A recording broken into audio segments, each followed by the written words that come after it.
Hello, hello, hello. Hello. Hello, everybody. My name is GuruLam. Playing more Disco Elysium. Disco Elysium. Let me pop out chat. YouTube, sorry. It's only the second YouTube one. Don't know how to pop out chat yet. Or rather, I'm not logged in on my computer. On this account. So I can't even read chat. Maybe it'll still pop up. Maybe it will still pop up. Have we considered that? Have we considered that as an option? I'm gonna go over here and pop this out just in case. We'll pop out the chat. Now we got both chats popped out. Boom. Boom. Boom. Perfect. Now we'll know. I don't know if YouTube chat will actually come through because console thinks it's Twitch. The software is going to both.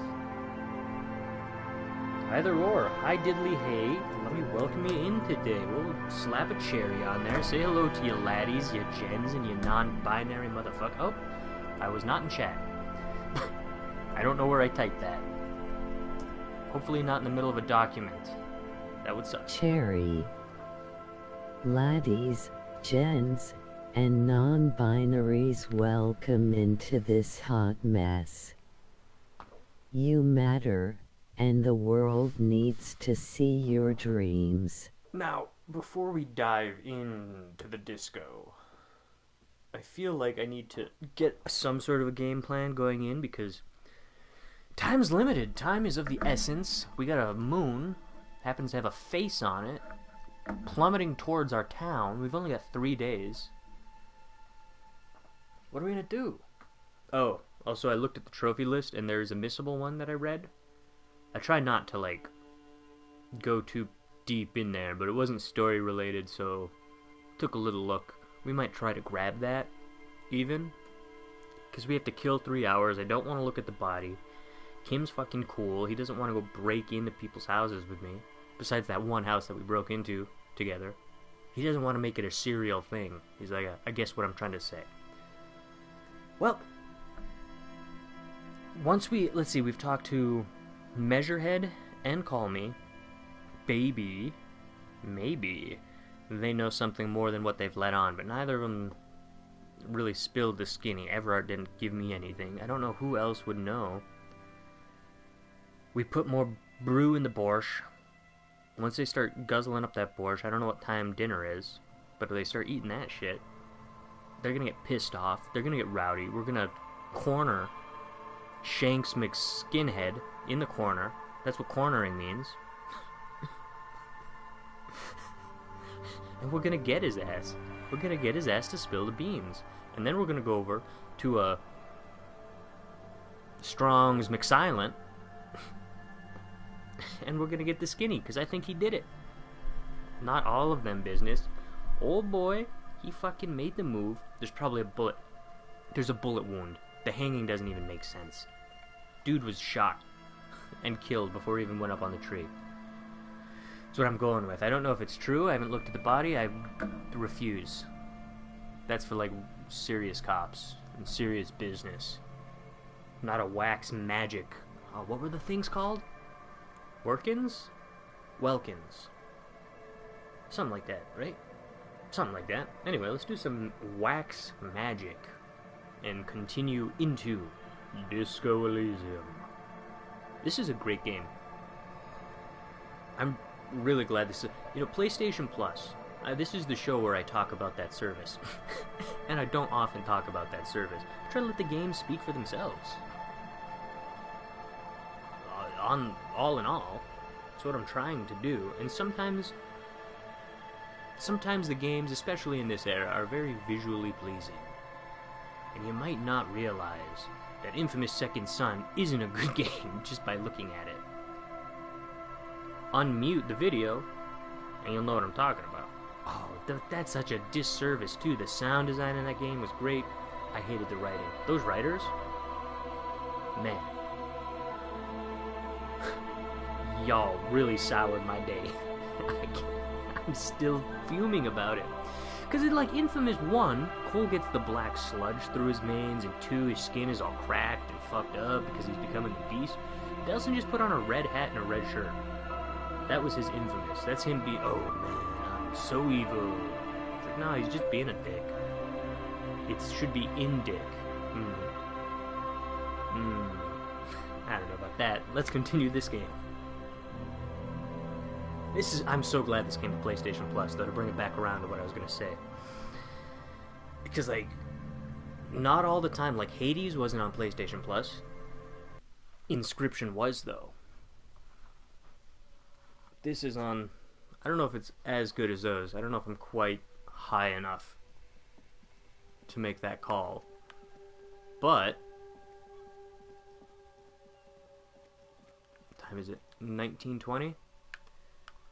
We're gonna go try to get this trophy, which is supposedly back here by a bird, if you can believe that. Okay, keep an eye out for a bird. We're looking for a bird. Looking for a bird. A bird. Aha! Here's the bird. Okay. Stand to the right of the bird. And then we remove the flashlight. Yes. Flashlight. Boombox. That'll do. Nice.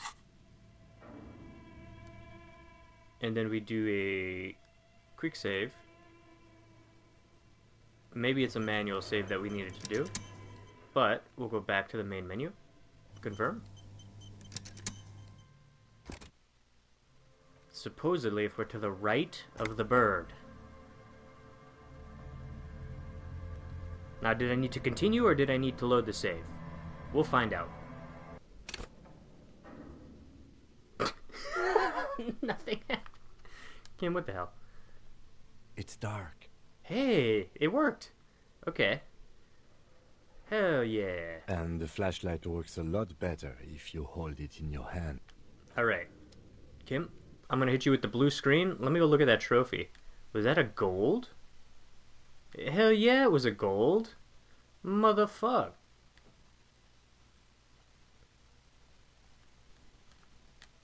Hell motherfucking yeah.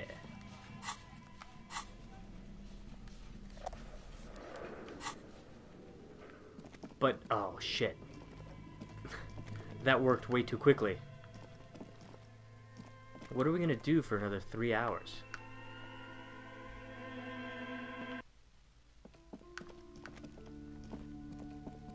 We've about talked all we can to you.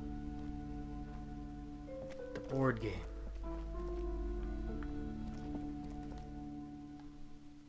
We don't have anything to sell. He doesn't take clothes.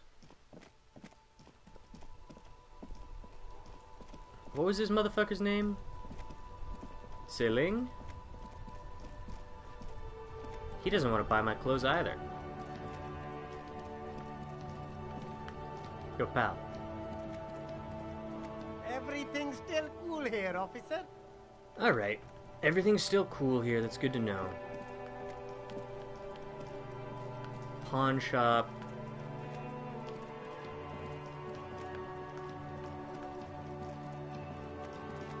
Nothing much to do here yet. This panel. Nothing left to do here. Let's check our tasks. Ooh. Victim's body. Track down your badge. Choices info.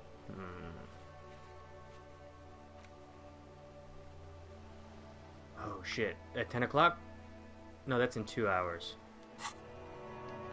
It's in an hour and a half. Kim, you wanna go, like, do donuts around in your car for an hour and a half? Alright, what don't you know, Tommy? What aren't you telling me? Now it's turning into a kind of a... That's great. That's great, Tommy. We're out of cans.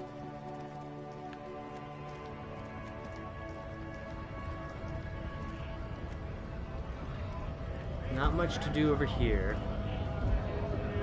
Leo didn't know anything about the Hardy Boys from when I opened that. Let's go do some drugs in front of this lady. Hey lady, you want to watch me do some drugs? Let me bust out the boombox. Boom. Lady. Let's do some drugs. Lowman, you caught me at an opportune moment. This awful weather keeps me awake. You Okay. can entertain me with your questions. Well, I actually don't have any more questions for you right now. I just wanted to see if you wanted to watch me do these drugs. I gotta sneeze. Gim, take over the investigation. Kim, go ahead.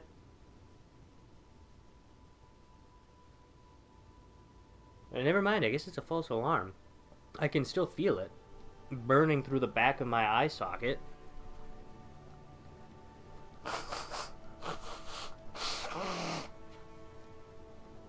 Will that aid?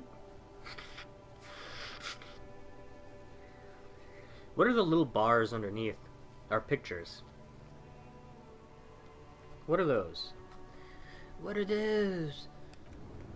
Alright, thanks, old lady. She doesn't want to watch me do drugs. That's fine, I get it. It's not for everyone, is it, Kim? Tommy, what do you think of my drugs? Now it's turning into a kind of a... You got it, pal. 3 uses of the potent Pilsner.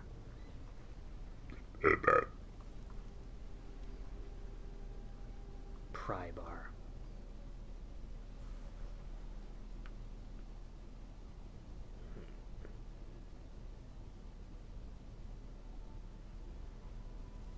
Okay.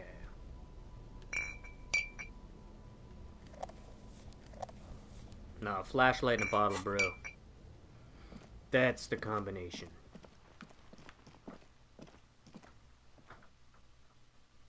So I guess what the hell can we even do in here? Nothing. They're chilling. Gart doesn't know shit. Our guy in the back seemingly doesn't know much either. Well, he knows a lot more than he's letting on.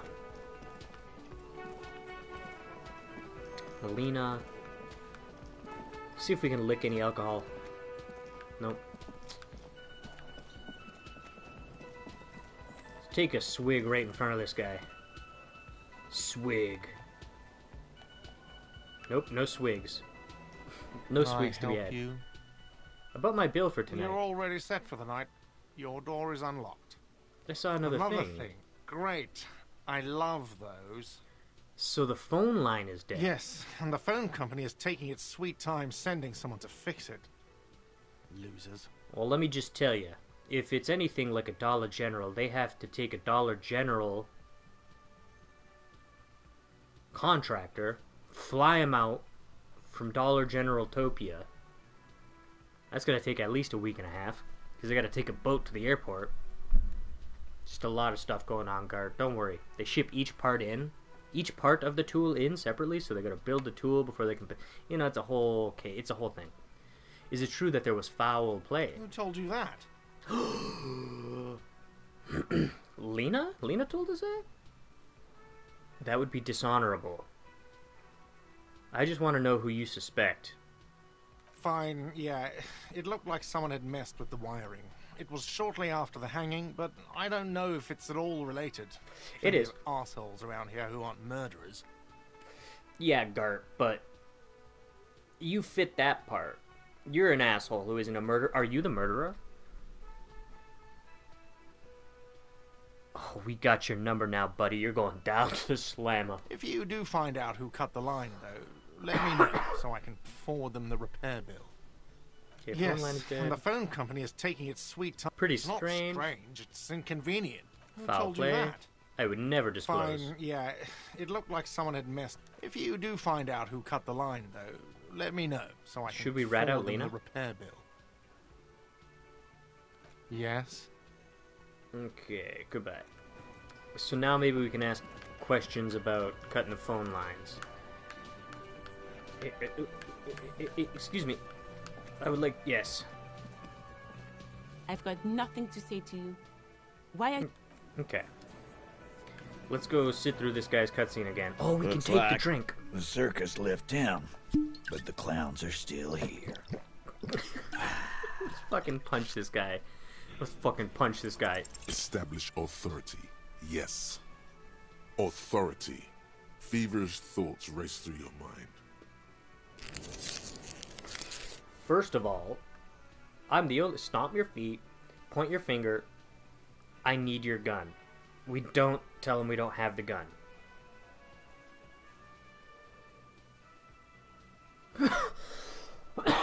That's all I got? Did you already try the gun thing? I hear the gun thing is excellent and has great results. No. You're probably right. Damn it! Others are only there for filler. To make the gun thing pop. Alright, let's stop our feet. Stop shitting your pants.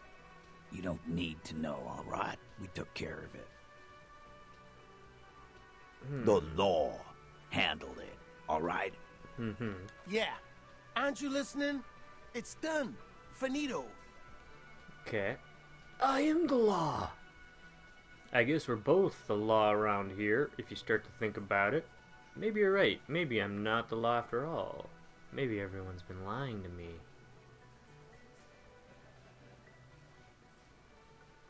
Maybe everyone's been lying to me. What? Now you're in some kind of personal crisis right in front of us? Yes. Take this esoteric shit out of my bar. No I chance. assure you, there is no crisis. We had questions, that's all. There is little left to salvage. Did I not tell you to pick the right option? No, you're right. We're leaving. You're right, Authority. I thought since you were such a weak little two... So we know about the wires. We have wire cutters. Where did we get those? Where did we get the wire cutters? Just up on the room. The lady on the room, second floor. She was next to the wire cutters, right? Or did we get the wire cutters out of her room?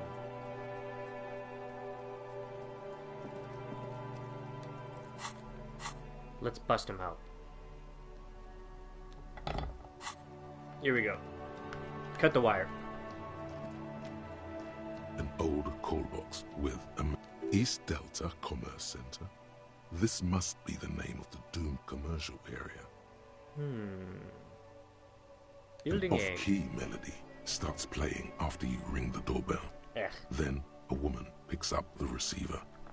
Kuno, please stop calling here. Grown-ups don't have time for your stupid games. It's me. No, I'm sorry, officer. I thought you were... But the doorbell A is ghost? broken, and the bookstore shouldn't even be on the list anymore. So I can't help you. Please don't call here again. Thanks.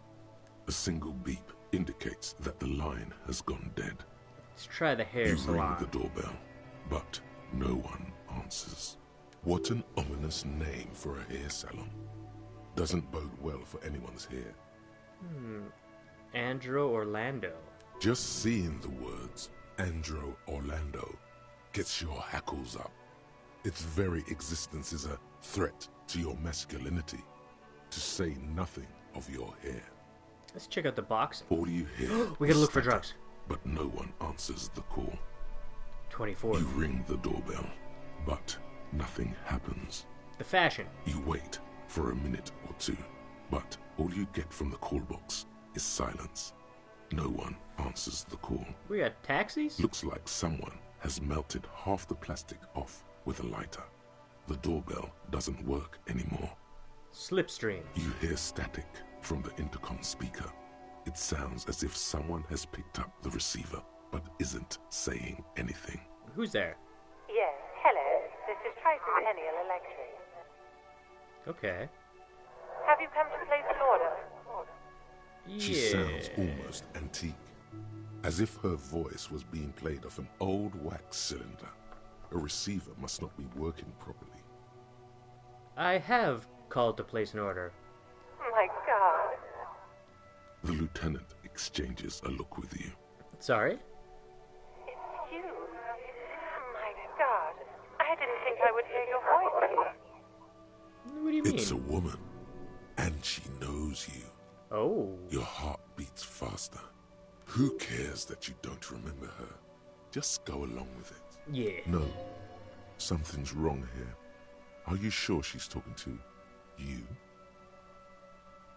Who are you? Where are you? Michelle, just please. Sounds like a ghost. Wind blows through your clothes and you feel detached from your surroundings. Inside the building, a cold memory hangs. Why did you even call? I don't understand. You've been gone for months. I thought you didn't care. Of course I care. Ever since I came to work here, it's been different. As if my mind's been wiped clean. Oh, they put you in a A cube. spot of static overrides her words. When she speaks again, it sounds like she's submerged. It's so nice. It's so nice to be able to finally forget. Forget about what? She sounds like she's about to cry. The cold is deep under your skin, as if you were talking to someone who's 100 years away. Somewhere inside the building, water is flooding the cellar floor. It's melting. Hello? She doesn't answer.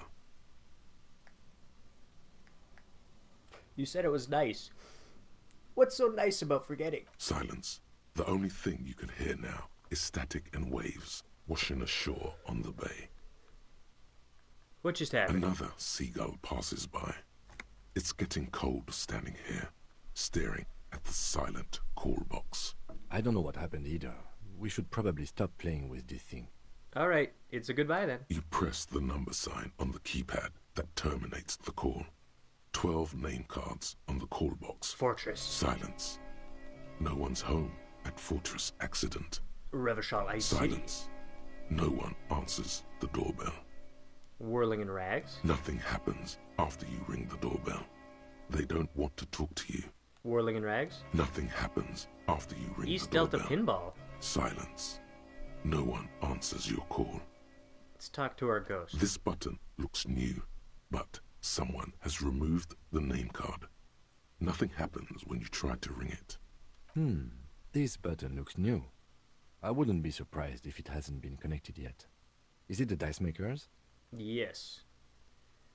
Yes, it is. And let's take a quick leave. Damn, I wish I could. A quick save. And let's get into this building. We'll come back for that. What was it? Volition? I can't see shit down here.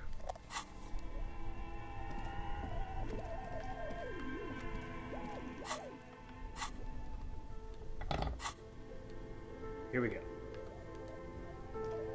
It's melted. This orange machine is dead still. It has a hand crank. Turning the crank is all gone now. What better to assuage the creeping sense? So the cellar is being filled with... What is this? Oh, that's our secret room again. Yeah, that's our secret room. Let's go to the bear. We're trapped. Oh my god.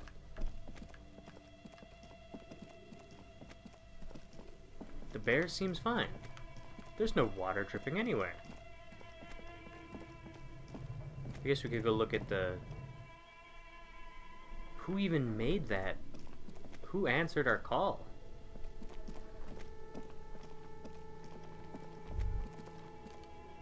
Is this Emma's... What? Who's Emma?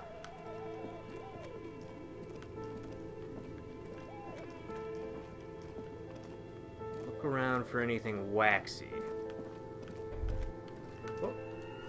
Looks like the remains of the 24th window repair shop.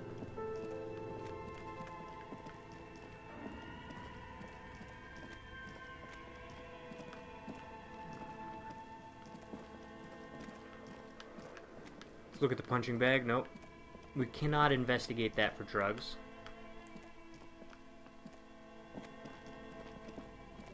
Then let's go back around. Let's go back around.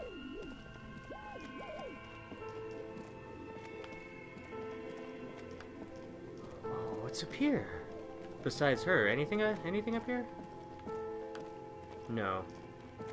Maybe she knows something else. Yo, dice. Oh, it's you again. Are you looking for a die? I got more questions about the building. Got more questions about the intercom. I'm pretty sure it still doesn't work, but sure. What do you want to know? Okay, you're telling me the doorbell with an empty name card is yours? I haven't even written my name there. As I said, it's quite useless right now. It doesn't work yet. Okay, I was wondering about the whirling in rags. You could say so. Both houses were built at the same time and under the East Delta Commerce Center project. That explains why you can call the whirling from the intercom, albeit I doubt that anyone responds. If the whirling is part of the same building, then it's part of the doomed commercial area. The darkness of this place is there, too. It's cursed!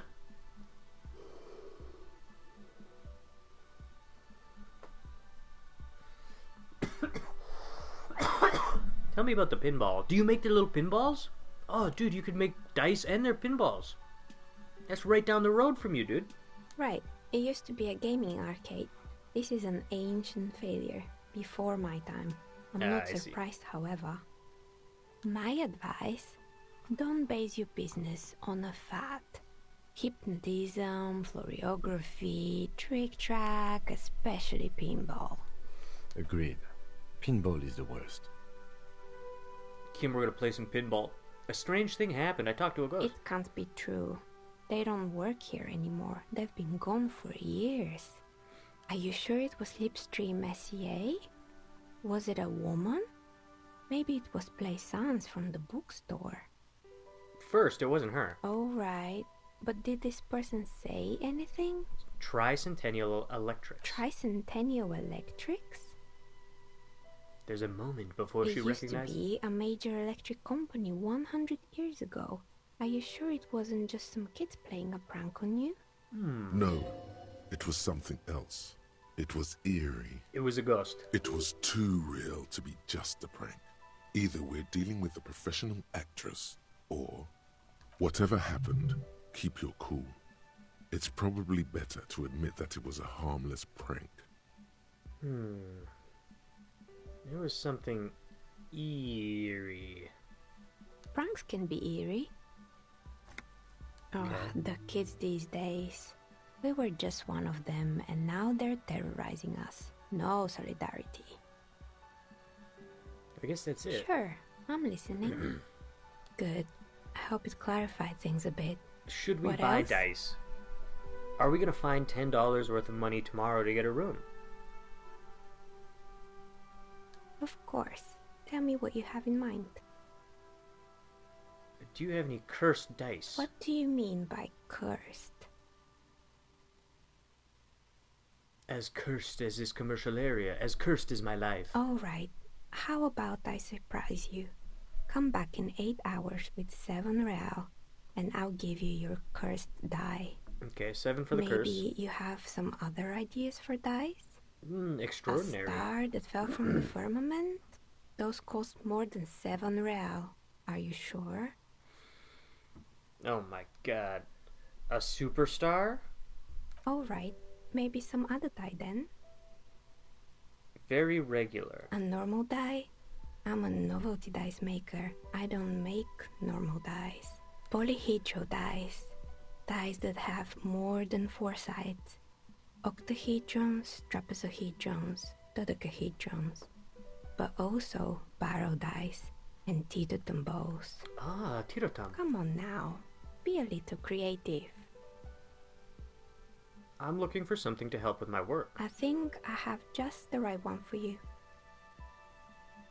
Police colors. Because I'm a cop? Not the most original, I know. But sometimes the obvious choice is obvious because it's best. Here, catch. They're a gift from me. Hell yeah. A beautiful woman tossing you a gift. Whatever you do, don't overthink it. We're gonna totally overthink it. Or don't think at all. No, we got it. We're gonna catch these dice. Boom!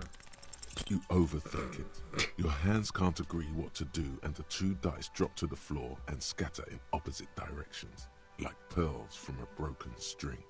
The blue one disappears down the pit in the center of the room. Damn. Ah, down the drain, like your career. I apologize, officer. That comment was unnecessary. Leave the die on the floor. Let's pick up the red die. That one is made of bloodstone with a lapis lazuli inlay. The other one was the inverse. They were a set, you see, but now the set is broken. It's a shame. They might have brought you luck. You definitely need luck in Martinez. Is she pitying you? Good God, she's pitying you. Now, was there anything else? Of course. Tell me what you have in mind. Alright, what about Wirral? Ah, yes. Fortress accident. It's too bad they never finished their game. The Wiro Untethered die is a variation of a standard role-playing die. Only, instead of plants, it uses motives of ice and death. And loss, of course. Ice, death, loss. Sounds like you. I'm thinking something made from alligator jawbone, cast in black resin. Okay. The reptile bone is as white as ice and dead as, well, death. For 7 real, I could have it ready in 8 hours. That'll go with our shoes, too. Why do you need to cast it in resin? Untreated bone is porous and prone to chipping. Cast it in something hard like resin, though, and voila, it's perfect.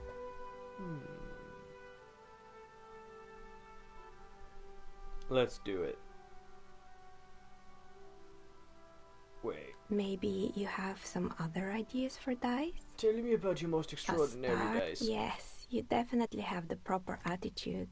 How about a pair of 100-sided dice, made of ivory and inlaid with lodestone, a naturally occurring magnet, to complement your magnetic personality? Okay. Pieces of lodestone were used as the first magnetic compasses, from which they derived their other name, course stones. That's a stone for leaders. Hell yeah. 10 real, and I can get these ready in 8 hours. Ooh. Do they even roll properly? It's true. Magnetic dice are definitely different. When rolled together, the magnetic fields of the pips interact with each other to push and pull on each other as they're rolled, just like all magnetic personalities do.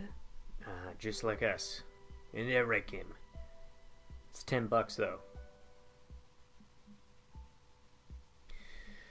$10, huh? I need to think about it. Maybe you have some other ideas for dice? How about an amber die? Amber, a poor man's gold?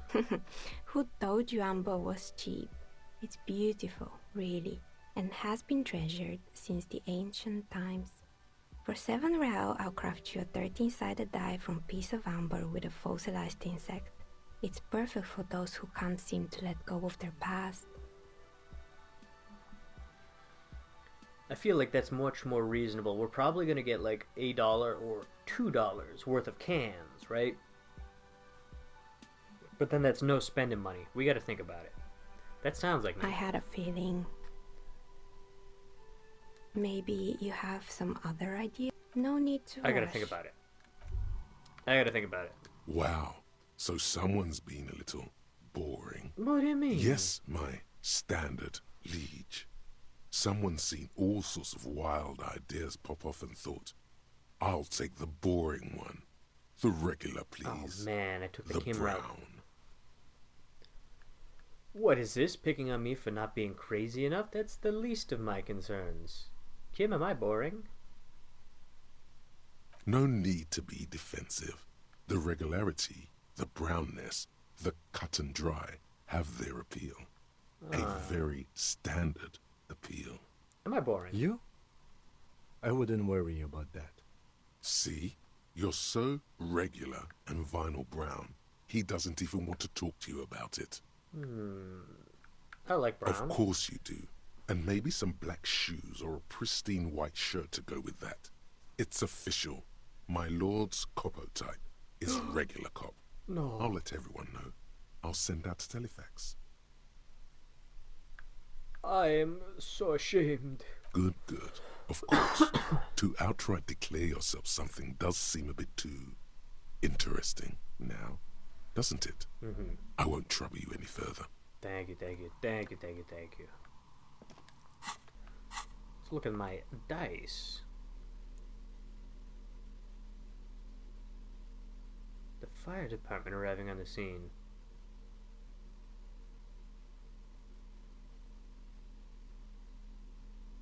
Look at the map tab in the journal.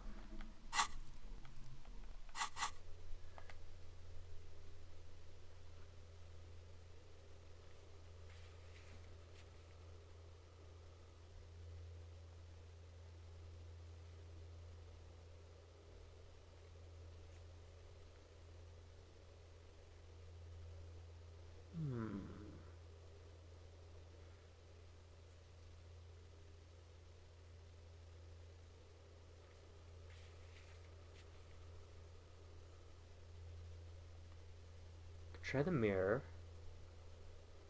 Medium on Joyce. Measurehead.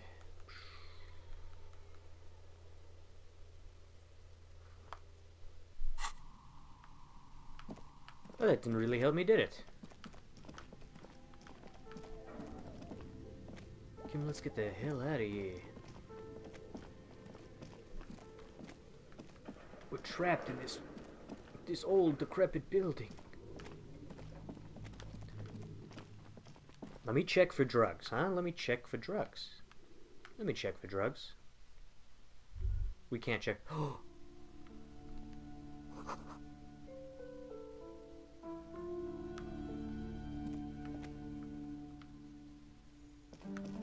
We should put our head to it. Where do you guys live? Do you live in the store? Where do you...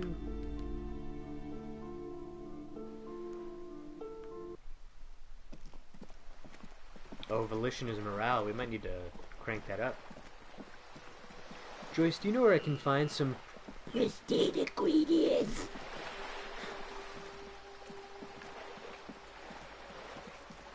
We can probably kill 40 minutes here. I'm sure of it.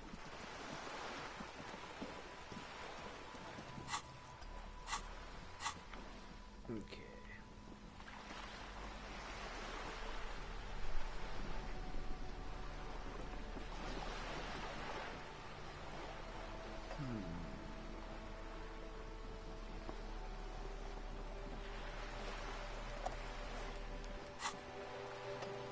Joyce, my lady, how are you? My lady. You're back. Good. What can I help you with? Not an umbrella, I hope. I don't need one myself, you see. All around you, rain keeps falling down. On the wooden boards she's standing on, and on the water around you. Neither do I. Very rugged. Good choice. Now, I suspect you had questions. Nothing like talking to pass a rainy day. Am I right? More lessons in basic reality? My favorite part of the day. What was Go the ahead. RCN? Ask me anything. Nothing more nor less than the de facto law enforcement body of post-revolutionary Revachol. Detective. You gonna let her call me that? Yes. We are the Revachol Citizens Militia. He's being sarcastic. De facto. Yes. That means not de jure. The RCM acts in what is poetically called the twilight of international law, both at the behest of the coalition government and to its chagrin. All right, that's Permit me to conclude with this. Who you are to me is the police, the only legitimate law enforcement authority in Revachol. And if those authorities drink so hard they need help recalling the basic terms of reality, well, I am here to help. We can redo this. How do white checks work? Do they just take time? Is there like a cooldown? Is it dependent on us doing something else?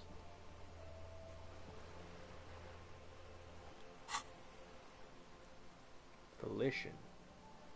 Glad to have been of assistance. Lord. It appears we are being monitored every step we... Until we did. We know the... Well, here's... She simply nods. Tell me more about the What would you boat. like to know? All right. Good. Wild Pines. There was a touch of discomfort there. She wants... The Pines' core competency, and that is... The Wild Pines group is one of the original Revacholian Indo. Son Baptiste, LUM, an unknown entity known as Brightest Star. Why, thank you. How much money? I'm not at liberty to discuss the company balance sheet, but I can tell you that last year, the company booked more than 20 billion real. And to think, Wild Pines employs 72,000 people, all of whom have families that depend on their salaries. It is a tremendous responsibility. You know more than you let on. Certainly it helped, but most of the original Indo tribes have failed, or been absorbed. To survive, Wild Pines had to grow and adapt. No suzerain did that. She nods. Alright, right on. Reality, strike the harbor. Of course. Of course. Don't Where's tell this her you volition? met Everard right away. There's time. I already did that.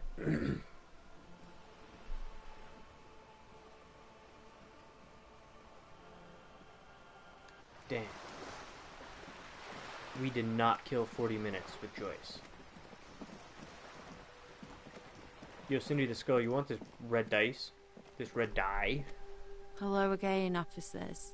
Have you come to admire my... Nah, we're good. We're good, Cindy. I'm gonna go question this old lady. You cutting the wires again, are you? You. Give me a moment.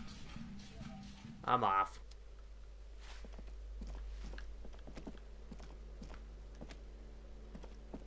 You hear someone walking around inside. Alright. They're not gonna open. Even though we should just bust the door down.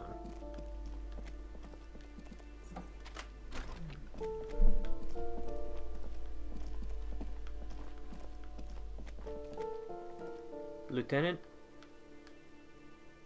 Balcony.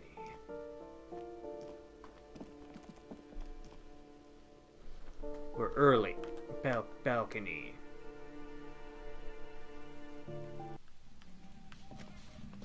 Oh shit. Hell yeah.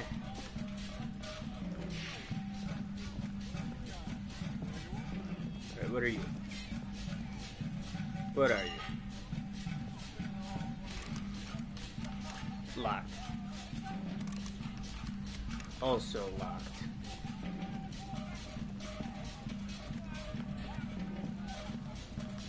Are we here early, Kim? I don't know. This door is made of metal and appears to be reinforced. Someone here really values their security. No one answers. We should return in the evening. Damn it. Early. Let's just hop over, huh? Let's just hop over. Save so much time.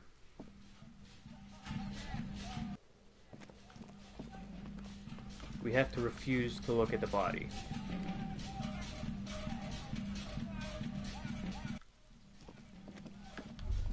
Hey. The spread pattern of these bullet holes makes your chest ache. Your breath grows heavier.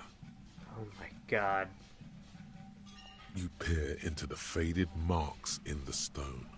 They peer back like an endless row of tiny black holes. Sweat starts trickling down your brow. Your chest feels tight looking at them. It's closing in, caving in, ever tighter. Your breathing grows even heavier. You okay there? I started feeling really bad. Oh yeah, I'm fine. You were looking pale there for a second. What are you looking at? These look like the same bullet holes. Bullet holes generally look the same, so... probably. But you're right. More old bullet holes from the revolution. How many people got shot? Plenty.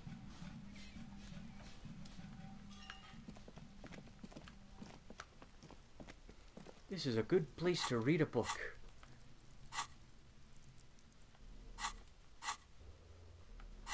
To read a book.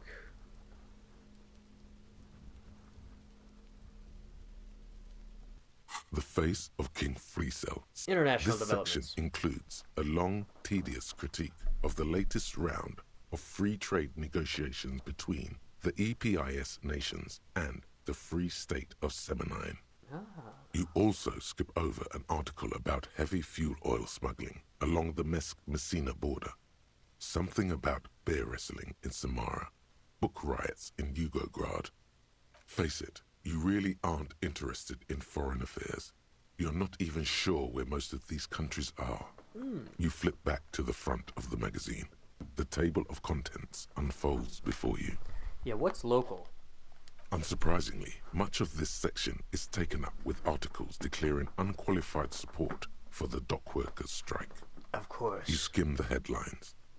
Paint the harbor red and white. Martinez tames the wild pines. A city in revolt. First we take Martinez, then we take La Delta. Finally, there's a brief article by the writer, G. Martin, accusing the owner of the Capeside Apartments of illegally attempting to evict certain communist tenants simply for not having paid their rent. Damn. That's outrageous. The writer G. Martin remarks dryly that capitalists love wealth redistribution so long as it's only redistributed upward. It's true, the rentiers have been bleeding you dry. You really ought to find your own place one of these days. Homeless. You flip back to the front of the magazine. The table of contents unfolds before you.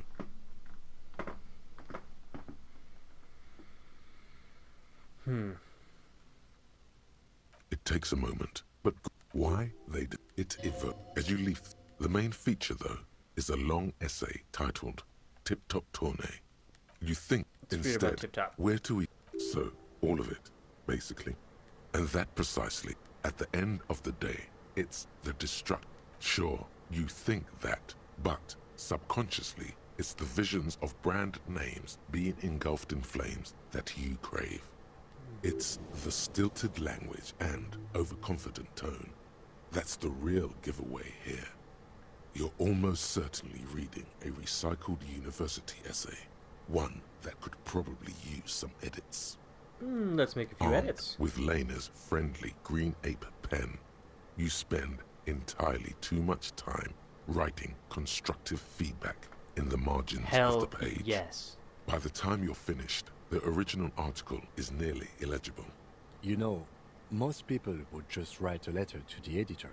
Oh. Or even better, just leave it be.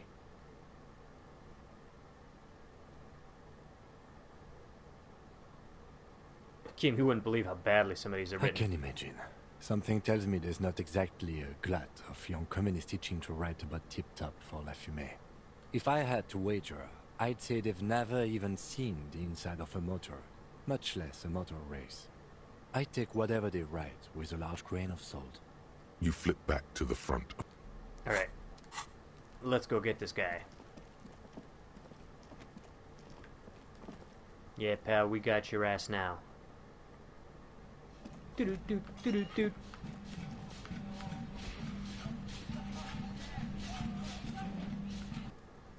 Yeah, sucker. Oh, we got you. We got you! Gendarmerie, you found me. The young man on the balcony gives you a bright smile before taking another drag from his cigarette. His slender figure is backlit by city lights, its distant streets and motorways flashing like diamonds. The cleaning lady let us in.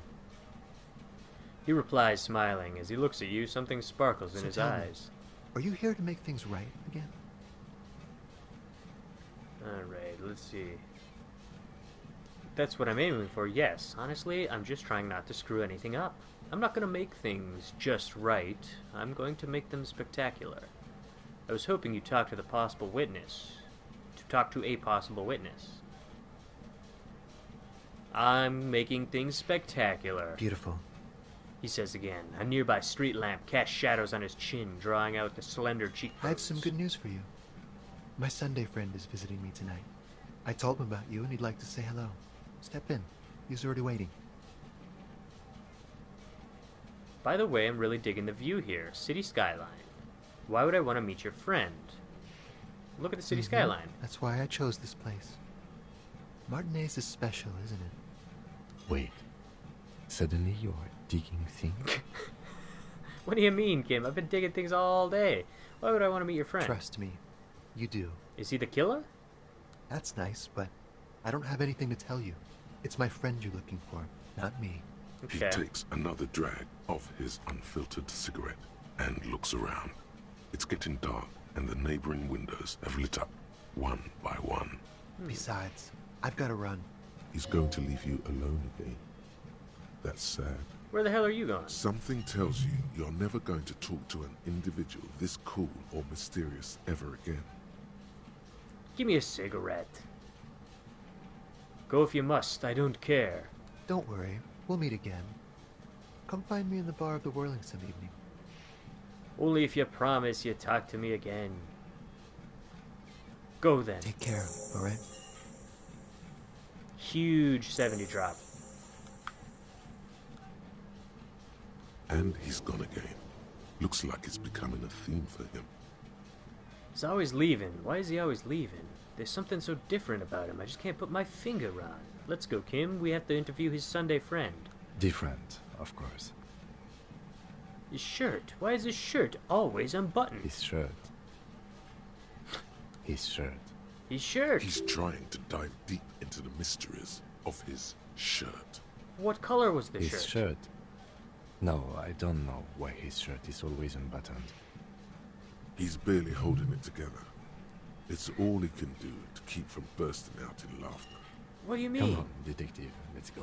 We've got a potential witness to interview. His Sunday friend, remember? Oh, yes, the Sunday friend. Ooh, we're getting close on the points. So, oh crap. Let's do a quick...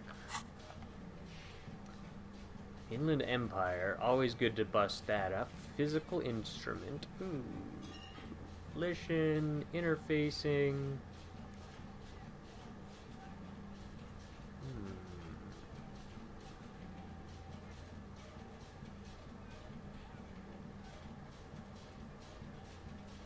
Couple of physical instruments, huh? Conceptualization.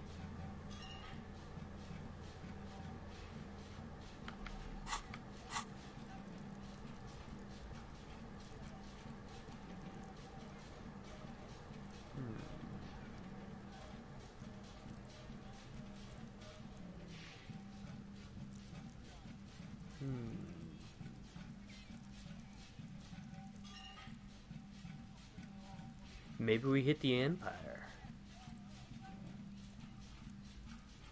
Or Volition than Empire.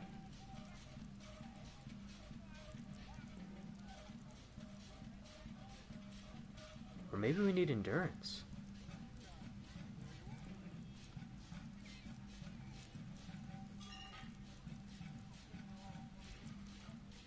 Alright, let's hold off for now. Let's go meet this Sunday friend. Who the fuck are you? Oh shit, look at all this money we can get. A quarterly business magazine. An empty ashtray.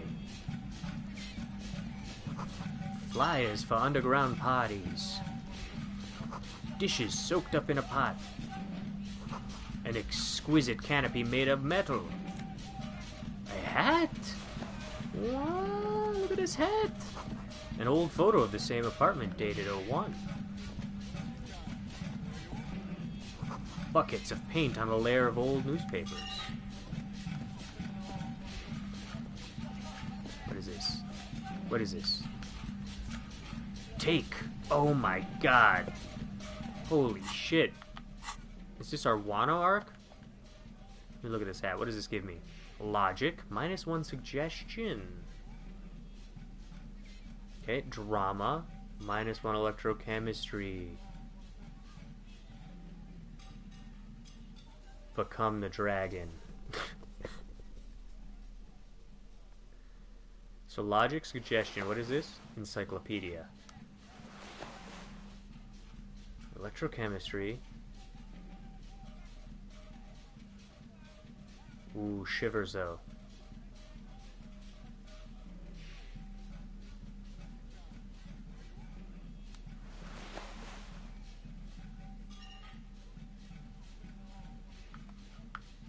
Half-light. Electrochemistry. We're looking at 4 down there. So this would be 5 and 2. Alright. What up, dude? You have acquired the robe. Keep it, officer. It looks good on you. Oh, thank you, Sunday. I have acquired the robe. His hands are clean and well manicured. This is a man who knows the importance of appearances. My name is Charles Vildrouin, and I am an official with the coalition government. I work for the Institute of Price Stabilité on assignment from Sur-la-Clé. Okay. I heard you talking to my friend outside. Very good. Super. I am here to assist you in any way possible. Ask me about the hanging. No, first ask an innocuous personal question to get the interview off on the right foot.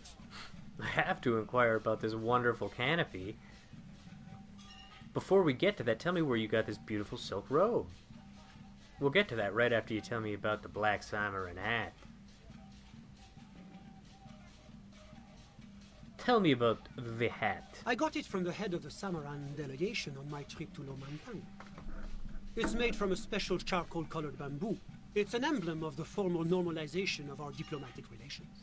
Oh. He's alluding to the decade-long war of independence, while deftly brushing aside the complex causes behind the conflict. Gotcha. That's really all I can tell you about it. The lieutenant takes out his notebook and nods to you to proceed. What's an official like you doing in Martinet? The coalition is only looking out for the price stability. Inflation is a killer, like a heart disease blocking the normal circulation of the economy. It must be controlled. Okay. The economy impacts the entire international community, which is why it requires international oversight.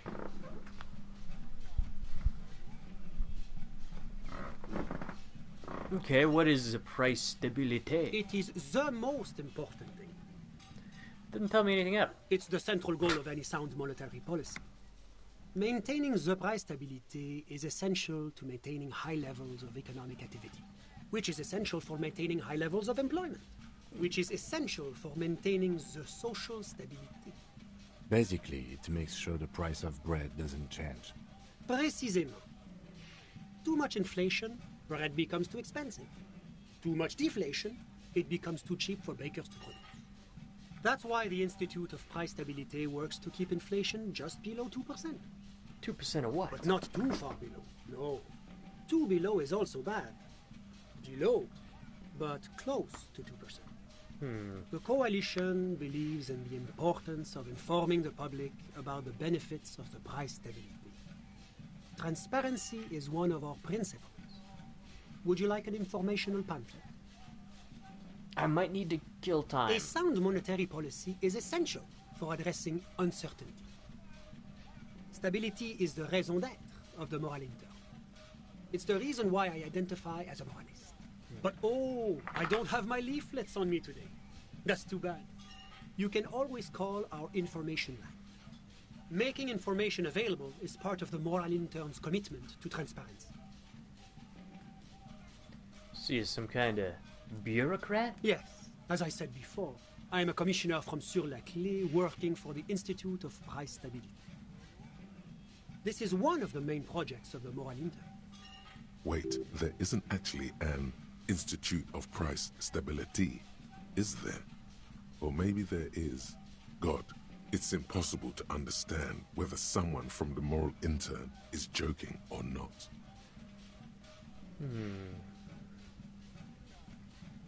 What is this international community? La communauté internationale is what Revacholians colloquially call the coalition. In other words, the nations that stopped the disaster of the revolution. Okay. I've heard about this moral intern before. It's the International Organization for Moralists. Hence, Moralist International. The Institute of Price Stability is just one of its many mind babies, as is the Coalition. Okay.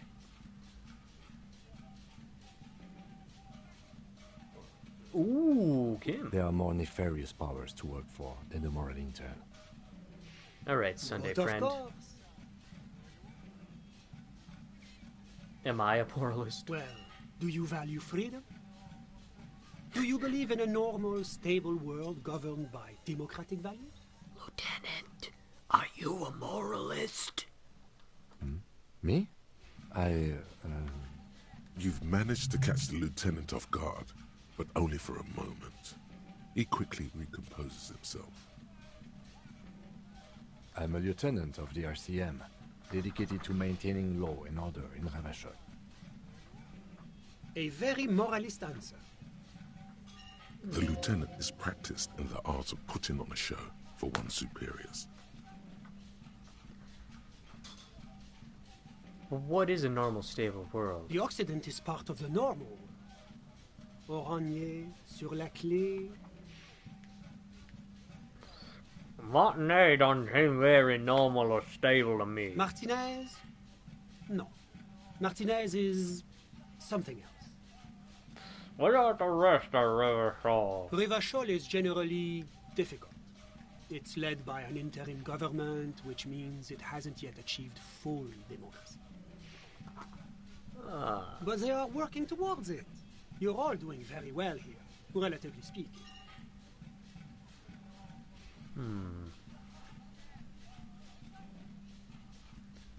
Democracy is a meaningless sham as long as the working class is under the boot heel of the capital.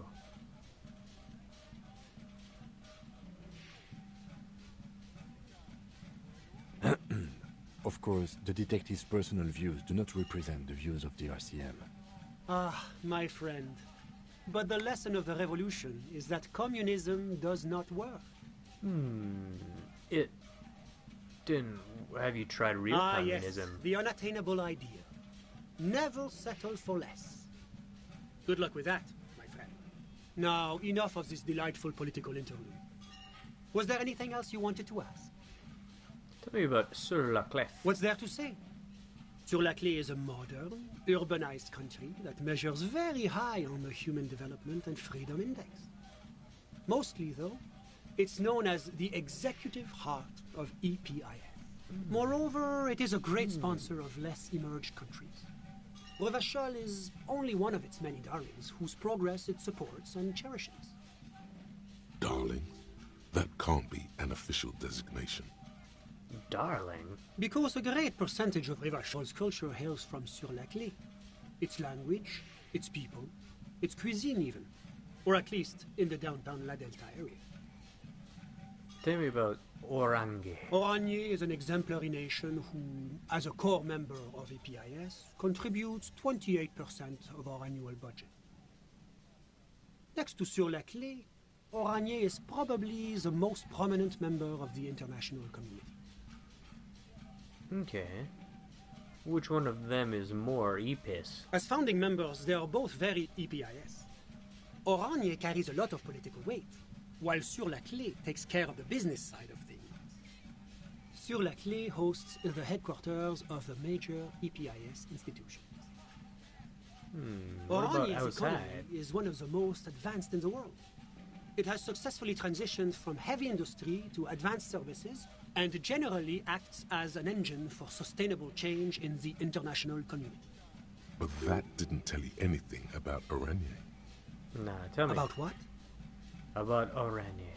Oh, it's very urban and very well organized. Their streets are clean, their horse cars run on time, the people are polite and efficient. Like I said, they are an example for less emerged nations to follow. What are you doing here in this room? Well, I'm renovating it. It is an interesting project. The building used to be a 12-story skyscraper before the cannons took the top 4 stories off. This, of course, happened when the coalition forces landed here. You could say I'm undoing some of the material damage the international community caused when we arrived here. Okay. Whatever you wish, officer. What can you tell me about your friend? Ah, my friend. My friend is a good young man. His family immigrated here from Kedra, and life has not been easy for him. But he understands the importance of education. He has taken his future into his own hands, and that's all that matters. What's Kedra? Kedra is a candidate member of APIS. But, between you and me, their potential membership is a more contentious issue. That it's never going to happen.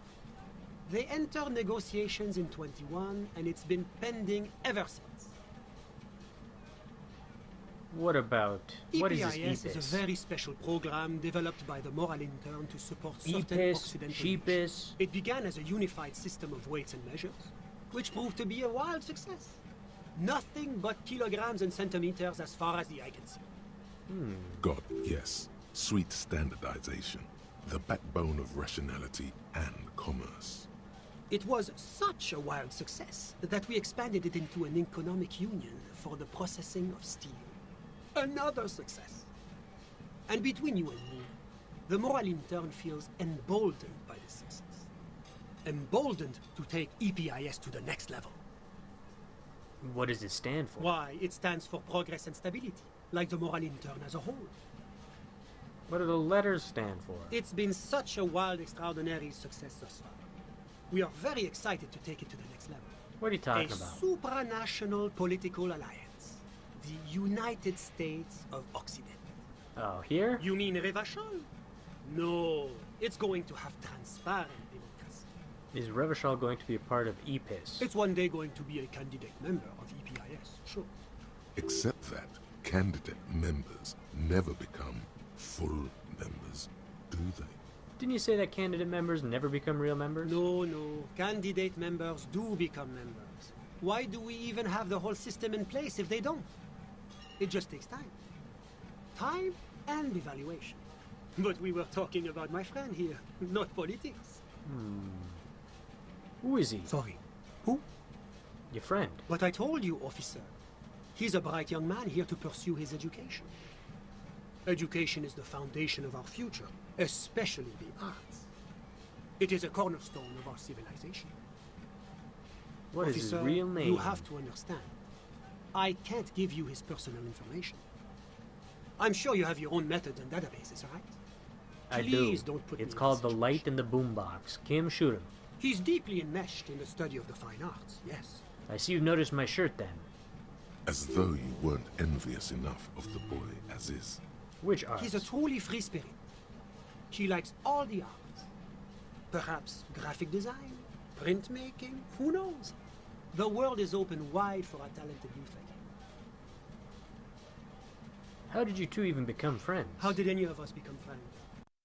Bad things happening on the Insulindian Peninsula. Oil platforms ablaze in the night. Civil wars lasting for years. Finally, the international community is forced to step in. No one becomes friends that way. Au contraire. It's how millions of people end up where they are. Meeting the people they meet. It's how I came here. And my friend, too. What the hell are you doing? I'm just enjoying the view. Enjoying the view? A dead body we still need to get down, by the way. No. Listen. No.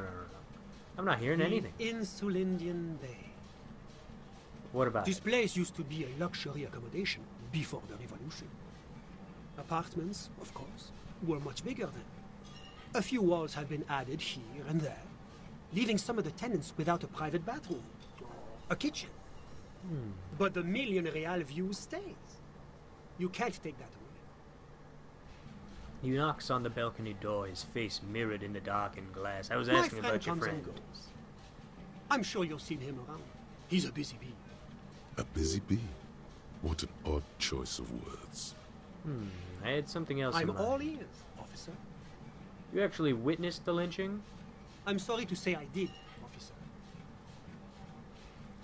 Turn to the lieutenant. Easy, detective. No need to jump to conclusions. Start from the Officer, beginning. it's very difficult to describe what I saw that night. It was so surreal to me, like in a play. He holds out his hands and blossoms his fingers, like a drama teacher setting the scene.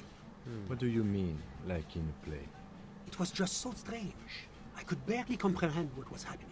I was on the balcony when it happened, getting some fresh air. I remember that first they came in, carrying what looked like a body. And then I saw all the surrounding windows go dead, one by one. That's when I understood. Sounds like the victim was unconscious, or at least incapacitated. Interesting. How many of them were there? I couldn't tell you exactly. Less than 10. Maybe 8? Who were they? I couldn't see their faces well, and there were quite a few of them. But they were very loud and very... He pauses, looking for the right wording. Let's just say that the laboring classes can get rather expressive with their profanities. What happened next? I went back inside. Were you able to see anything from inside? Officer, the yard was pitch black. There was nothing to see, but I could still hear their voices. They were threatening to kill them. Who were they? All Men, men, women? I presume. Wow. Those funny... Oh, officer. That kind of language is unbecoming of an officer of the RCM. I believe they were mostly white, though I believe I saw 2 Aeropaghites among them. And I am quite certain that one spoke with a Mesk accent. And what happened Well, next? that's the strangest part, officer. Nothing happened. It was oddly quiet for a public lynching. Huh. Eventually, their shouts died down, and that was all. There were no gunshots, no celebratory shouts, no anything. Why didn't you call the RCM? You're right, of course. That is what one is supposed to do in such circumstances. I was simply in shock. I'm afraid I don't have anything else to add. About what time was all this happening, approximately? All I can say is that it was late. You didn't check your My watch? watch. Yes, now I remember. It was 30 minutes past midnight, give or take. You didn't No, witness I didn't it. see the corpse until the following day. It seems this wasn't the break you were hoping for. I don't know. I think we have everything we need. Thank you for talking to us, Mr. Villedroit. Of course, anything I can do to assist the RCM. A moment, officer. Yeah, what's that? Do you have everything you need from me? I'm afraid we won't have the chance to speak again once you leave. Hold on, why can't we talk It's later? against diplomatic best practices The for lights an just kicked official in on. my position to be discussing murders with local militiamen. And see. I'm pressed for time. After you leave, I should be leaving as well. That's not the real reason he's so apprehensive. Men in his position shouldn't be seen loitering around in underprivileged young men's apartments in the middle of the night.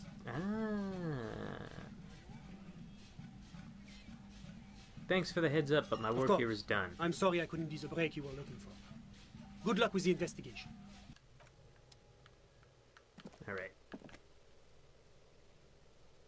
Let's drop a big old dumper. Nope. We got everything we need. Ow! Ow! Ow! Ow, my leg! Okay. What did we get?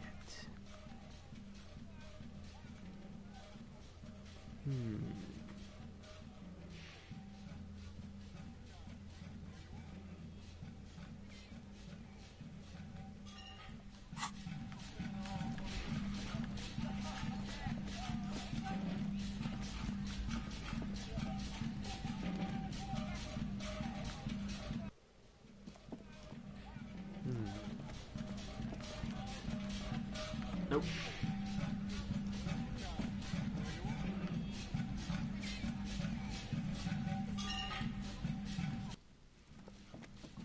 Do we want to talk to those Hardy boys? I don't think we do.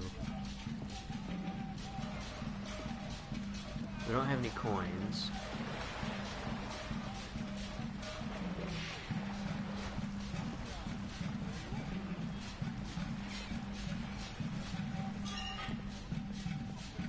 I don't know if we want to talk to them. I don't think we have anything. I don't think we have anything.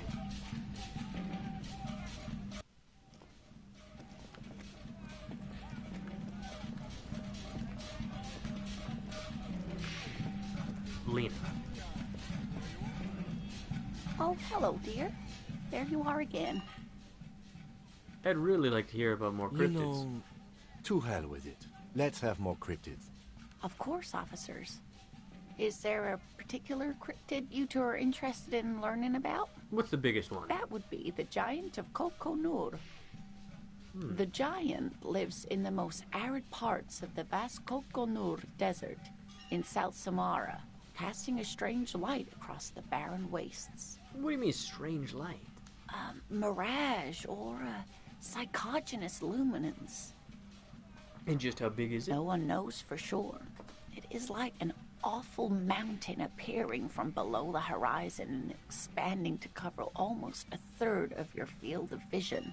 Is it dangerous? The towering luminosity of Kokonur is a bad omen in local folklore. Some say it's a fata morgana. Others, What'd you call me?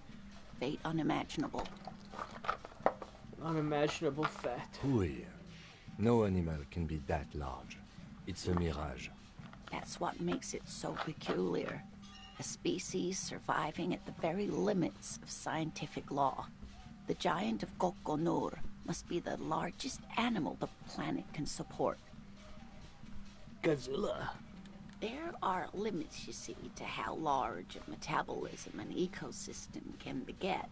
Some say a gravity anomaly below the Kokonur Desert might allow the creature to grow to these gargantuan sizes. Great. This is great shit. You need more. Gravity anomaly. Digging it.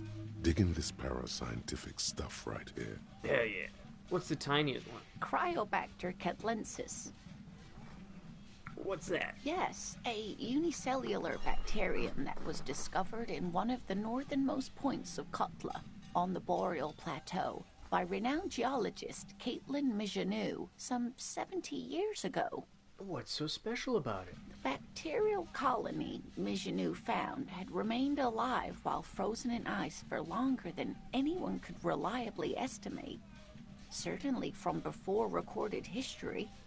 Mijanou disappeared shortly after injecting herself with the bacteria she had brought back to study, no doubt in hopes of prolonging her own life.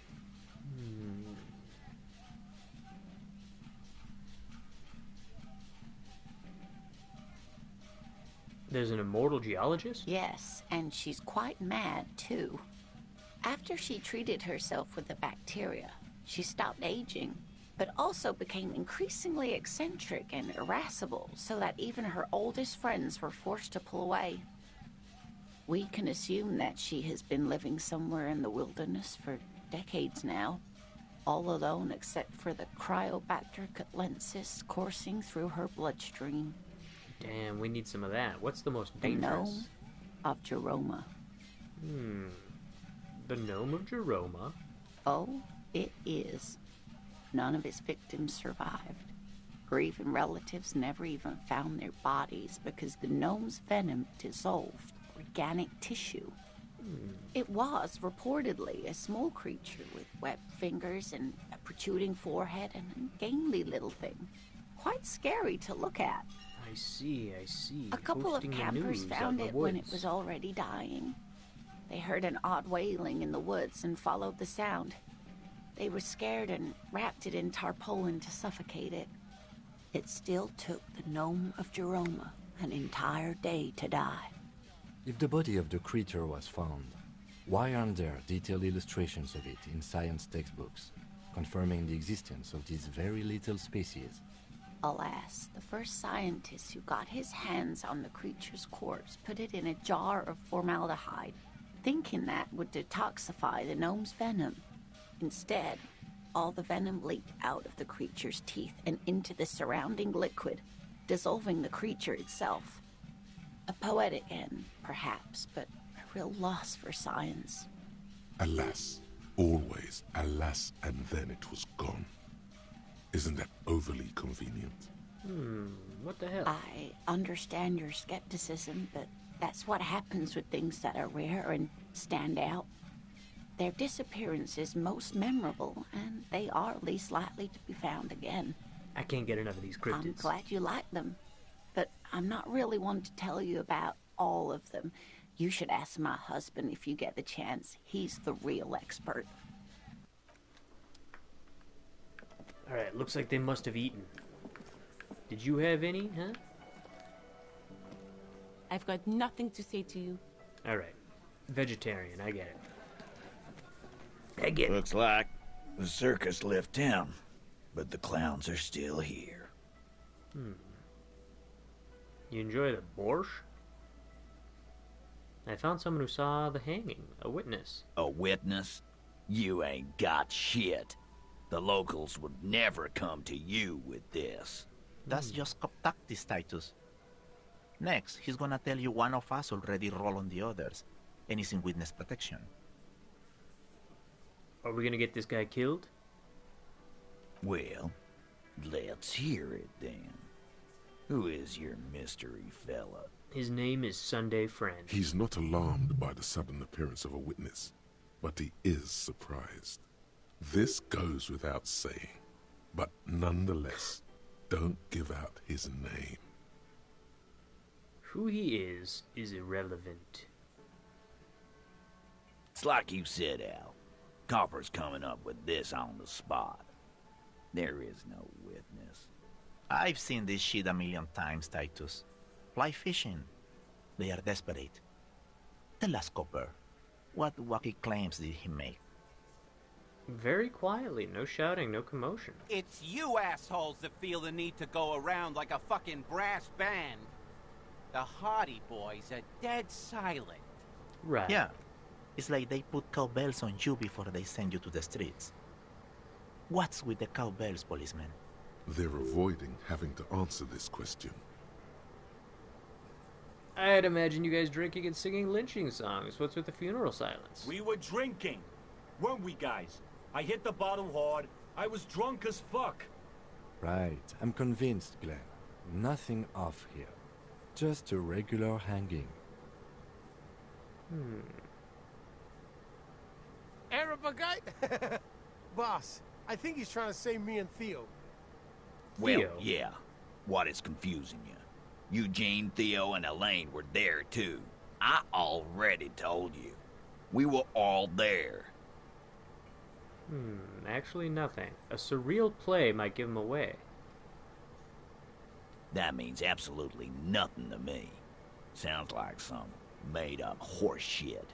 It means the whole scene was long and drawn out, like it was from a film.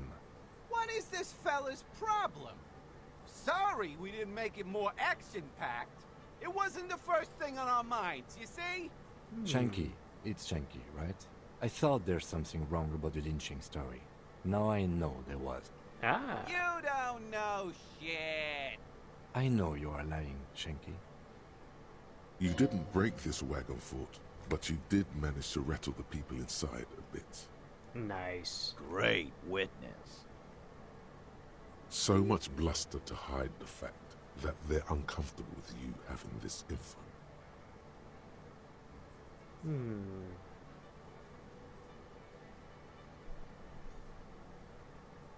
I'm gonna take off now and do a quick save.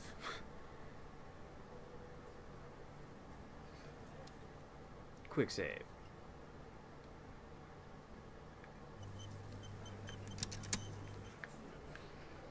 Looks like the circus left town, but the Yep. clowns are still here. Here I am. Bleaky. Authority. This time it's going to work. You already ruled out the first bad option that didn't. Okay. Point your finger. And what exactly is it you've been doing that's so goddamn special? Shitting yourself in front of us. Going around, harassing kids on the street. Kids who've done nothing wrong.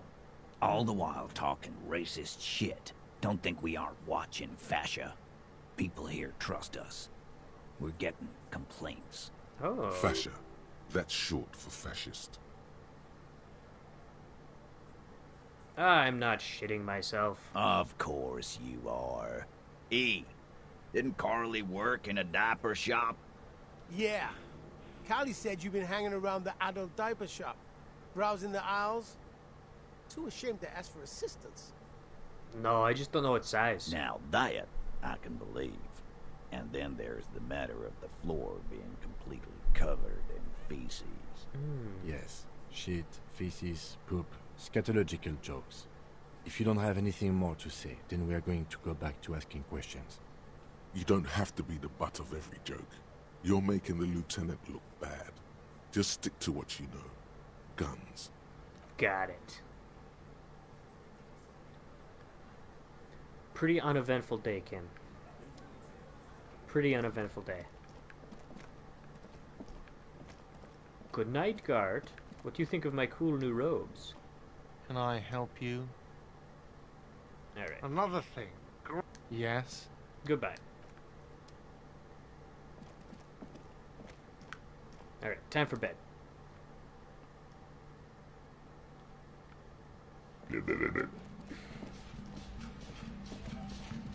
Or should I go out here? Should I go? Alright, cigarette time. Nope. You got it. Here we go. See you in the morning. Oh, we're not gonna go...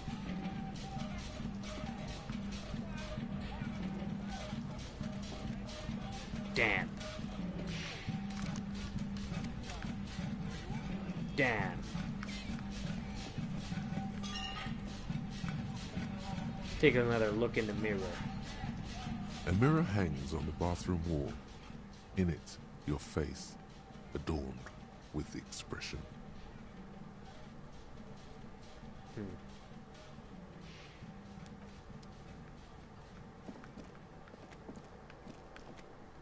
The bed is still cold from the broken window. Go to sleep. The bed is still cold. Oh, maybe we could have taped that plastic bag. From the broken window. The mattress creaks as you close your eyes and try your hardest to fall asleep. Here we are again, my broken bud. The waves are coming, carrying you away. But you can't go. No, you have to stay. Always half aware of yourself. My God. You're not cooperating, brother man.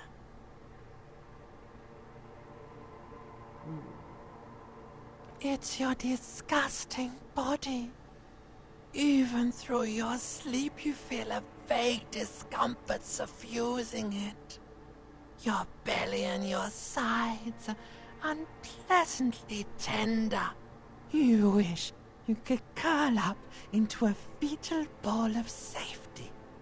But you cannot, because of the pain. My God. That pain in your right side is your enlarged liver, by the way. As for your kidneys, you've really been compounding the damage lately. But this suffering, it must have some kind of meaning. A story that will come out of it. Perhaps even a story that you will write yourself. I'm an artist and liver damage is my art. Oh yeah, baby. Frame your suffering as a masterpiece. Only one problem. No one's watching. It's boring, buddy. Boring as death. Damn. You're just stuck here, in the half-world.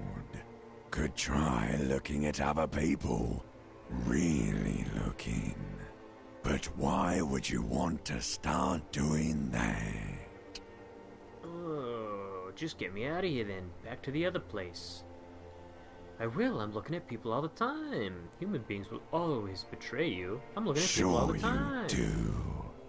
They're all so friendly, aren't they? At least they're interesting.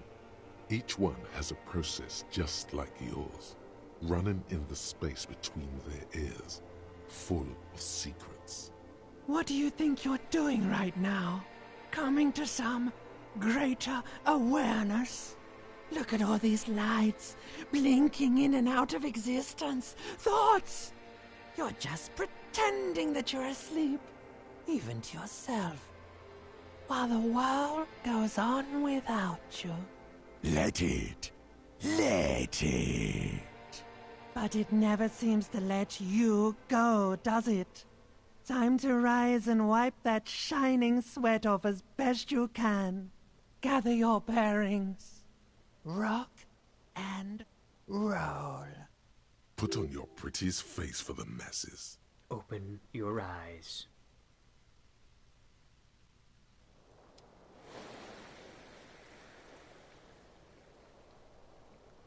Nice.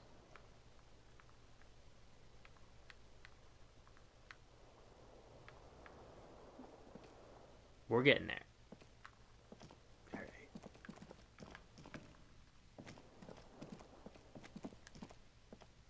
It's 7:30, bright and early.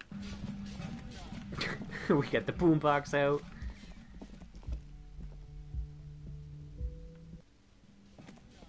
What up, Kim? All right. Let's take a quick break. I'll be back in a minute. Maybe 5. BRB.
Test. Okay. We've got a horrible text message from the employer. Oh my god, do we gotta go in today? I'm gonna try to sneak it off till tomorrow.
Come closer.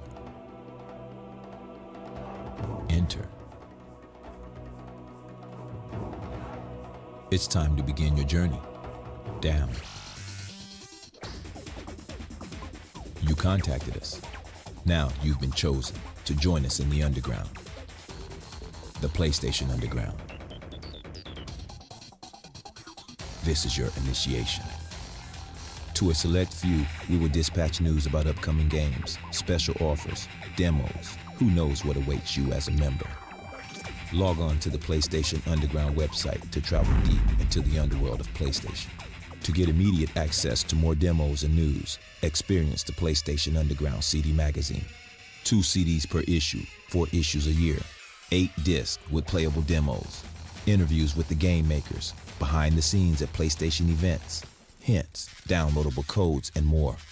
Be the first to get information on the next generation of PlayStation and see what you've only been hearing about. Finally, a magazine that doesn't make you read. It lets you play. Call 1-800-983-SONY or log onto the website to get 1 year's worth of issues and over 40 demos for less than the cost of a new game. As a PlayStation Underground member, you now have access to all the inside information a gamer could dream of. You're underground now. There's no going back.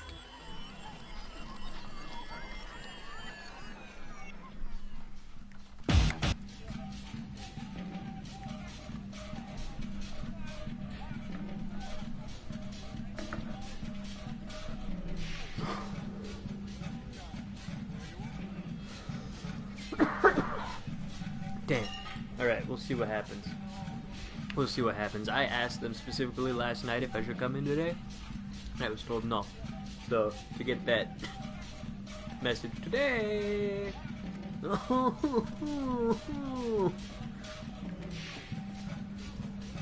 What's good? Good morning. I've got nothing to say to you. Alright, bye-bye. Let's go open the fucking thing. Let's start by opening this door. Let's take one step at a time. Hey, I do custom artwork for streamers. Would you like to see it? What are we... Oh my god, what are we talking about? What are we talking about, Lara? I don't know if it... I don't think you can post it in chat. You might be able to whisper it. Heck yeah. Nah. Ah. Laravagiac is my Discord. Can you just add me then? Ooh. I don't know. I have not been on Discord in a hot minute. Sad to say. I had a plan. What was I doing? Oh yeah, we gotta open the thing. Come on, Kim. We gotta open this thing. Go around the crack. And bring it on back.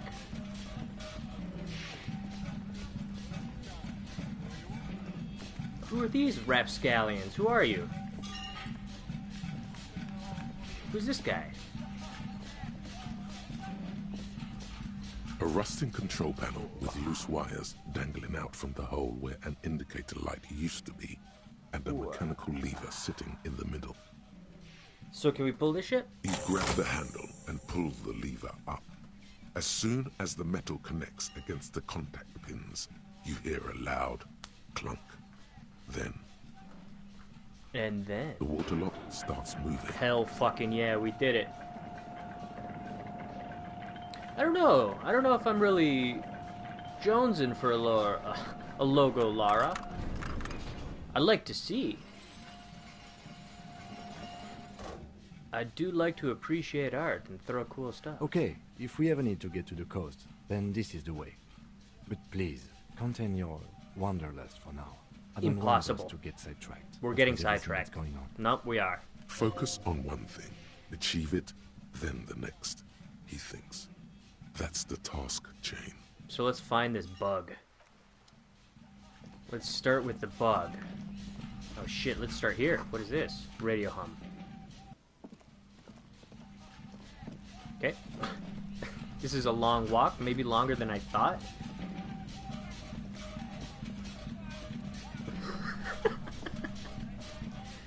Taking our time with this. This is gonna be good.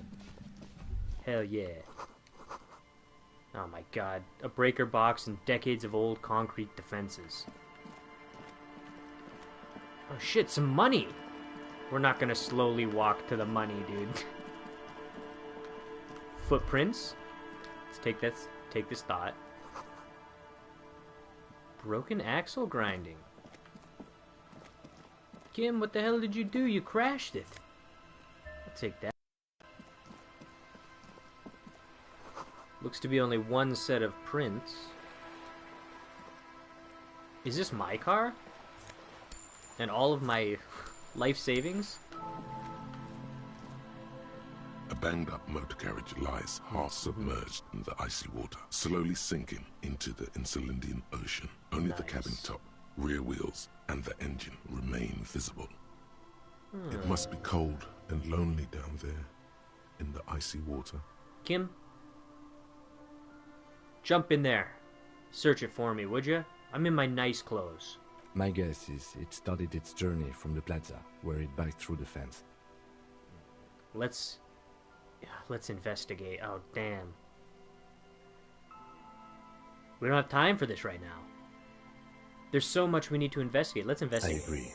We should definitely investigate. Alright, Kim agrees. It's the right choice. You get a sudden sinking feeling.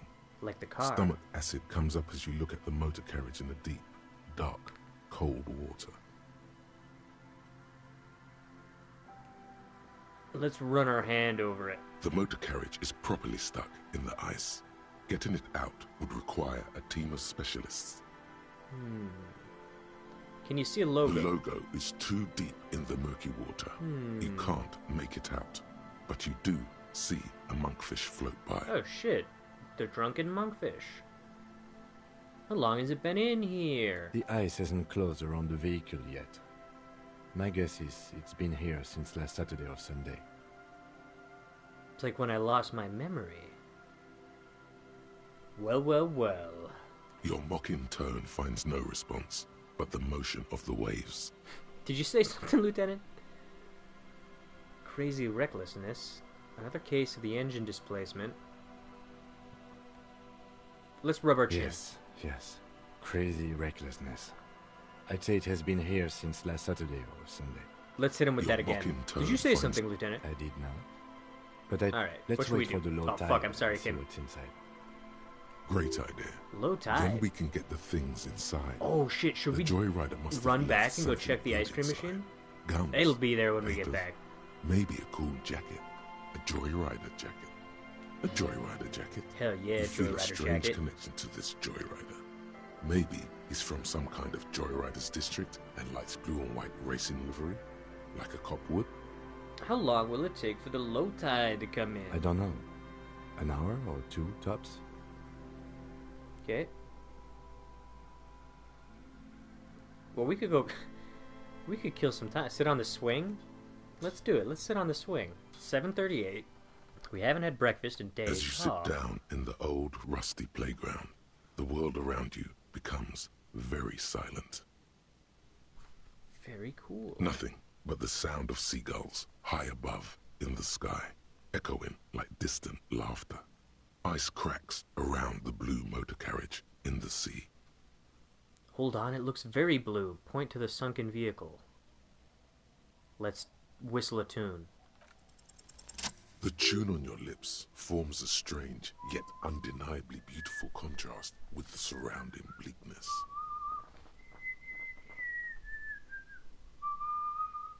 The lieutenant gives you a quick glance. Then, still looking straight ahead, he joins you with a higher-pitched and slightly more melodic trill.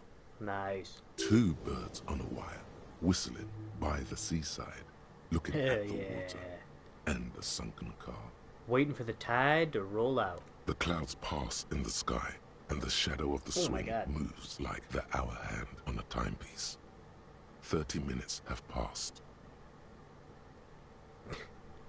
Looks like this might take a while. Time to present a good topic for discussion. The tide sure is taking its sweet time.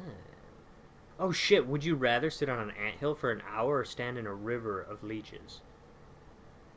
Probably the leeches, because it would just be on my legs. And not all over my body. Well, historically, leeches have been used to prevent and even cure many ailments. Yeah, but the ones swimming around in sludge and shit?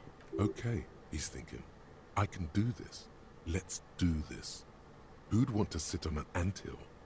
There are no therapeutic benefits to...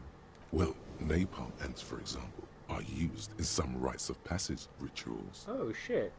Clouds on the horizon grow darker, Well, let's talk and the in shadow of the swing set keeps climbing. You hear the distant rumble of the city. 30 minutes pass. If you have to side with either the strikers or the shipping company, who would you choose? Do you think I will ever find my gun? Oh my god, I want to hear this, but this is so much funnier. Who would you choose? I am already a member of an independent organization, and therefore do not have place. Rock on. Rock on. But if someone puts a gun to your head...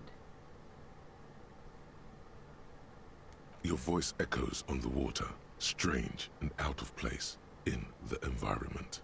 30 more minutes pass. Is that a number on the side? Can you make out the marquee? Detective, I've been able to make out the mark ever since we arrived. I find it odd that you haven't. It's a Coupri, Model 40.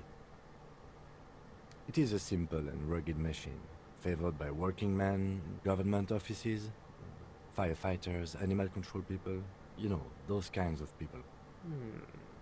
Yes, 41. What do you think it stands for? Isn't that where you came from? It's as if he knows what it stands for, but wants you to say it.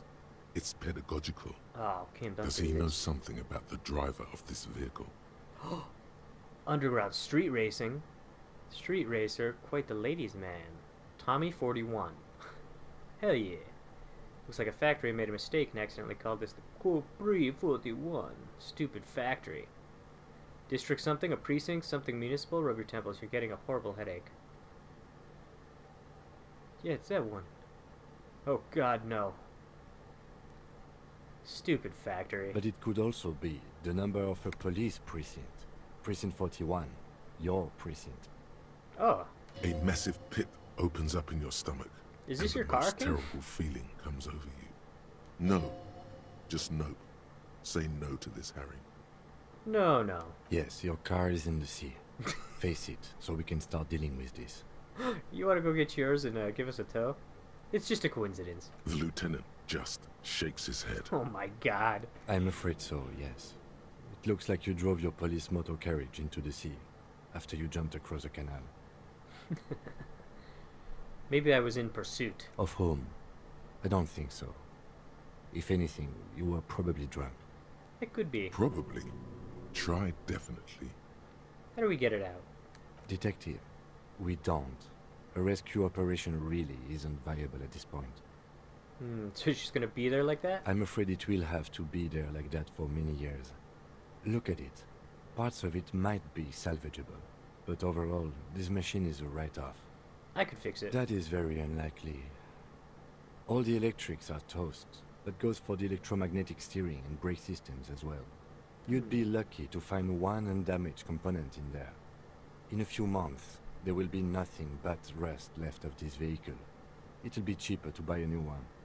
Well, not cheaper. This motor carriage costs 40,000 real. But in the long run, it still makes more sense to buy a new machine than try to refurbish this. I couldn't even pay a hostel bill. People are gonna be angry at me, aren't they? In Precinct 41. I couldn't even pay a hostel bill. Let's face it, this is a substantial loss to your district's budget. I mean, my station only has in addition to my kin. This was 20% of the station's vehicular budget. Nice. Things were going so well, we were just whistling merrily. You can still whistle. Besides, the night is always darkest before the dawn. The badge, the gun. The lieutenant adjusts his glasses and doesn't say anything. There is also a fourth thing you've lost. A fourth thing? More precious than the gun, the badge, and the motor carriage combined. Oh. Lost forever into the... They're not going to take me back after this, are they? People and machines. Training a police officer is... Well, at least I can see what's in there now. Yes. Let's go take a look.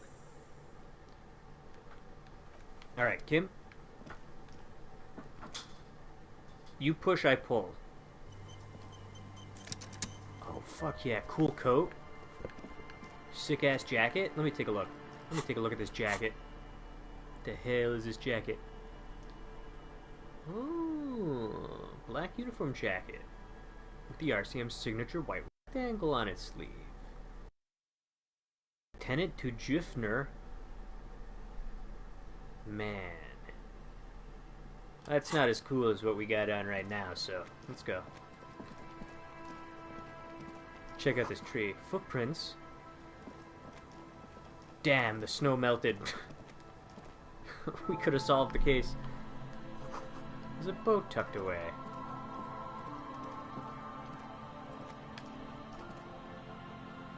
Oh, we'll just go right on in. You see a dark red chair in the dim light of the room. Dark red chair. Dim light room. You know the way up there. Go on. Find me. Okay. Through the broken glass, dusty shelves, in a forgotten chair. How the? Where the? Oh my God! God! We're trapped. We're not trapped. Is this where the mega school is gonna go?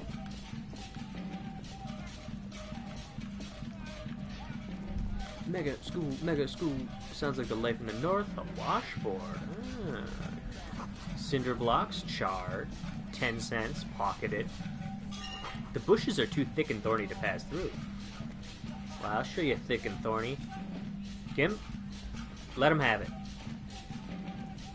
Let him have it. Oh, a bench. The worn and beaten wooden planks of the bench do not look overly comforting.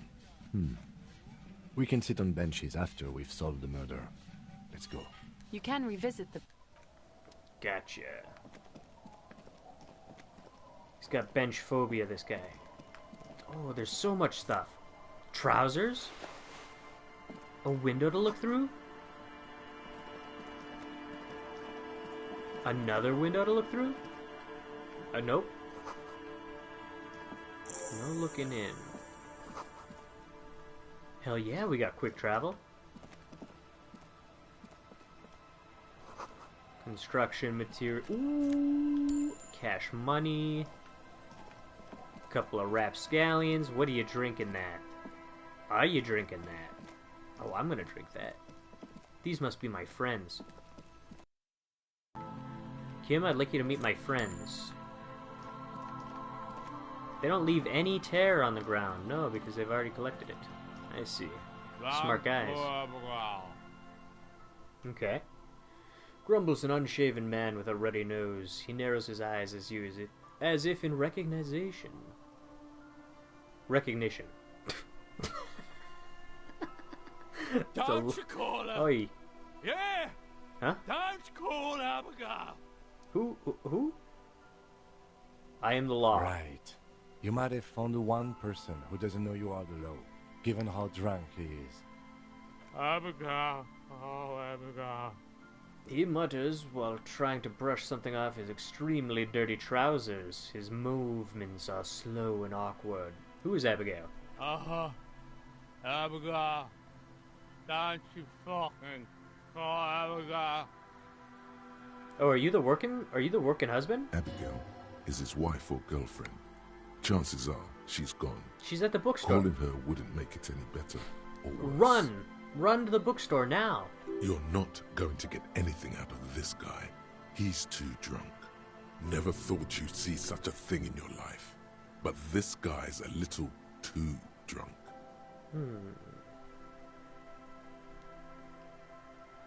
Tell me about your friends. Don't you fucking call her! Hear me! Abigail? Why shouldn't He I? snorts and beckons you to lean in closer. Don't lean in. He waves his hand as if shooing you away, all the while murmuring something. Let's lean in. Don't call Abigail. Don't call Abigail. Who are you? Don't call Abigail. Okay. There's no use in yelling at drunks. He's barely holding it together. The drunk man starts coughing, a really disgusting, hacking cough. Oh, nice. Where am I? The man hiccups, then mumbles something unintelligible. Don't call. Nice. There was little chance he'd be a reliable witness anyway. We gotta ask him. Hey, tequila!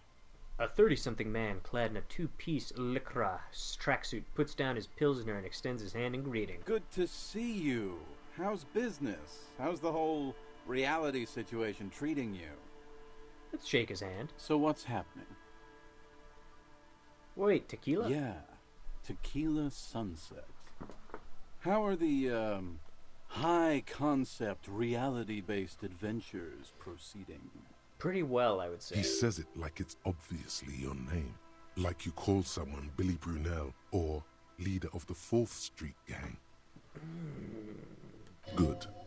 These people know your true name. Looks like it has preceded you, Mr. Sunset. More on that later.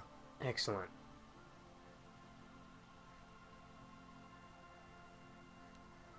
I don't know. People tell me I'm a cop. I'm getting used to that.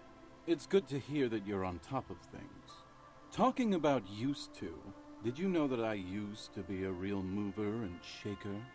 Oh, nice. Sadly, things aren't going that well in Idiot Doom Spiral Land. Haven't found those keys yet, haven't won that great piece of ass back. No word from my business buddies. This guy's your buddy. You feel it immediately. You belong to an organization, a fraternity of drunks. Yes. Idiot Doom Spiral, huh? This is bound to be a good, high-concept conversation. At last. What do you guys do around here? We are saving the world. Please. Please don't go. Don't go. Okay, we're drinking. We're drinking alcohol. That's what we're doing. I tried to save the world once, a long time ago, with enterprise, creativity, and willpower. But that didn't work out. So now, it's a pirate's life for me. What is a tequila sunset? Your tequila sunset. How do you know this? We've met before. Don't you remember? No. You sure don't. No. Aha. Do you want to know how Tequila Sunset came to be? Yes. Tequila Sunset. Something ominous there. Go ahead. Let me take a sip to moisten up my cords. Oh, yes. Tequila Sunset rolled into Martinez last Friday. And by Tequila Sunset, I mean you. The man, the myth. We met on a Friday? Hey, let's not jump ahead of ourselves. This is your story. Stop interrupting. You're right. You got here on Friday to solve a case, hoping to be the early bird who gets the worm. And by the worm, I mean the buzz. Because as far as I know, all you did was get piss drunk.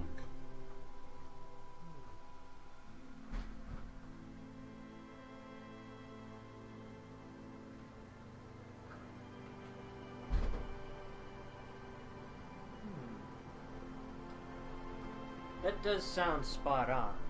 Word on the street is you went around the local hostel telling people that you're a police officer, and that it would be really fucked up if you shot yourself in the head right in front of them. That would be really fucked high up. concept, if you ask me. It is. Excellent. Does that sound like something you'd do? Yeah, probably. The lieutenant's brow is furrowed. He's listening as casually as he can.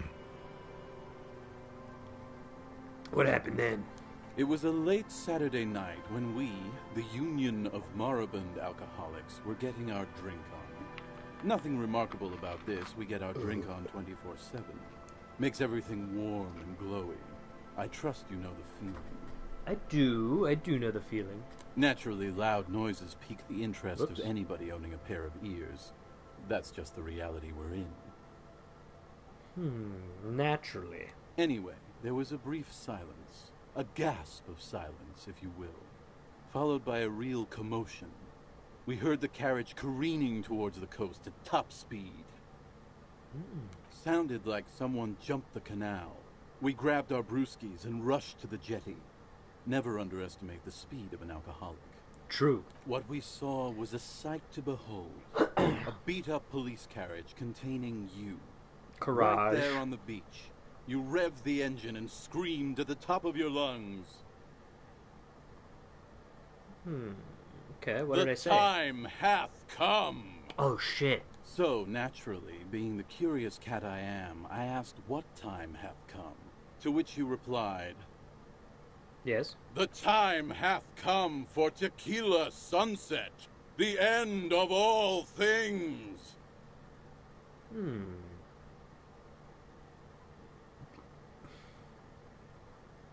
Every word I said was true. Yeah, looms. Why not? Then you jammed the pedal and plowed right off the jetty and through the ice. We ran towards the ice whilst you crawled your way out, miraculously unhurt, covered in seaweed and shit. Nice. Like some kind of sea monster. I am the sea monster. When we finally got there, you were sitting on the beach crying. You said that your badge and uniform were in the car. It was too late to get in there, though. The carriage had sunk too deep. Oh my god. In this way, you and your motor carriage have a lot in common. Recognizing a brother in need, No, we I don't have a offered our badge or a gun. condolences and invited you to party with us, which you naturally agreed to. Hell yeah, I did. We asked about the whole tequila sunset thing, and you told us it was your name now, and insisted that we all call you that from then on. Sounds pretty good. Yeah, I agree. How long did we party for? Hours. It was an all-night drink-a-thon. Then, at some point, I think it was Sunday morning, you got belligerent and wanted to talk about Revacholian women. Oh. How they're beautiful and also whores and so on. Excellent. How one of them fucked you real bad. After a short while, Real you bad or crossed real the good? event horizon, looked Lovely, sullen, little got bit. up and left without saying anything. That sounds like me. Wow, that's quite a story. Yeah, I bet Tequila's a fucking legend around the precinct. You must be proud to work with him. Go on. Be honest with me, Kim. If you only knew. Oh, the pride is welling up inside of you. I get it. I get it, brother. Slide me some skin. Thank you, Kim. Alright, let's continue this investigation. Did I tell you anything specific about the person that fucked me? You were pretty vague about it, but you kept saying you got fucked real hard, and that we've all been fucked too. Ah. Please, don't open that door. Uh-oh. No one's fucked me. I do the fucking around here. Who the hell are you? Abigail. It seemed pretty painful, to be honest with you. If I had to guess, I'd say you're still working through some shit. Did I mention losing anything else? Beside your gun and your badge? You said something about your hope or heart or something. To be honest, the details are a little hazy. Yeah, that doesn't sound like Tequila Sunset. In retrospect, I guess you lost your motor carriage too? That's a big one. Did I say anything about my colleagues? You told us that they were a bunch of fucking losers whose main interest was cramping your style. Hell yeah. No specifics, though. It was more about you that night. You were the star of the show. Got that, Kim? Star of the show. Anything about this case? Yeah, you said it was no biggie and that you'd solve it in no time. And that you didn't need anyone to do it. You're doing it solo now. Well, not anymore. We got the flashlight on Kim's face once again. We got some sort of motive. A lot of cops go solo and hermit once they reach that level of alcoholism. Well, we're a ragtag duo right now. What are you talking about, dude? Did we talk about politics? Yeah, you kept talking about how the coal mine owners were fucking us all over, just like that woman fucked you. Righteous. I didn't agree with you, by the way. The spectral hand of the market makes sure everyone gets exactly what they deserve. Did you get a read on what kind of cop I was? You kept apologizing for being such a bad cop, and for the damage you inflicted on everyone around you. This is somebody else. This is somebody else whose identity I've stolen. That doesn't sound like me at all. You also kept pausing to knock the heel of your hand against your temples, saying, "Stupid, stupid, stupid." Okay. It's a hard thing for a man to confront his past. That's why I avoid mine at all costs. You seem like you're characterized by your storytelling ability. Tell me another one. Whoop-de-doo. So now I'm a fucking storyteller. Right. Why not? Better than a beach bum. Tell me about the idiot doom It spiral. depends, really. Are you willing to help me out? No. The gleam in his eyes and the slouch in his posture is so incredibly familiar. You might get scammed here. You want booze, don't you? I don't want it, man. I need it. Can't tell stories without it. Dry stories are boring, see? Okay, I get it. So, have you got anything for good old idiot doom spiral? A bottle for a story. Seems fair to me. Let's lie. Then I will see you again once you've procured some. Par exemple, my good friend Rosemary here sells all kinds of stuff. Ooh. All kinds, sir. Beer and wine. You too, Tequila Sunset. Tequila Sunset. Good to see you, friend. Do I have deals set up for you, buddy boy? Good to see you too, friend. So what do you want? I got smokes. They're cheap. Very cheap. I got Pilsner. Great deal. You won't get a better deal on that piss. Spirits I can let go for 300 real. I also have speed. And by speed, I mean amphetamine. Oh, shit.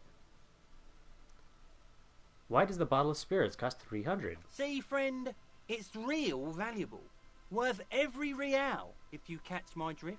Got it from a bit of a business venture. That's crazy. You know what's crazy, actually? What is? What? Keep him talking. What do you mean, what? This guy. Conversation might bring a discount, no? Where'd you get the bottle of spirits from? Oh, this is medicinal spirits. The good stuff. Got it from the doctor's office. I got one of those scientific ampoules a few months ago. Torpedo, they call it. It's supposed to keep a man from taking a drink. Oh, yeah. Didn't stop me for shit, that's for sure. 5 lemons with half a pack of butter and you're good to go. That sounds like a good tip. It really isn't. In a week, the goddamn kidneys started giving me all kinds of help. Finally, the missus took me to a private doctor's office. Not a charity, the real thing. Those arseholes charged me 4 real to remove the damn thing. But I came out on top after all. Assholes. But the idiots left me alone in there. Now, I used to teach high school biology. I know what doctors use to preserve dead fingers. Like 3 cans of this blue medicinal stuff from the back room. Threw the snakes out and voila! What's left is this beautiful blue stuff. 98.7% almost pure alcohol. Cool. 2 I already sold to these fine gentlemen here. But this last one is yours for 3 real, if you want it. Don't say it. I think it will prove useful, yes. 3 real and it's yours, friend. The deal of a lifetime. Give me it. Well done. You got it. That's a much more reasonable price right there. Makes sense now. Give me that spirit. Just make sure to enjoy that one, friend. Amphetamine? Aye, by amphetamine I mean speed. I thought by speed you meant amphetamine. Aye, that's what I said. Right, got it. Good, my man. Now what can I offer you? Amphetamine? Aye. I'm a cop. Sure did, buddy boy. That's why I said amphetamine. I mean speed. I mean amphetamine. I got... You Aye. got it both. Good, my man. Quite now, the business venture. Oh. The system's been good to old Rosemary here, and I'm milking her like a bitch goat in the backyard. What do you mean? You see, friend, man makes his own luck, and I made mine real good. Got my hands on 3 bottles of liquor exquise. Oh. Sold 2 to the fellows around here, and immediately invested the profit. Bought cigarettes, bought beer, even bought a bit of speed. And look at me now. I've got everyone on my hook. Looks like you're on your own hook. I approve. Hook 'em and cook 'em, huh? You want to buy us? Alright, let's hit him with the you hooked said yourself. Bought cigarettes? Of course. It is what it is, you know. What it's always been. people, buddy boy. It's the people. He has long forgotten what you were talking about. Damn, that's a lot. That's a hell of a lot. In the civilized world, it's a custom to tip the shopkeep, friend. But come back anyway.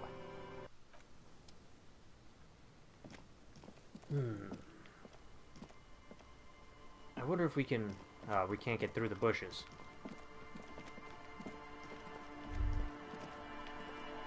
Yeah, there we go. A drop in temperature, an easy flow of air, an empty street. Before you, a thoroughfare unjammed with lorries. No more drivers smoking on hitch steps. What did the Just smoke smell like? silence. Chemically sweetened. Across the road, a forgotten bus stop. Corrosion has opened a hole in its roof. An elm tree watches over the building. Its branches are dripping with rain and snow. The road is smooth and motley. Craters filled with a black asphalt.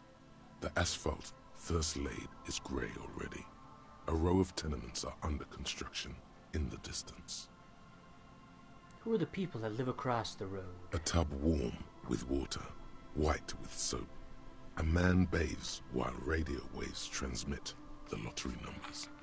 4, 18, 21, 4, 1. A modern washing machine rattles a drawer full of silverware. His boyfriend is on his way home.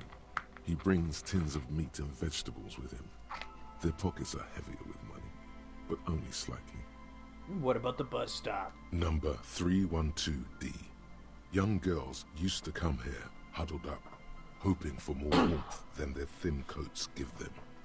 The bus took them to school. It has not run for 8 years. There were not enough girls to sustain its cost. And tell me about the road. Count the potholes. Craters pocked the surface. Children played in them until heavy trucks full of black pitch rolled in. The landowners have filled the craters with money. It is a vital artery of the flow of trade. I gotta do some wax magic here, Kim. Give me a second. The wind moves the aerosol. A detective stands behind the boom barrier. A breeze moves a curl of his hair. Nice. Let's get back to the car.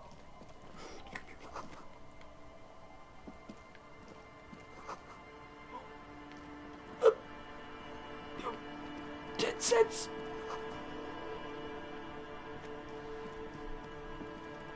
Oh my god, we gotta get into my car. So we couldn't pay the boat. Nice.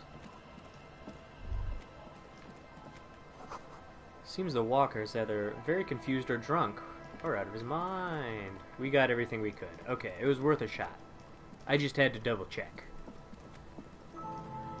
Maybe if I had my cutters out, though. Cut through the ice. What's this? What are these doing in the fish? Weights and fish? We got weights and fish, people. Hi, officer. Hello. A woman in a raincoat stands on the quay, considering an overturned boat. A sword in the scabbard hangs from her hip. Anything I can help you with? As always, I am the Lawbringer. That depends. What are we exactly? I've questions. The first is, what's your name? Where are we? Fishing village on the seashore. This place doesn't really have a name. It's sometimes called Illisible. Why? The sign on the street leading here is illegible. Has been since they built this place.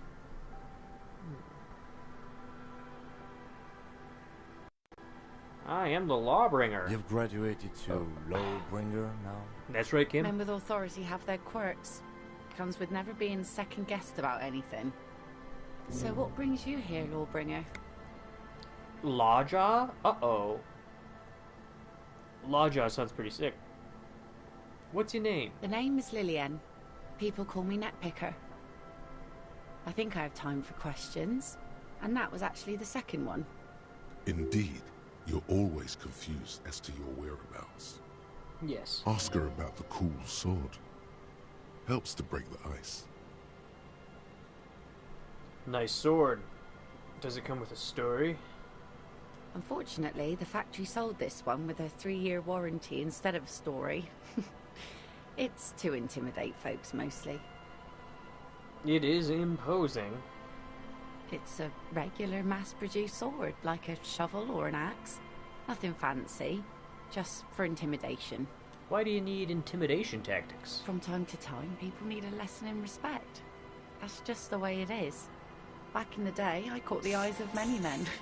And believe me, men need a lesson in manners from time to time.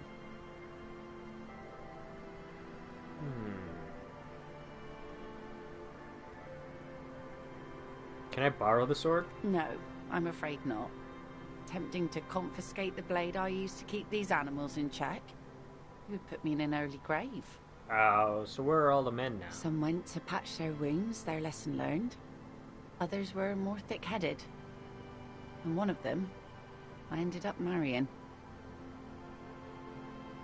If they're thick-headed... Guess I enjoyed the way he bled. If it is, then why the melancholy? Where's your husband now? Missing? Missing persons case. It absolutely does not. We are not going to look for him. We gotta look for him, Kim. No. There's nothing to find. He's dead. Lost to the waves. Ooh, was he murdered? The lieutenant shakes his head again. Yeah. By himself. Inadvertently.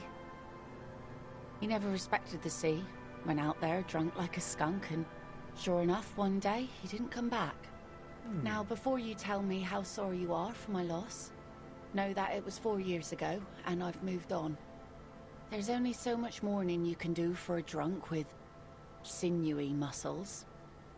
She really likes those muscles, though. It's in the way she pronounces sinewy. Let's just say the word sinewy to her. Sinewy. I shit on death. I don't. But us working folk don't have the luxury to be bedsick with melancholy. I buried him, mourned for an appropriate amount of time, and went on. Life didn't really change that much for me and the kids. She glances at the village, where 2 little kids are playing with what looks like rocks. This is neither a touchy nor a very interesting topic for her. She looks like she's ready to go on a date with another, better, drunk. Ask her. Both of you could need some action. Oh, we gotta find a good spot. Look at the boat. Sure is. The sun, I call her, coated with a fresh layer of tar just yesterday. It'll take some time for it to dry, assuming the sunny days continue. Sunny days? Aye. Sunny days. You got a problem with that? No, ma'am. We have no quarrel with sunny days. Good. It would have been bad news had it turned out it wasn't a sunny day. Bad news for the skiff, bad news for the nets, bad news for the kids. There's a moment's silence. She looks at the slushy snow melt on the yellow belly of the boat. When do you think that boat will be ready? In time, when the sea turns and the winds settle, she will be ready. What do you do around here? Like I said, fish mostly. Sail the waves, take care of the kids, pick nets. Right now I'm tarring a little skiff. Ooh, is that enough to make a living? Sometimes I also walk to the beach to see what the sea has given up. The sea is full of surprises. Maybe we gotta check this beach out, Kim. Keep it professional, man. Don't make it sound like you're hitting on her. Well... This is what is called a conversation. Damn. You don't have to be guarded right now. Okay. What's the most guarded option? Sounds quite romantic. I never thought the sea brought anything particularly interesting. What have you found? Wood. Pieces of glass. Oh, I bet. Every once in a while we see High dead five, bodies. Human, animal, fish, other odd sea creatures. A mine washed ashore once. What? I said what? A mine? Bottled drugs also. Lost cargo in general. Most of the time it's just wood and glass. Wood and glass. Wood and glass. All right. Major choice moment. You only get to ask one thing. It would be weird to say them all. Why don't we just say them all? Choose wisely. Let's just say them all. A mine. That would be dope. Drugs. Human bodies. Ooh, boy. I'm gonna pick the mine. We gotta know about that. Although, I do need some information on drugs. Well, I the need what's RCM mine. has to wait for another one, because some army folks came by, took it in the middle of the bay and blew it up. No. The blast was surprisingly timid for such a huge spiky thing. No. No. Alright, goodbye. This boat is floating freely in the water. Let's have a look around here, Kim. Kim, get in the water. We're going for a swim. Kim? Just come out over here. Just stand, stand a little closer. Hell yeah. Oh, there's no push Kim option. Damn. Next time. Next time we'll push him. Let's take this money from the bank. What do you mean I can't? Can't use my angled vision?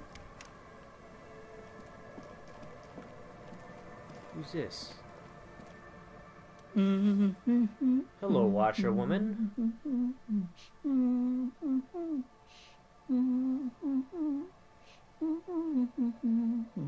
You're not sure about the melody, but it might be South Oh, it's Samara, fucking possibly Sigayan, taking big also known dumps. as the apricot suzerainty. Taking big dumps. Talking poo. Talking poo. Welcome to the fishing village. Please lean in closer. I have cataracts. Nice. If you can't see, then how did you know I was here? Can you sense my spirit vision? My I spirit still have vision? a golden ear. Come, come. Kim, if we cut her ear off, we could sell that for so much money. Yeah, let's lean in. Oh, welcome, police officer. We don't cause any trouble around here. And we don't want any trouble either. Okay, alright. You answer my questions the way I want them answered. Nobody has to have any trouble. We are not here to cause any trouble, madame. We don't know that yet. We don't know that yet. We take care. We're cops. We're hellraisers. Click, click, bang, No, bang. you're not. I've seen you around here before. Me? 12 years ago. You didn't raise any hell. You were quite helpful, actually. But still, in Martinez, you're considered an ill omen. I've been here before? Or the cops? What are we talking? I've been here before? No, not you personally. I meant the RCM. Yeah. Some of the men got into a fight. One of them killed another. Locked himself in that woodshed over there. Oh. He was brooding, needed some help opening the door. You got it open for him and took him to think about what he'd done in a more secluded place. Somewhere more quiet.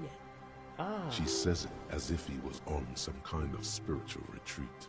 That sounds like a good way to sell it. What kind of ill omen are we talking about? Oh, the usual. Dark tidings. Black Hound. Black Hound, huh? Sounds like a cool nickname. Tequila Sunset, Black Hound. That's you, all right. A black hound licking your own heels. I am an ill omen, all right. Omen. You're not. No one around here considers us an ill omen.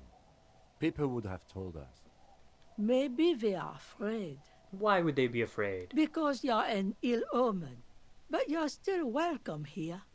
As long as men with guns aren't chasing you. And maybe even then.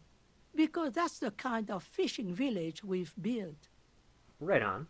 I'm sorry there's not a lot of room to park the motor carriage, and not a lot of houses, or a lot of people. My kids are long gone, searching for treasure. So are others. Ah, look at me ramble on.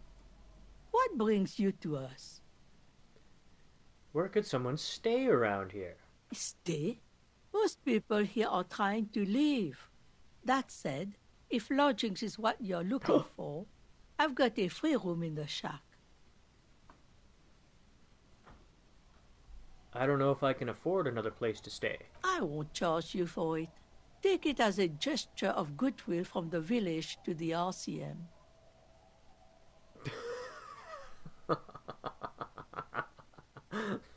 Fucking, I'll take it. Hold on, you're just giving it to me? No one is using it, and God knows it's not much anyway.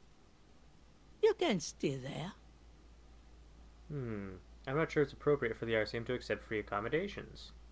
Oh, don't. It's your choice. No skin off my teeth. Why isn't anyone using the room? My kids grew up and left like they do. The house is long empty now. I live in the small side attachment. It's easier and cheaper to keep warm. I can just have the room? Aye. The room is pretty bare bones, but it's got a bed and roof over it. That's more than some folks have around here.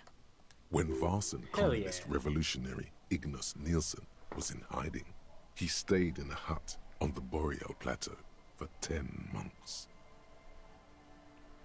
Rags to riches.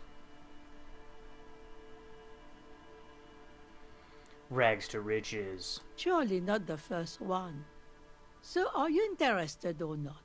I am. Don't make an old woman regret opening her house to the police. Well, if you are not in the hostel in the morning, I'll know where to find you.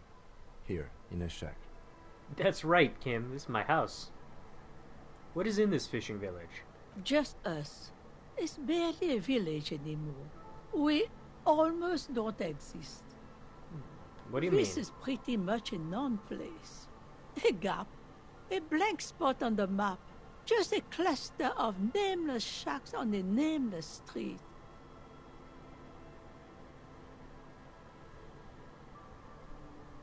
Nice. The place is so pornographically poor, it's not even funny. This place is pornographically poor.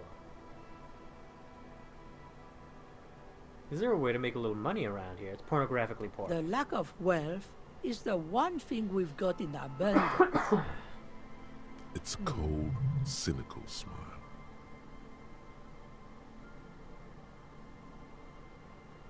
Riddles fits with the general ambiance here. Aye. Sometimes it's as though I'm also gotten lost inside this nameless nothing. I'm lost too. Oh, it seems to be a common theme these days. I'm in the process of finding myself. Isn't that what people always think when they are lost? Something I can do for you to find your way, officer? How do I make cash? Here? For you? No, officer.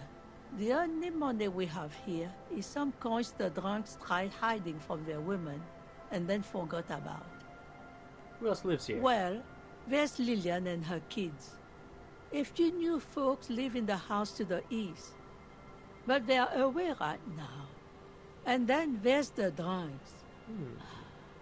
Not a pretty sight, but there's little we can do about it. Home is home, even for them. I met her already. Lillian is tough. Tougher than the men here, at least. If it wasn't for her and the kids, this place wouldn't have a spark of life left.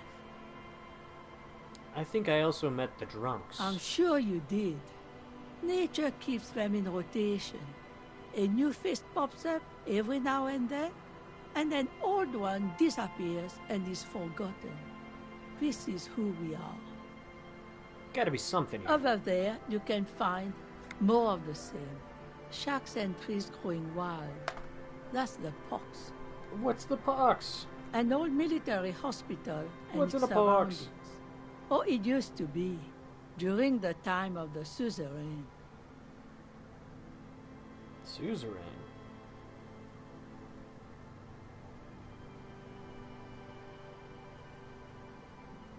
Go on and tell me. After the war, it was turned into a goodwill hospital for shell-shock veterans and folks looking for some quiet in the old sanatorium gardens.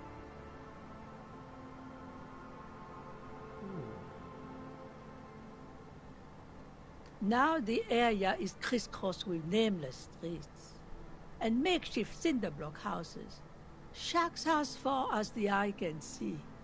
What about the The hospital? goodwill ran out. The staff left and the place was shut down. It's long gone by now. There's another topic I'd like to address. She nods, rinsing another piece of cloth. What about down the coast? Not much. There's the abandoned church, the DeLorean Church of Humanity. It's been there since before my time, even. That kind of sounds like what Some he wants things to build. just don't fly, officer. Look around. Who'd go to church here? They built it 300 years ago. Must have been nicer then.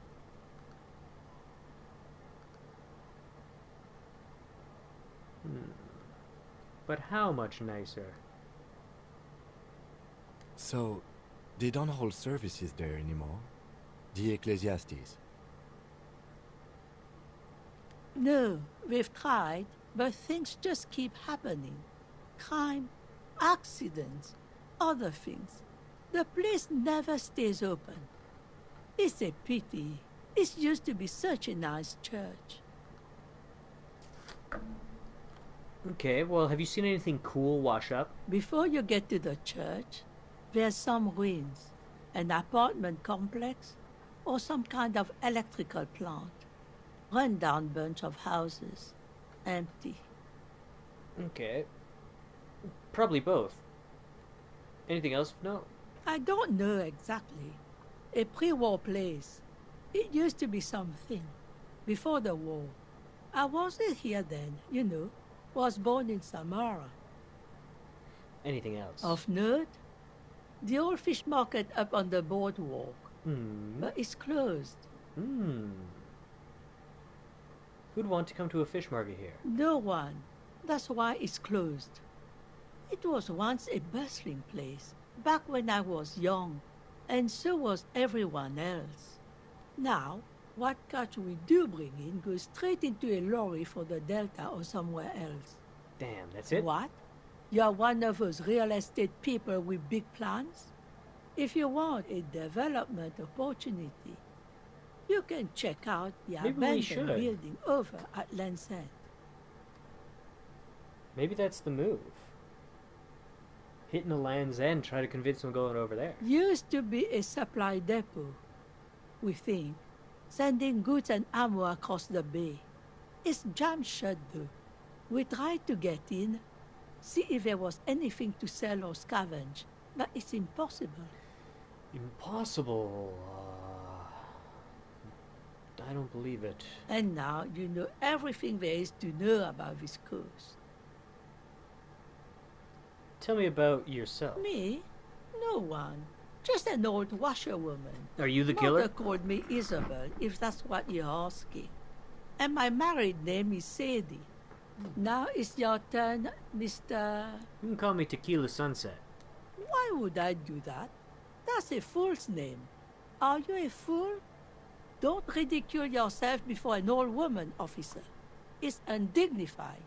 I was asked to get your signature. Eh? What's this about? Come now. I can't read all this scribble. Tell me what it says. It says, Test the stinky, waters here. stinky poo-poo. Say that there's nothing to be worried about. It's just a real estate deal. Oh, Everett wants to turn part of the village into a little youth center. Huh. I might be half blind, but it looks like part of the village is gonna be a street. The best part. The part we need to get out of our houses. Ah. Have you asked Lillian about this? I won't even consider signing till I know she's on board. Okay, I'm off. We need to go deeper in.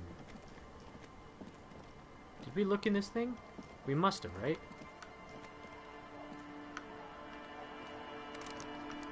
We did not. We did not. Hello, children. The scruffy-haired little boy kicks a stone. He can't be more than 5 years old. The other one looks indistinguishable from him. He watches his brother kick the stone with his tongue lolling out of his mouth. You must be the twins. This one doesn't say anything, kicking the concrete with his worn-out sneaker. Lily's our mum. Of course. I already said that. The stone kicker laughs suddenly. His head is too large for his shoulders. The other one laughs as well. Wow, so intellectually stimulating. Children are stupid. You guys look The identical. stone-kicking one becomes frantic all of a sudden, as if that's something to be scared of.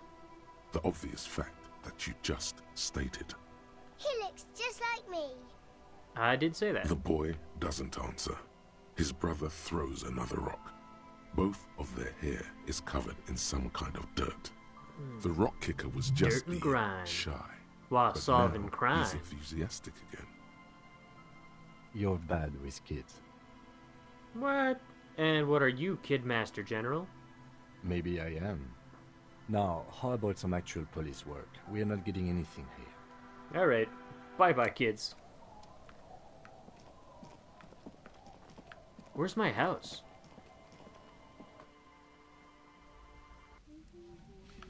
Oh, wow. Is this my house? It feels safe and warm in here, not like outside. Industrial cold. Kid, get out of my house. Hello, mister.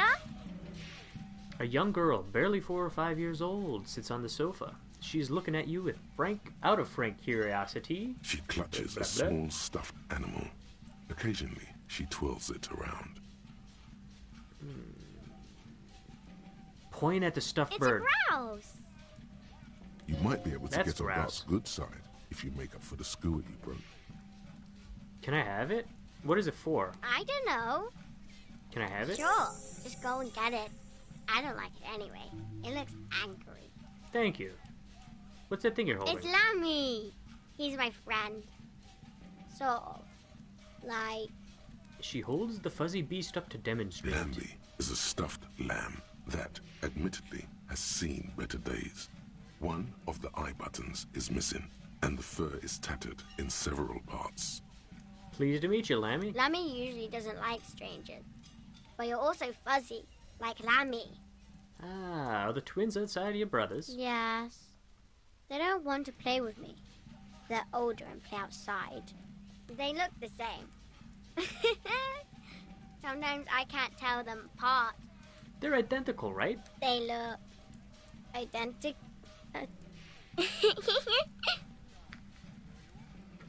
Are you the daughter? Yes, I am. Little Lily. You know my mom? I'd like to. Uh-huh. Mom is great. You know what's great about my mom? Everything? Yeah. Goodbye. Bye. Let me get this bird. Hell yeah.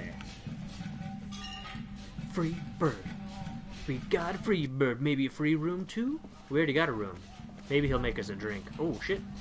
Inside you hear the cozy sound of some kind of heater sputtering. Kim, come check out the place. The door has seen better days. The layer of paint has started to peel off due to the salt and wind from the sea. Even the lock looks slightly rusted. Let's I'll go wait on outside in. to give you some time and privacy to check out your new living arrangement. But just so you know, yeah, after we are done with the day, I'll still be staying in the whirling in rags for the night. Okay. We'll meet in front of the shack in the morning. The key turns with a satisfying click. You can enter the shack now. Let's get in that shack.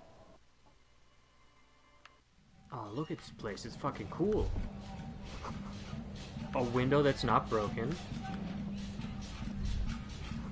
Old science fiction. Creaky floorboards. An intricate heat engine. What more could we want? Wow, and a bed? The bed is comforting, if a bit run down. Still, you've earned a rest. No time yet. Oh, and a radio? Incredible. What is this up here? Hey! An old mirror hangs on the wall. You see the reflection of your face in it, adorned with the expression. Oh my god. Kim,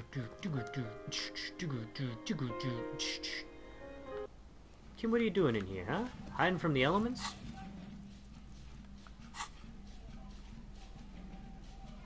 Damn, swanky checkered jacket. Logic. Versus, what do we got right now? Drama and electrochemistry. 2 boosts.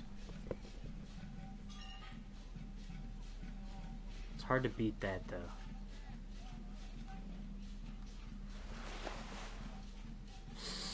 Nah, we need those pants. We need that yellow.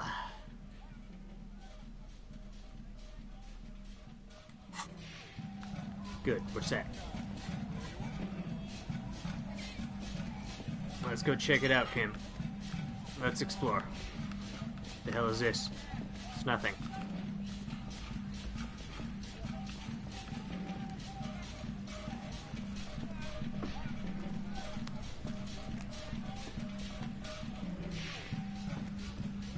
Let's go check this out. Rust-eaten letters, Mazut. The rear tire of a motor carriage adorns these reeds. Nice. We really got some quick travel pop. Where are we going, guys? Do I need to get on this bridge? Halfway through it? Yeah.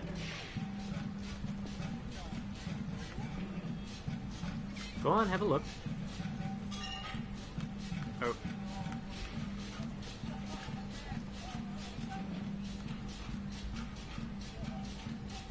Do I not have a tool I need? Maybe I need, like, fishing line. Oh, shit, what was this? Oh, that was just Kim.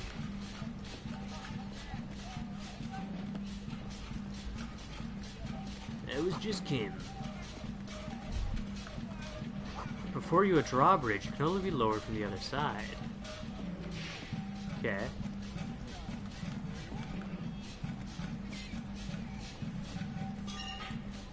How are we... No way were we walking all the way around for that. We're exploring over here.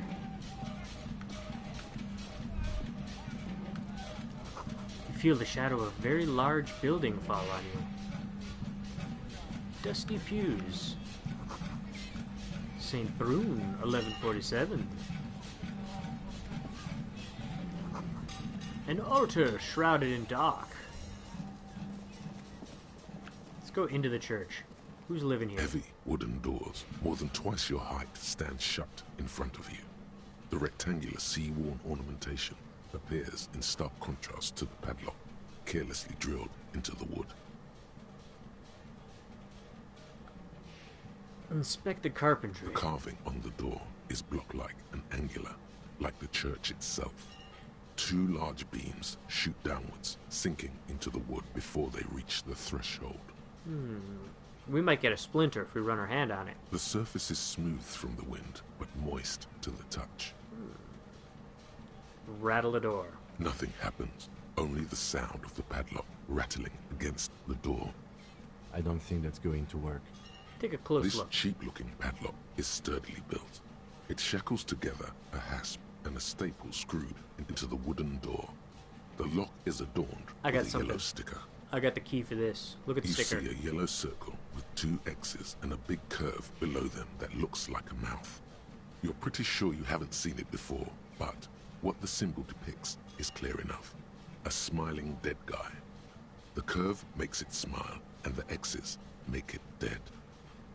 There is something blindingly modern about this symbol. Its modernness puts to shame everything you've seen before. Why is it so modern? It's the contrast between the cheery, chemical yellow and the rigor mortis. As if the cheery guy didn't know he was dead, or the dead guy didn't care that he was. Either way, you get the sense the forces of future are at work here.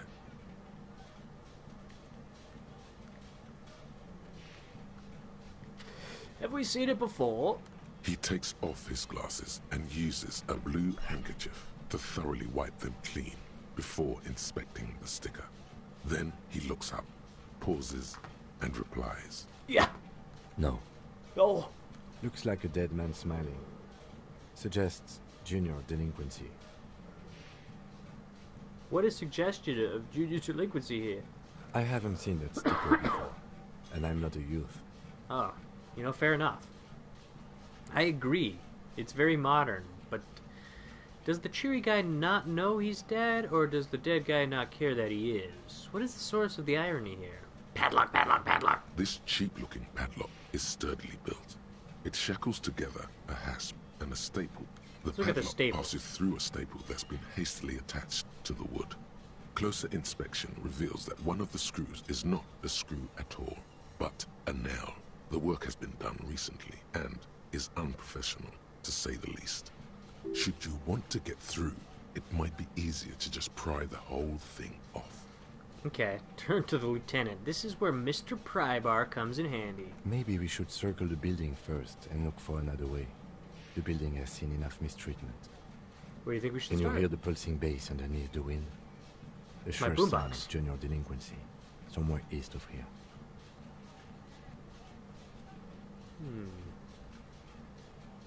Try to peel off the sticker without ripping it. Your hands are clammy from the sea air. Damn it. The piece of sticker keeps slipping away. Kim, could I have your handkerchief? The lieutenant hands you a blue handkerchief. He looks a little dismayed when he gets it back crumpled. However, it should be easier to peel the sticker off now. Let's do it. There's nothing like the sound of a sticker unpeeling. Now it's stuck to your thumb. Oh, let's put it in Kim's notebook. Au revoir, sticker. Okay, we leave. And Mr. Motherfucking Prybar. Party police, here we are. Wooden doors, more than twice your height, stand shut in front of you. The Here we go. rectangular We got it. A minute or so We didn't get of it. mauling away at the lock has led to no success. The pry bar in your hand has given you zero mechanical advantage. You could give me a hand, you know. I'm not as sturdy as you are. I have even less leverage. The doors remain unchanged, closed with a padlock. Damn. Alright, let's go break a window or something. Oh, is that 10 cents I spy? A dead phone. Alright, let's come back here. Leave some green so we know what we haven't looked at already.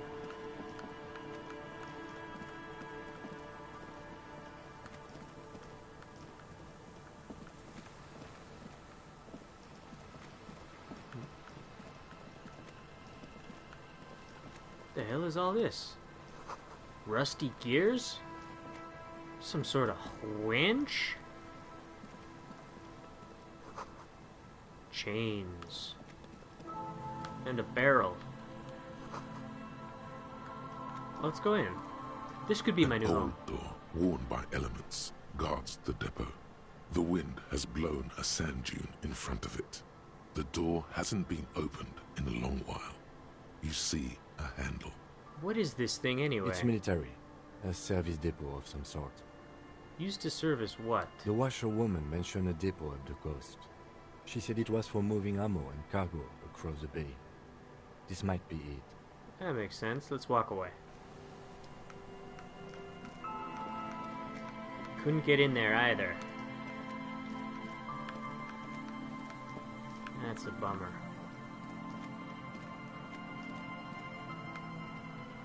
Are we gonna... Nice. And a shirt, that's good. It's always good to have a fresh shirt. The boardwalk rises to your south. It casts a long shadow over you. Maybe I could, get Gart a live bird.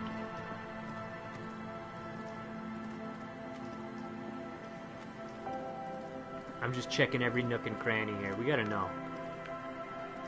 If there's a treasure, we're gonna find it. A long time ago. A rusted, broken control box for the radio relay tower. A necktie. Tiny inlets there, off in the far distance, where the post ray trails towards. Whew.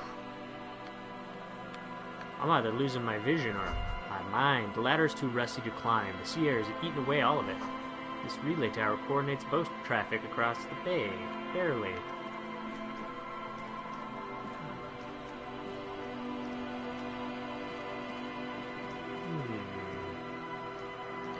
I wonder, is it better to cast a wide net, or is this a few eggs in one basket sort of game?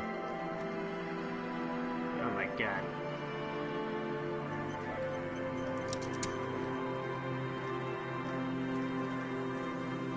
So we got... I don't even remember what was up north at this point. I can't even remember what we just walked away from. A fireplace and a tower. Okay.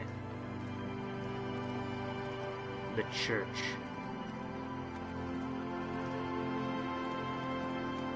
Delinquents. Oh, hold on. There's some cash up there. We gotta run back for it. It's 11:32. And we're fast. We're fast as fuck. There we go. Boom. Didn't even take a minute.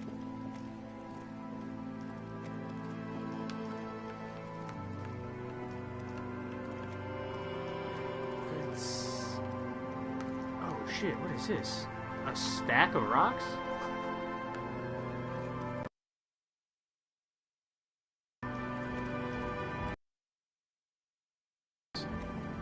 The tent fabric covering a pile of stuff. The flap is open. Inside, 3 young men in forward-looking apparel, reminiscent of the sticker on the padlock, are listening to some new form of music. It's like nothing you've ever heard. One of them looks at you. Hello? Come on! Get in and close the flap behind you. The warm stuff's getting out. Squeeze in. Sorry, we barely have room for one. Sorry, Lieutenant. You go ahead. I'm too old for this. I'm actually not, he thinks. I just dislike delinquents. I see. I'm sure you will feel right at home. I'll keep watch. Do that, kid. Oh, yeah, oh. Oh my god. I thought I was entering the fucking mindscape. Maybe we should level up first. 3 skill points.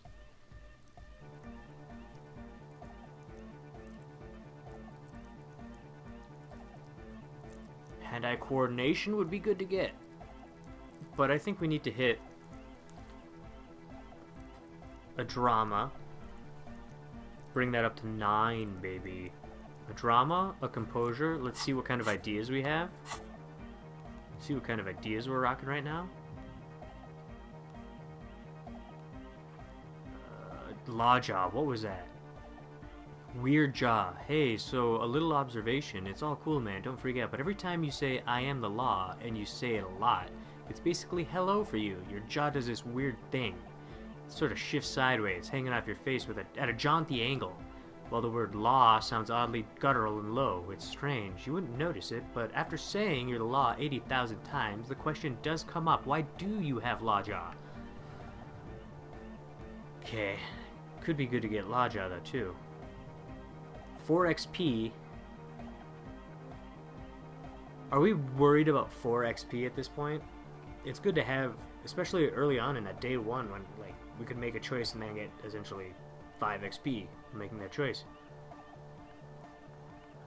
We could forget this.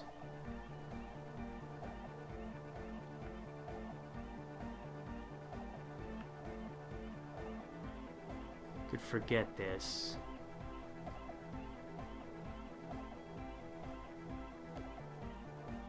Thought will be lost forever.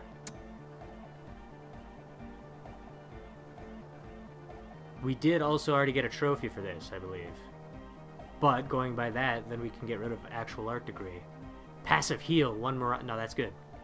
That's good. Hobocop is not necessarily great. Rhetoric raised to 5, +1. 10 cents for every. That's phenomenal. Yeah, let's get. Boom.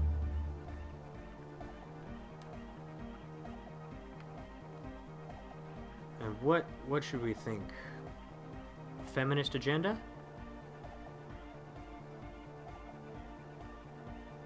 Laja.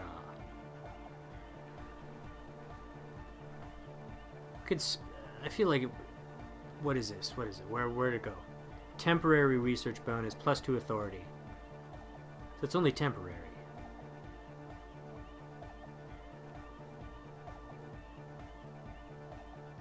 So the -1 rhetoric is only temporary. Could be -2. Laja. Let's think about that.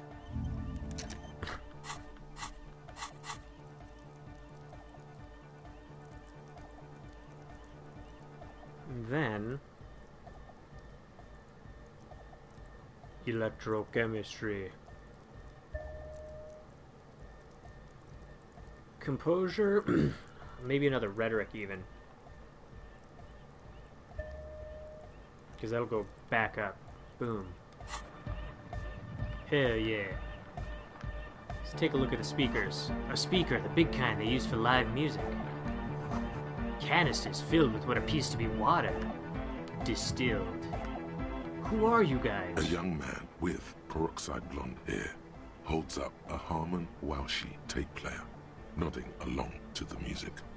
He looks at you with a knowing smile and says, as though you're supposed to be sharing some tremendous evangelical secrets. Hardcore! Say nothing. Hardcore! Still say nothing. Hardcore to the mega! Say nothing. Internally coherent. Still say nothing. Hardcore! Alright! Yeah! Say nothing. He furrows his brow as his very large head traces the sublime invisible movement of the music in the very real air of the stuffy tent. Hardcore! Ah! He lets out an agonized roar over the feeblish, obviously not too hardcore beat below. No, but seriously, I'm a little so hardcore. Is it though? Oh shit. It is. What is it? I mean, really. Feels like you should reply with the very pinnacle of idiocy here, so that things get totally transcendent. But you haven't gotten there yet, so you don't know what to say. Oh shit. I was thinking that too. I am the Mike Enforcer. I am the chick's checker. Yeah! Could there have been a right way out of this garden of forking paths, you think? Let's take a look. Solve the egghead puzzle. There has to be some way to talk to this person. You just haven't found it yet. It's definitely not about signing. What if you just try again, find your way out of this maze of things to say? Okay. You see a youngish man bleaching the tips of his hair. Hello, I'm Andre. It's a pleasure to meet you. Oh, who am I looking at? There is definitely something futuristic about his hair. Aggressively so. You get the sense that this is what the future will look like. Okay. Imbecilic. Yes, should the future ever come, it will look deeply imbecilic, like this guy. Shake his hand. His grip is strong, sweaty, and warm. He's trying to project and inspire confidence. This is my posse, Noid. The young man with earrings looks at you suspiciously. And Egghead. Egg! Egghead. Together with a Burger, who's out there right now, doing some seriously progressive sonic experimentation, we like to think of ourselves as music venue organisers. Ah. Why are you here? You see, we've been all over Jamrock North, prospecting for real estate to establish a new venue in. Also for talent. Yeah, thank you, Egghead.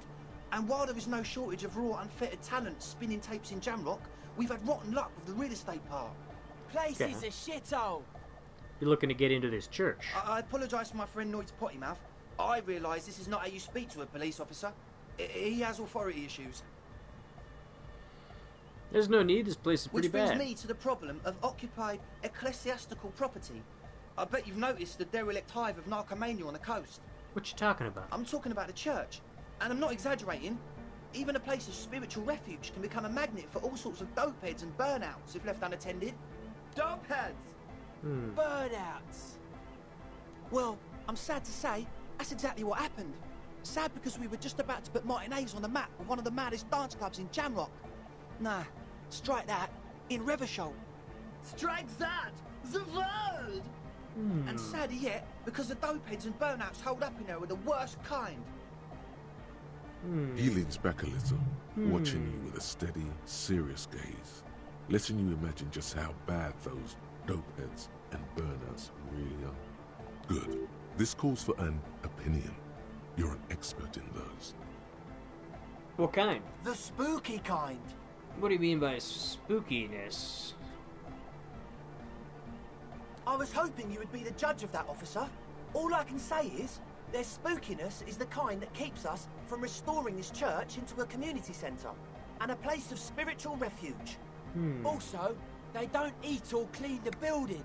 Shit's gonna collapse. People just want to spin tapes without them spooking it up. Place has bad signs. No one can dance like that. Thank you, Egghead. So you're gonna look into it, right? It should be a police matter. Getting them out. Whatever spooky stuff they're doing, I'm sure it's not what the Ecclesiastes meant their property for. Well, we could take a look. Man. Andre's obviously very happy you took him seriously. The whole tent is. The boys exchanged giddy looks. Did you put the padlock on the door? Yes. I asked Noid to install a measure against more drifters wandering in. It's a temporary fix, just something to contain the situation. I had to do it in an hurry. Not my best work, but it should hold for a while. I need the key. Of course. Noid, give the officer the key. All right. Oh boy.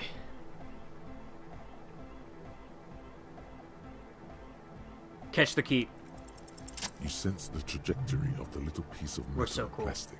We're so The fucking object cool. makes a small ringing sound as it approaches. Just the tiniest chime to your left. Catch it. Ka-ching! The key hits your palm. The speed freaks nod to you approvingly. Play it cool. The speed freak nods to you. A respectful nod. You proved something here. How long have those people been locked in there? Not long. Like a week, maybe? How can you be sure they haven't starved to death? I'm super sure they're alive. I mean, come on. I'm at least 90%, maybe 85% sure they're still alive. Somewhere in the ruinous past that led you here, there was something called exams. You may have learned the term involuntary manslaughter there. Andre, do you know what involuntary manslaughter means? Yes, I do. I listen to Channel 8 all the time. I know about crime stuff, and I assure you, officer, this is not what's happening here. I'm at least 80% sure they're alive. I mean, come on. Most people aren't ever that alive in their entire lives. What do you mean? I don't know. What does anything mean, really? Oh, yeah. Sounds like nonsense. You're right. It is nonsense. Total garbage. I knew you'd see through it. You're one smart cop. Where was I with this padlock? He nods attentively, ready to answer the questions of one smart cop.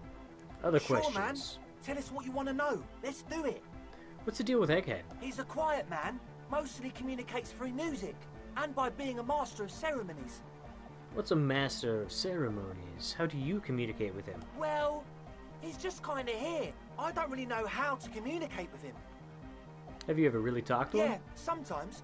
When I stumble and find my way into his centre, you have to hear a lot of hardcore to the mega first though. The man smiles mysteriously, choosing to let the beat speak for itself. Who are these people inside the Truth church? is, I don't really know. None of us do. I don't even know how many there are. All we've seen are glimpses. eclipses. Well, there's also the machinery. The machinery? Tell me more about the This machinery. machinery is of the deeply mystical variety.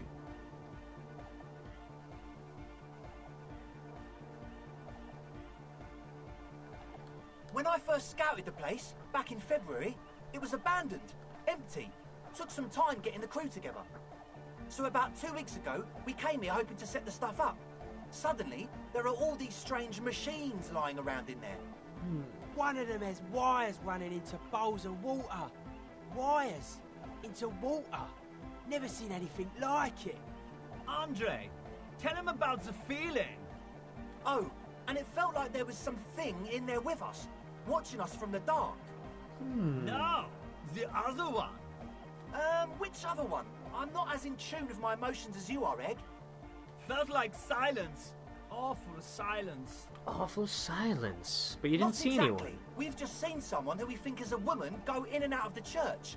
A couple of times. And we felt someone or something eyeing us inside. But that's kinda it. What was that something? Like you aren't alone, you know? It wasn't quite human, if you know what I mean. Not human, as in a ghost. Do you know what he means? A skeleton? It was this dark shape climbing upside down along the ceiling, like some kind of crabman. Crabman? Yeah, you know, the way it was climbing up and around the ceiling, like a crab. Crabs climb on ceilings? It was stalking a cell, exhibiting ambush behaviour. Huh? Odd. Crabs are usually marine creatures, and not known for climbing walls. Crabman. Are you sure there was a Yeah, crabman? totally. I mean, I didn't personally see it. Estelle was alone that time, but I believe her. If she comes out running and says there's a crab in there, there's a crab in there. You should ask her about it, but be nice. Don't tell her you don't believe in the crab. Okay. There probably is no crabman. Don't let them draw you in with this nonsense. Tell me about the machinery. You should talk to Noid about that. I just got a distinct burnout and dopehead sign from them. Probably jacked up to some snuff station too. Probably, very likely. Okay. With a small surge of PEA, alertness fills you, as if to say, this is a dark corner. Look behind it. It means like one of those rich boy private radio stations, where you can listen to people getting killed on, then jerk off to it. Sick shit. Not that we would know anything about that. Noid just likes to relay stuff. He appears sincere enough, sire. You could, of course, be wrong. We're getting derailed here. In short, you can tell to Noid about the machines. He'll tell you more. How can you be sure they're burnouts and dopeheads? Well, honestly, I can't. But I am. This is a below-feeble attempt at avoidance. Basically, he is attempting to weaponize idiocy. You can't, but you do. I should add weaponized idiocy to my own repertoire. Hey now, I'm 70% sure they're substance abusers. Don't let all that technology fool you. Where do you think the drugs come from? Talk about something else. What? Eclipses. Oh yeah, that's a meteor and name for the founding party. Thought it'd be cool to use it. Okay. If you don't know what the founding party is, there might be a way to mask it with minor demagoguery. Mask it. I don't even know what the founding party is. Come to think of it, I've never really looked them up, you know? I can't give you a precise definition, but they're a very powerful religious organisation. And they have roots in ancient mass society. And they're the custodians of the Pericarnassian Church. Plus, they anoint the innocents. They, like, made the innocentic system, no? Doesn't sound like they would appreciate a dance club. Sounds like exactly the kind of people who would want allowed. You're right, they do. The Pericarnassian Church is about love. And Nordic music is about love. I got love for my Pericarnassian posse. Love is the relay out of death. We dance. He violently shakes the tape player as if to see if he can break Love is hardcore. Unity. Unity. unity! Make some noise for my Insulindian posse! He turns the volume up and looks at you with a knowing nod, as if it's obvious you will now break into dance. You feel it. The anodes and the cathodes coursing through you. Your big toe starts tapping along to the base, as if testing the waters. I guess love can be pretty hardcore. Oh yeah, it can! He's coming around. You're getting it. Nod your head. Feels good. What are you talking about? What's a posse? Your posse's like your people, man! Like you got your cup posse, you look out for each other and you party together. That's a posse. And where is your posse, detective? Nothing comes to you. The world is silent. Sounds like you're just making noise. Yeah. You're right. How could the founding party be anything but enthusiastic? On second thought, no, this would be too much. It is what they want. They don't want this fucking shit.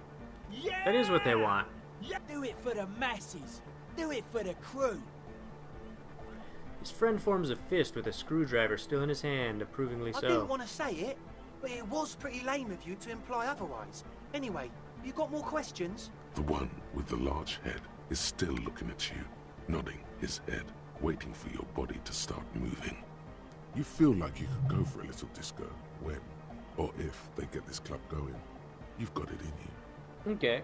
I want to ask you about this equipment. What? I see you brought your own water. Yeah. Good to have, bitch to carry. When I first scouted the place, I did some reconnaissance. I'm not sure the church even is running water. And it's distilled, too. Oh.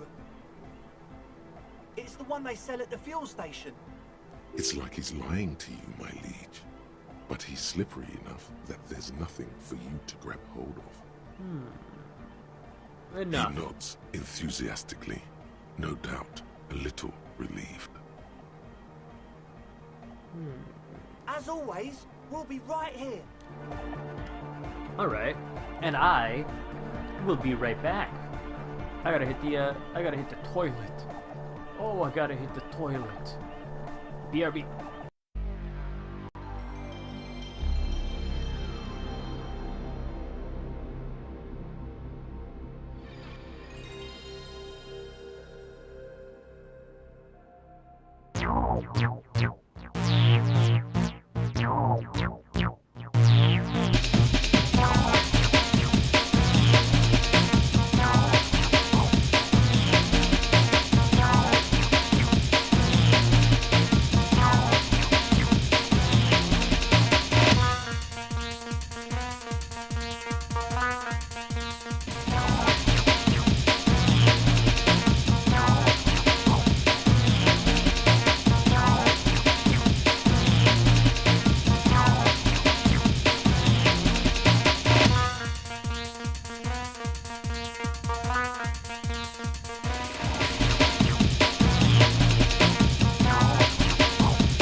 Come. Come closer. Enter. It's time to begin your journey. Down. You contacted us. Now you've been chosen to join us in the underground. The PlayStation Underground. This is your initiation. To a select few, we will dispatch news about upcoming games, special offers, demos. Who knows what awaits you as a member? Log on to the PlayStation Underground website to travel deep into the underworld of PlayStation. To get immediate access to more demos and news, experience the PlayStation Underground CD magazine. 2 CDs per issue, 4 issues a year. 8 discs with playable demos. Interviews with the game makers, behind the scenes at PlayStation events, hints, downloadable codes, and more. Be the first to get information on the next generation of PlayStation and see what you've only been hearing about. Finally, a magazine that doesn't make you read. It lets you play. Call 1-800-983-SONY or log onto the website to get 1 year's worth of issues and over 40 demos for less than the cost of a new game. As a PlayStation Underground member, you now have access to all the inside information a gamer could dream of. You're underground now. There's no going back.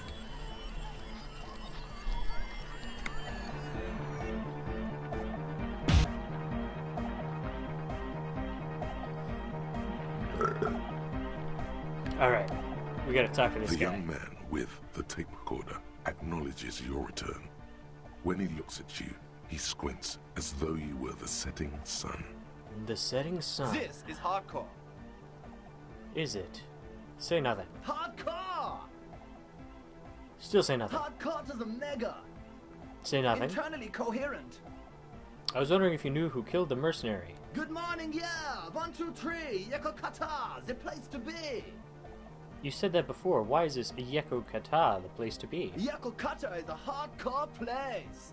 Okay. Yeko Kata is an abbreviation from the Gradian term, Zone of Ecological Catastrophe. Right on. An agricultural megaproject in the extreme southeast of the Gradian Isola. Okay. It involved cutting-edge approaches to irrigation and a completely new type of fertilizer. Human? An intricate system of irrigation networks pockmarking the earth, intermittent seas of phosphorus mud, ripped tarpaulin fluttering in the wind. A pair of molten rubber boots also comes to mind. All in all, a truly hardcore place. Okay, it is hardcore. So you had a talk with Andre, and now you want to discuss things with Noid. Good. Okay, skin shows through the holes in the Speed Freak's too large sweater. In front of him, an open toolbox full of carpentry tools and parts. It's good you talked to Andre first. Gave me time to get a reading on your sign. Can't really talk to people before you get a reading. He runs his hand through his hair, which is combed back in mock seriousness, and continues to fiddle with some gears. I saw a sticker on the padlock. A sticker? You mean the yellow one? Can you describe it to me? Yeah. Interesting. He wants you to describe it, though he already knows what it looks like. Why describe it if you already know what I mean? So I can hear you do it. Sometimes the outside gaze helps us reflect on things. Right Lloyd, on. don't bother our guests with your games. Piss off, Andre. Me and Mr. Cop are trying to discuss art. Hell yeah. You shouldn't talk like that. I don't mind. Cool. The ban on foulness. That's the moralist plot to alienate us from our bodily functions so they can control us more fully. Anyhow, what was the sticker like?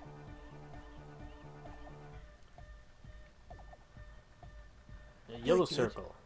What did you want to know? Is it a dead guy smiling? Yes, you're the 23rd person to get it right. And I've asked 23 people. Looks like it's a dead guy smiling to the entire human race. Why do you think that's so? We're all the same. Same eyes, same smiles, same death. What does it mean? He defeated history. We are living in the age of history, and in the eyes of history, we are always already dead. How can we ever smile then? Because history is a lie, and so are its deaths. The present moment and life are the hardcore. The hardcore expels death. Or maybe he's not dead. Maybe he's just really ecstatic about the beats. Right on. Or drugged out of his mind, come to think of it. He could also be drugged out of his mind. Or drunk, or in a clinical coma, or glad to be dead. But those versions suck. What makes the sticker so modern? Simplicity was brought to us by a classical soul artist modernism, but that was a tasteful, harmonious simplicity, right? Right. Well, hardcore is not tasteful or outwardly harmonious. It's a warning shot. This will be dangerous. The echo of man's loss haunting him. The sticker, the clothes, the music, same thing. Not an agreeance. It is. Alright, I guess that's enough of one that. could write an entire treatise on the thing. But what for? Tell me about the Weird machines. stuff. Specialised. There was a data processor and some sort of long-wave machinery. Wires going into water. Gives off a spy sign. Or some fucked up Samaran science sign. You know, the kind that goes head first into the supernatural. The People's Republic of Samara is a product of Revachor's sister revolution on the Grand Isola. It's known as a severely degenerated rogue state. Okay, what about the supernatural? Nothing's wrong with it. It should definitely be researched. You can still do sick shit with it, though. The sickest. That's perhaps why it should be researched.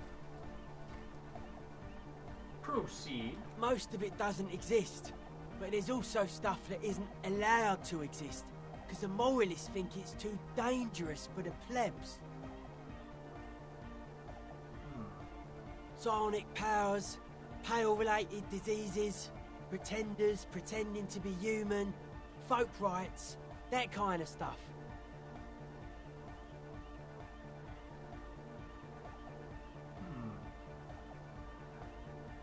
Are the signs all right now? Nah. Still strongly out of sync. Stage gamma disalignment. What does it mean? You heard me.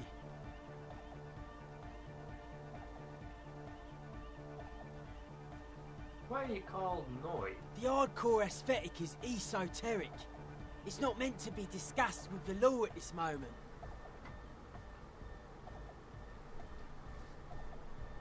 But what about when I can't hear out of my headphones right? What then? It's not easy to reach a harmonic resonance of signs without some adjustment. We need sign matching?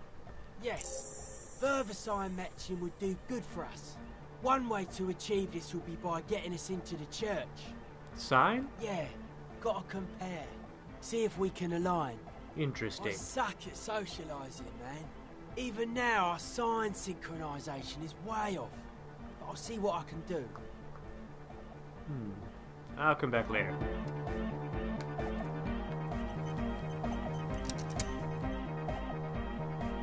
Alright, Kim, your turn.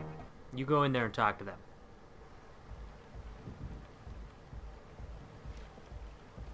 Yes? Low. Alright.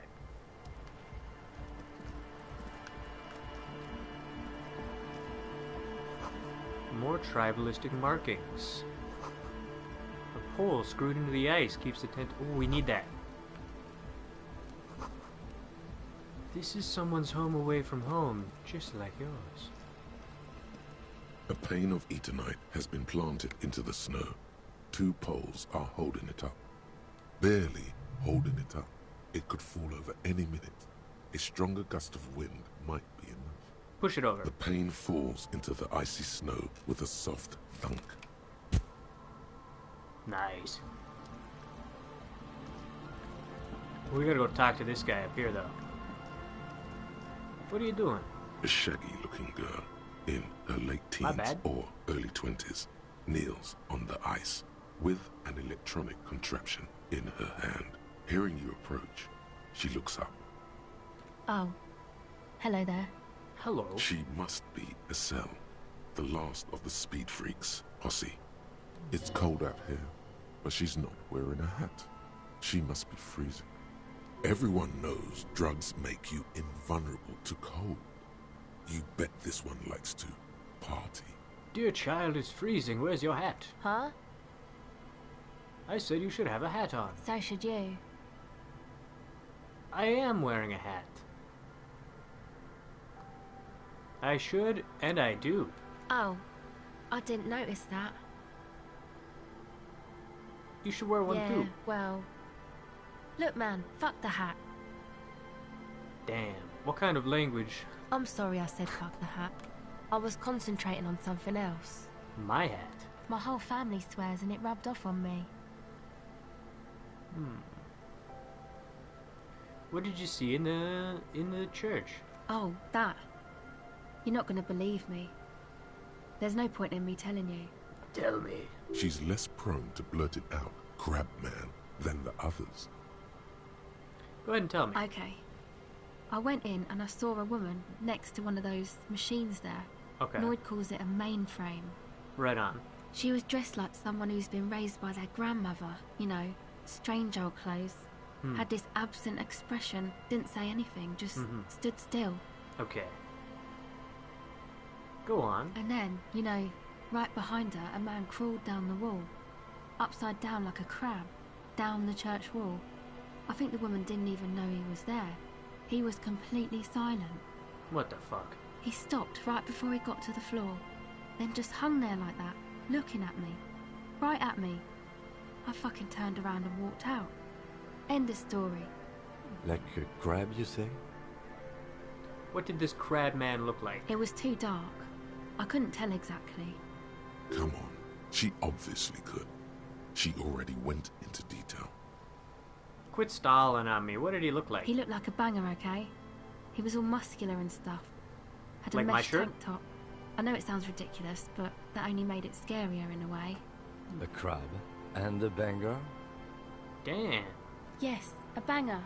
As in a mess gang member. I know what it sounds like, but that's what I saw. A gangster crab man. You were wrong, I do believe you. Why? Seems too ludicrous for a lie. I guess so. Anyway, what else? What is that device you have? This is a portable recording device.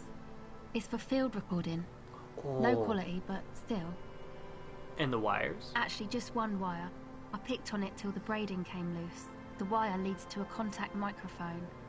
What's a contact A microphone? contact mic records sounds from inside things, like this ice. Ah.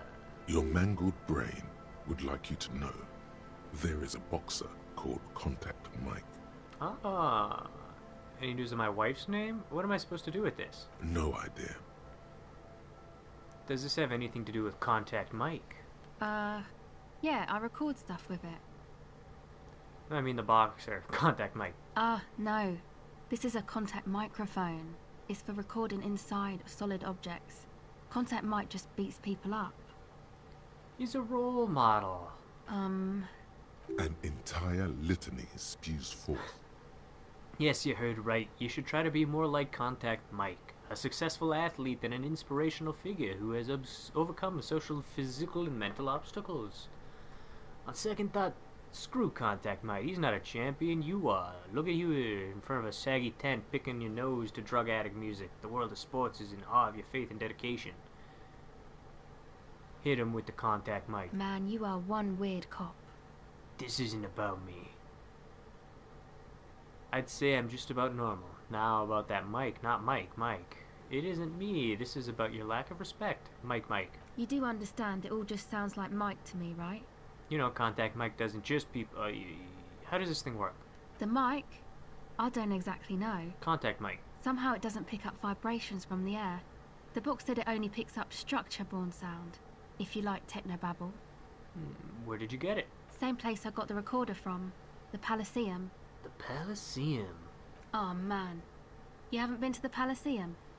It's the coolest place in this whole drug-addled shithole. It's a music club and a synthesizer workshop on Boogie Street in Jamrock. Musicians live there, like real musicians. I once saw Arno van Eyck. Sounds interesting. Arno guy? Sounds like a place for congregating homosexuals. Oh Who's yeah. Arno? Guess you wouldn't know Van Eyck. Or really be a Palaceum going kind of person.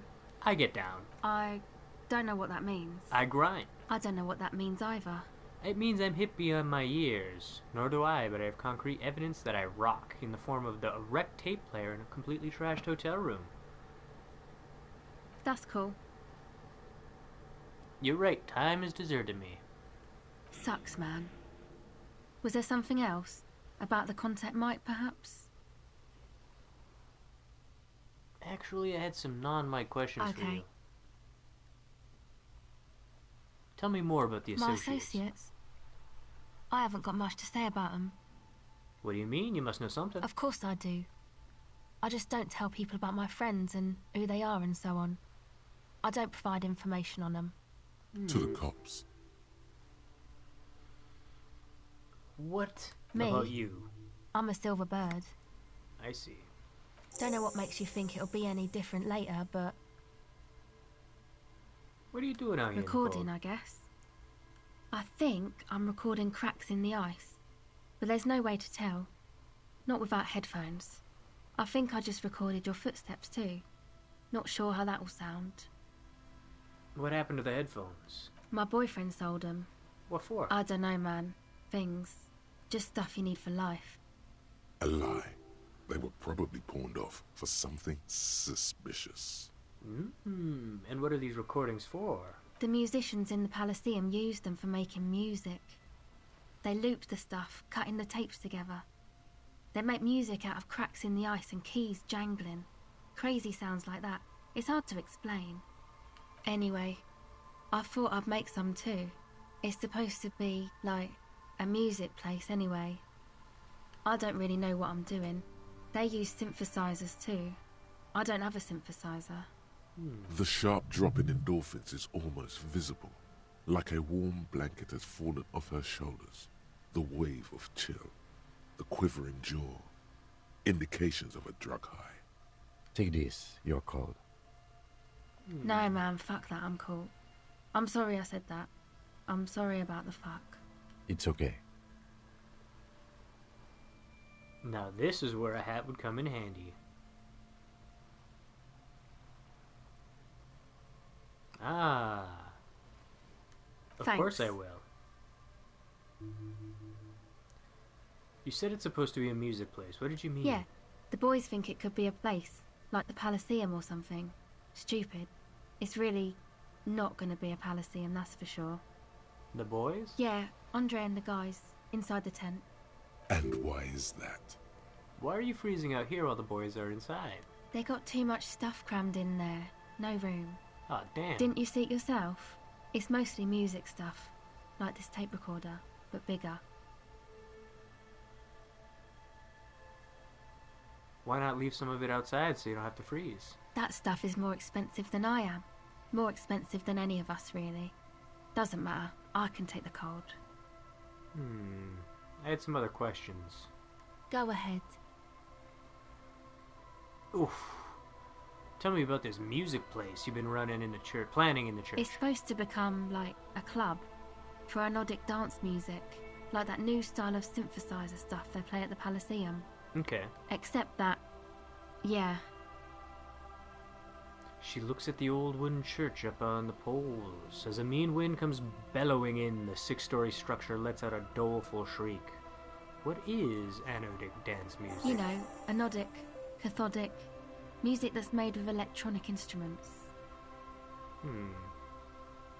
Like what? Synthesizers and tape consoles. Microcomputers too. Anything that uses electricity. It's an average computer, but isn't but guitars. alright. Also found sounds, stuff like that. You see clear, beautiful, violent flashes of light. Light cutting through a smoke-filled darkness. That is what the future will look like. If it ever comes. This is an evolutionary step up from amplified instruments, which in turn are a step up from acoustic instruments. What comes after it, you wonder? A black-tinted nothingness, or something finer? Now I'm gonna find out what it is. What is it? We already did that. You know, a Nodic. You see, this is an Enough. Go ahead. 28.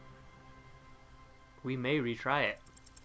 The device is still warm from her touch, and heavy as a brick from the batteries inside. The company logo, Omicron, adorns its yellow plastic cover.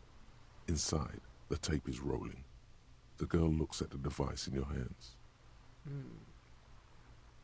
Put it down. I heard her with the "I'm sorry you have to sit here on the ice with the drugs wearing off. At your age or at any age, in this weather, waiting for it to get dark." She looks you in the eye, her pupils wide, surrounded by a ridiculous amount of makeup. The people who built this world intended it to be better for you, but they failed. It is easy to live in their failure with this by your side. Tap on the tape recorder. The wind howls. She remains silent. It's real. Tell her. It's not a childish fantasy. It can be a real weapon against what's coming for you now. What is? The dark. Nothing if you got this. Don't be scared. I'm once again reminded of how Contact Mike rose from the slums of Saint Baptiste to the top of the boxing world, overcoming adversity and serious brain trauma. Nothing is coming. Nothing. He wouldn't knock out in 3 rounds. The real fight is for the right attitude.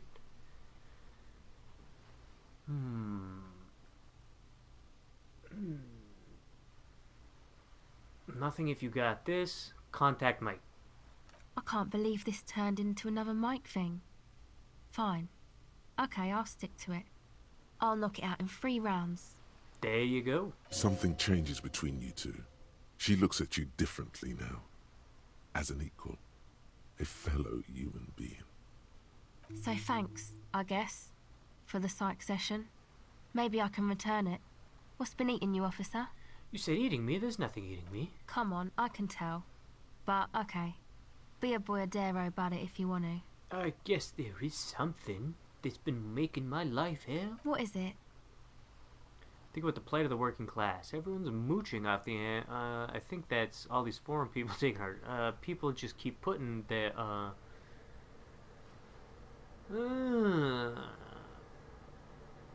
I think it's the plight of the working class. Let's do selfish interest. Oh, really? Anyone understands that sometimes you gotta make sacrifices for the sake of progress. It's all very distressing. So, the thing that's been eating you is the slow pace of social progress? No, that's probably not it, is it? No. It sounds like you just got chick issues. You could be right, but I don't know for certain. Well, think about... Anyway, was there something else? Actually, goodbye. Okay, bye. What's this? We're getting reports of normal, reasonable, temperate, political opinions somewhere in Martinez. Oh, whoa, whoa, whoa. Whoa, whoa, whoa. I'm a real radical. Of course, a radical centrist. In these bright and loud times where 1,000 frequencies drown one another out, sober thinking is a radical act. It's time to become a citizen of the kingdom of conscience. No more talk. Sign me up. I knew we could trust you. Remember, real democracy is just around the corner for Revachol. When that real democracy kicks in, we are all going to be so much happier.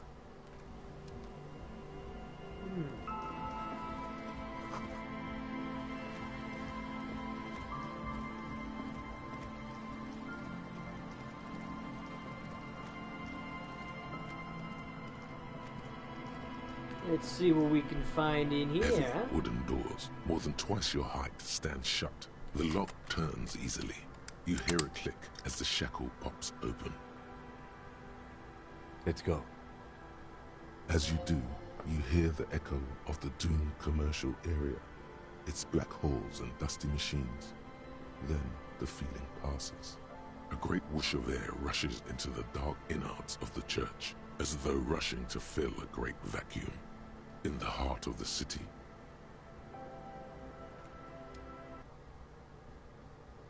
Whoa.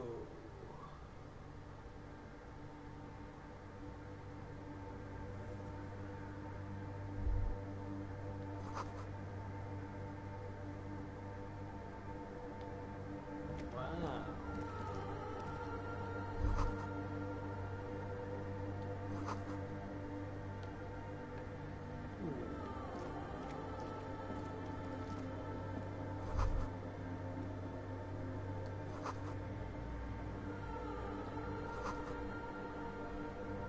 A new figure.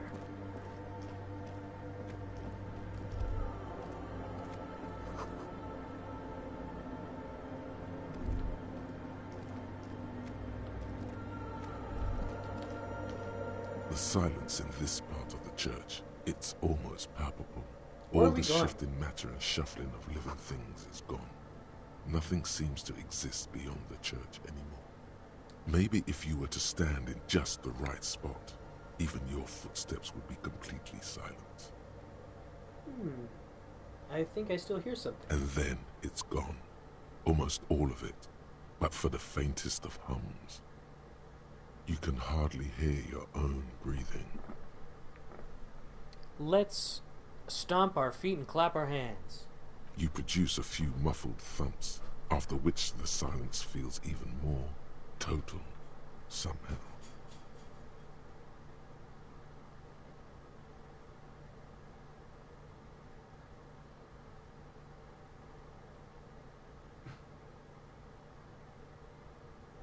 Your voice is barely audible. Not a howl, but the softest of whimpers.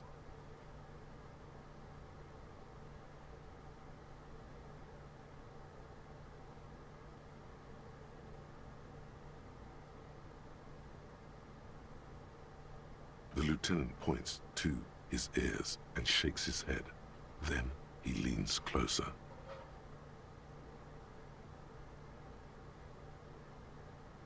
Can you hear anything? The church just has strange acoustics, some engineering trick.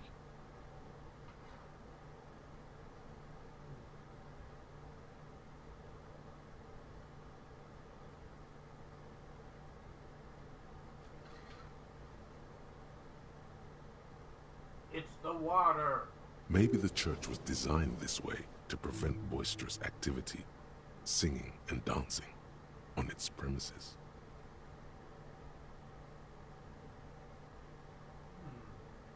The lieutenant doesn't reply, but you can sense him tense up next to you.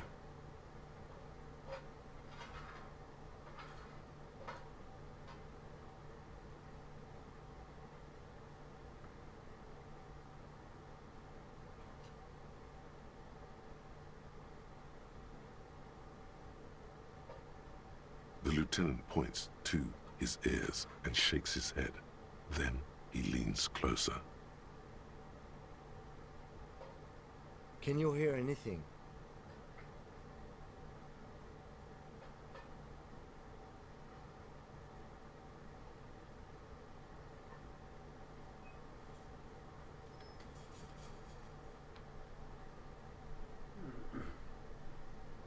I wonder why the church was built with such strange acoustics. Maybe the church was designed this way to prevent boisterous activity, singing and dancing on its premises.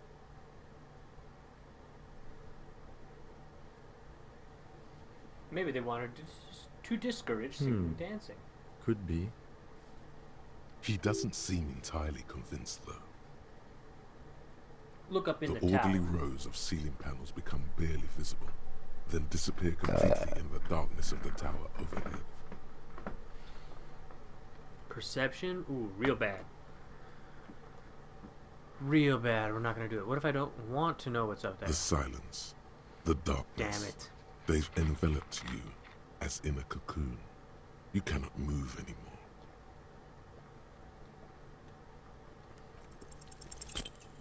Damn it.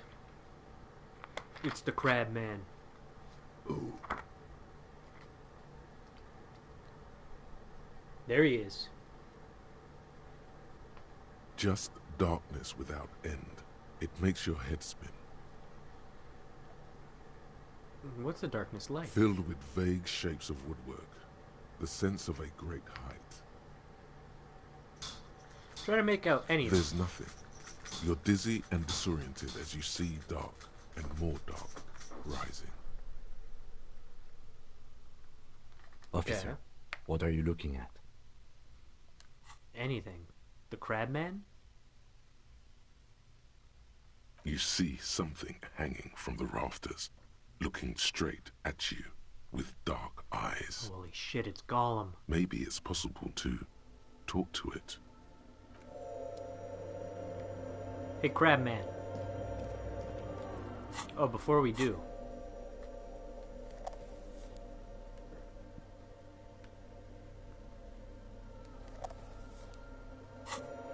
Crab Man. Is that a man?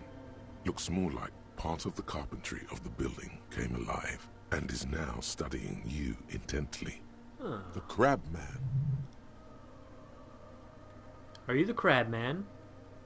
Be quiet for now. Are you the Crab The Man? man leaned forward a little, fixing you with a steady, unreadable gaze, then speaks.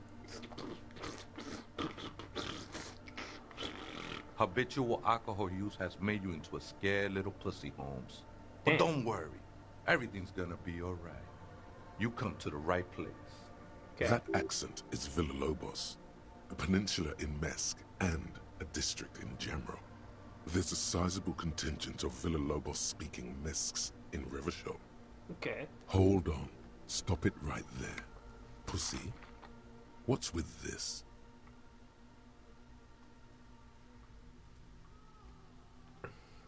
Hold your peace. Wait. No, we did Laja. Here you can receive the mother's love. And when you're ready, she will take your hand and lift you out of the despair at the bottom of that bottle. This man is obviously a habitual narcotics user. Do we really need to question him? Yes. I'm put off by this religious stuff, he thinks. And maybe the ceiling climbing, too. It's all very hard to square with the lieutenant's own view of reality. Hey, and what was that about the bottle again? You haven't even drank that much lately. Lay off it already. Shish.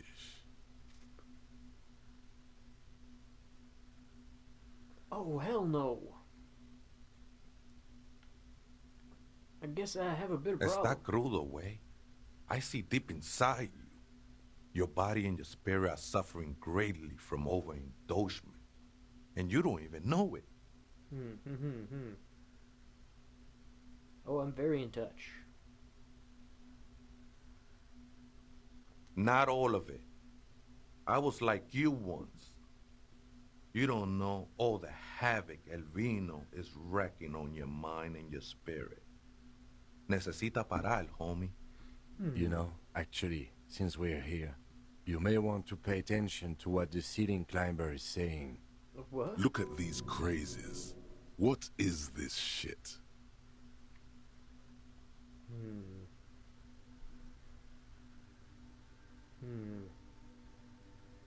It wouldn't be The me. grave's coming for your little identity sooner than you think, Holmes. You sure you're ready? The mother could set you free from all that shit. The mother. This is the Church of the Mother of Silence. You are welcome here. You have no idea what the fuck he's talking about. Is he just trying to throw you off your game? Whatever it is, he's quite confident about it. Just look how gracefully he sways. It's pretty graceful. 'Tis not an act, my liege. Save him perchance he hath deceived his very self. This man is a zealot. I'll ask you one last time. Are you the Crab Man? Never known myself to be a crab. But if that's the name you got for me, I won't stop you from using it. More like a spider. It's your neighbors. I always thought of myself more like a flame. flickering along the rafters and beams. It may be that I gotta work on my technique. That could be. I was in a gangway, but my memories of that time are fading. Most of them are already gone. A certain Portland dude. Nah, Ese, it's not like that. Best thing that could happen to you, losing your memory. Do you remember your name, sir? Tiago's my name, but those syllables don't mean much to me these days. A name isn't just your identity, but also, so to speak, your place amongst your fellows, your place in the world. I ain't got no use for such a place anymore. I don't do names either. That's not quite right, but you're getting somewhere. Any one of us could have been anything else. We are all one who sing the mother's glory. Some ravers want to turn this into a nightclub. The ones in the tent outside, right? I see them. Guessing they're the ones who call me a crab. Probably scared of me. But do they have a reason to be scared? Nah, man. They look pretty funny. And I don't harm no one anymore. Anyway. So what do you think about the nightclub? Why not? They wouldn't bother me none. I'm usually way up there, imbibing. Ain't no music on earth that can reach where I go. Might even be nice to have some company. Do you know where the other spooker is? ¿Other spooker? Oh, esa viejita es muy estudiosa. Don't know, Holmes. Viejita is grandma? So there is another person living in the church. No.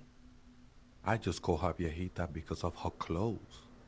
She's actually quite young. Or maybe not that young. Age is just one of the many masks we wear. And you don't know where she is? That's what I said, Holmes. How could you not know when you both Don't live really here? follow her comings and goings. Just see her typing on her computer now and then. We got different interests. So you've got nothing else to tell me? How she looks, what she does? I'm Who is afraid she? not, Ese. You just have to wait until she comes back, or... Or what? Or search through her radio computer. What are you doing here? This is a special place. There's a perforation in the world up there. A way out into nothingness. The hell This are you church talking was about? built around for purposes of veneration. Like what? What are we talking? I circled it, nurtured by the silence bestowed by the mother. One of these days, I'll be pure enough to go drink from it directly. Who's this mother silence you keep talking about? And nightclub That's in no silence, simple not so question, much. I said. She is one who can be painted or sculpted. Okay. She is a cavity in the dark, beyond sense. She saved me. Okay. But I couldn't describe her to you. No one can, Holmes. And no one ever will. His adoration is beyond sexual. This cavity is something that no human form has. Who's this mother? No, we just did that. What'll happen once you drink from this perforation? I will be incinerated, but not destroyed. Finally, I won with the state of the world before reality began. Okay. That sounds a bit like substitution behavior, no? You know a thing or two about that. You sure you didn't just switch one It's drug for not another? like that at all, man. It's just faith and joyful service. Too gleeful, those words. He is lying. Not to you. To his very own self. Faith is a kind of drug. I heard that before, Way. And I know I can't convince you on the spot. But think, when's the last time you woke up from silent communion with a hangover, regretting what you did last night? I guess you got a point there. I Tiago. know it will take time. Don't sweat it. What are you I doing in know here? it will take What? time. Don't sweat it. Okay, well, what are you doing in here? I'm a seraph, Holmes. Weird. I sing the mother's glory. You should sing for me the Superstar Cup. I ain't from no Marietta, if that's what you're thinking. And the song I sing is Silent as the Mother. Okay, okay. Marietta is a mesque style of music and dance, commonly seen at all manner of festivities, especially weddings. It's delightfully quaint, owing to its peasant origins. Heck yeah. He lost his cool there for a moment. Seems you hit some nerve.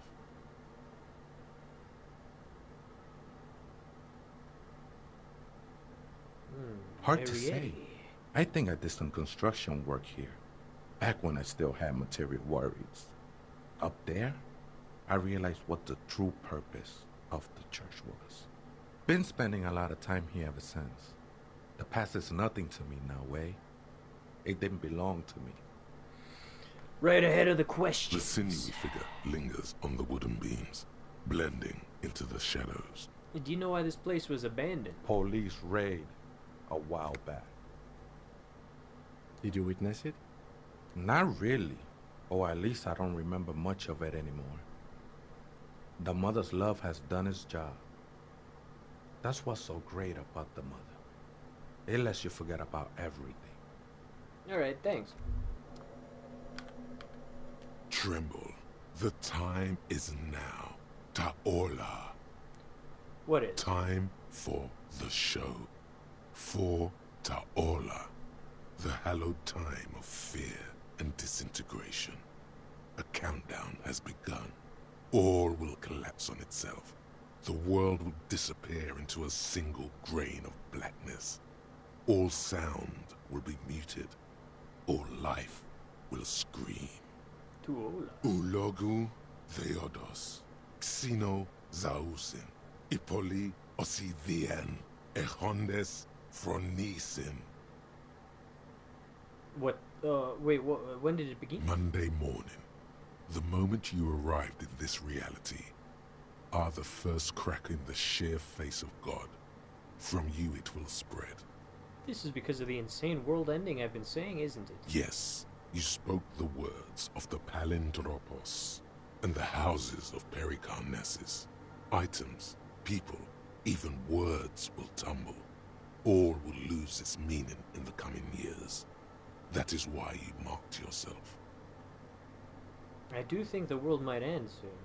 Am I sure it's not just a joke? It's totally also a coping mechanism. Okay. I'm a little afraid. So you should be. The world island crumbles at your feet, and in the far plain, Palindropos. Perhaps, just a thought, this has something to do with the hangover. Oh. I do think the world might end soon. The face of the woman fractures. There will be herd killing. We all become vapor. Apocalypse?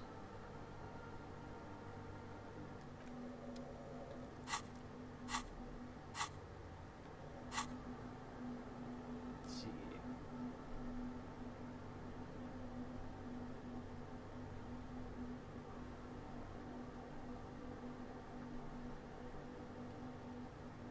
Let's do it. We gotta be apocalypse cop. Apocalypse cop.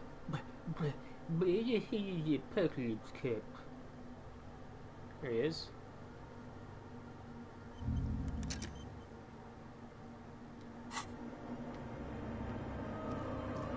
Taking a couple hits to rhetoric, but by the end of the day, that should be good. Frost has drawn flowers on the glass. Oh, what's this? Paint?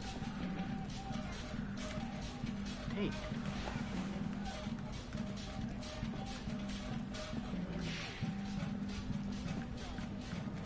How do we get over here? A spider has spun its web around this wood-carved pillar.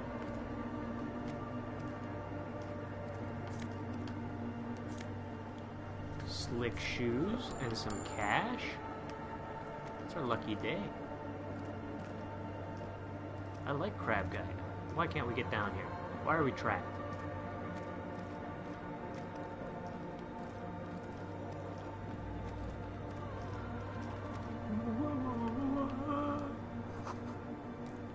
Let's check out those shoes.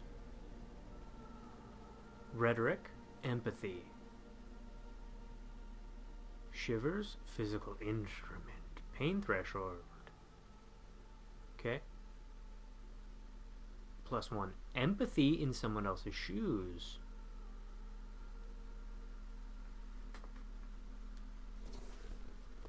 Composure. Ooh.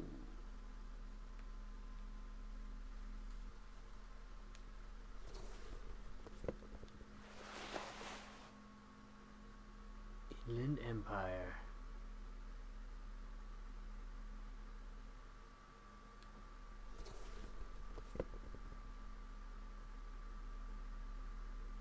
Empathy -1. So what are we looking like? 2 empathy. Rhetoric is 6.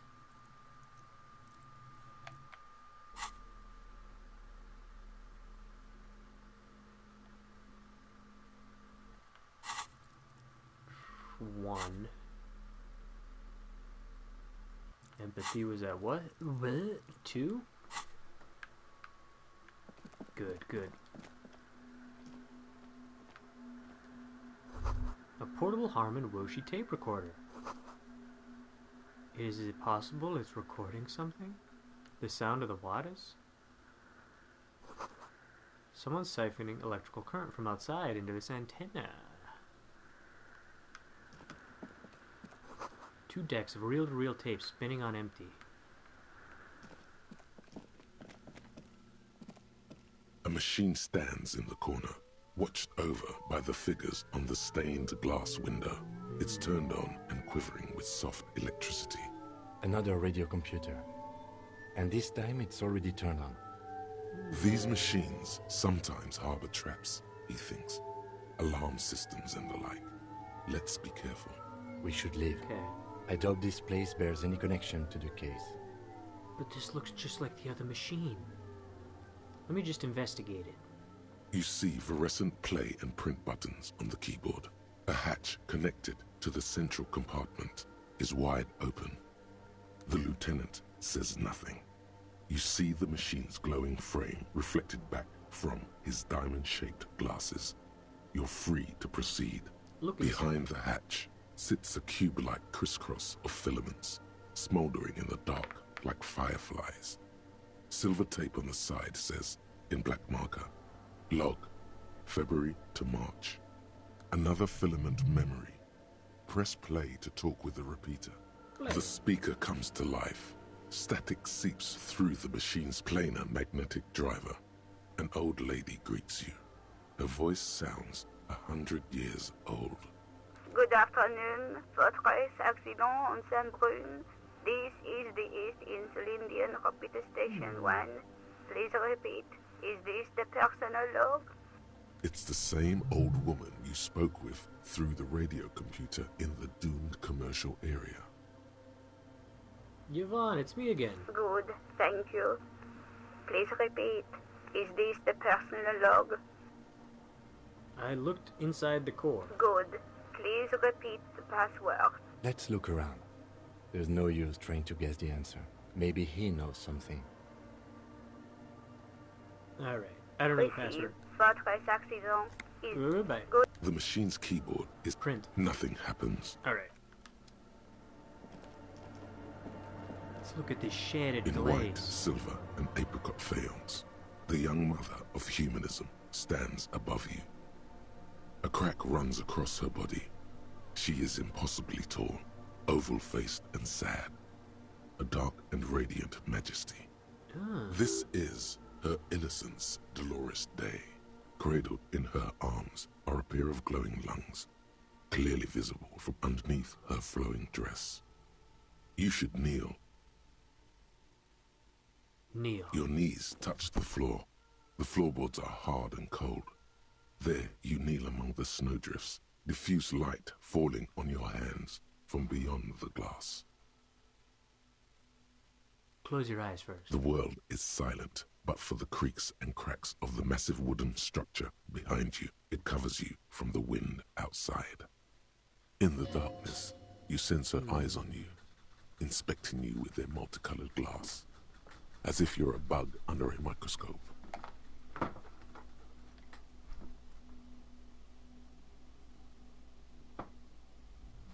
Open eyes.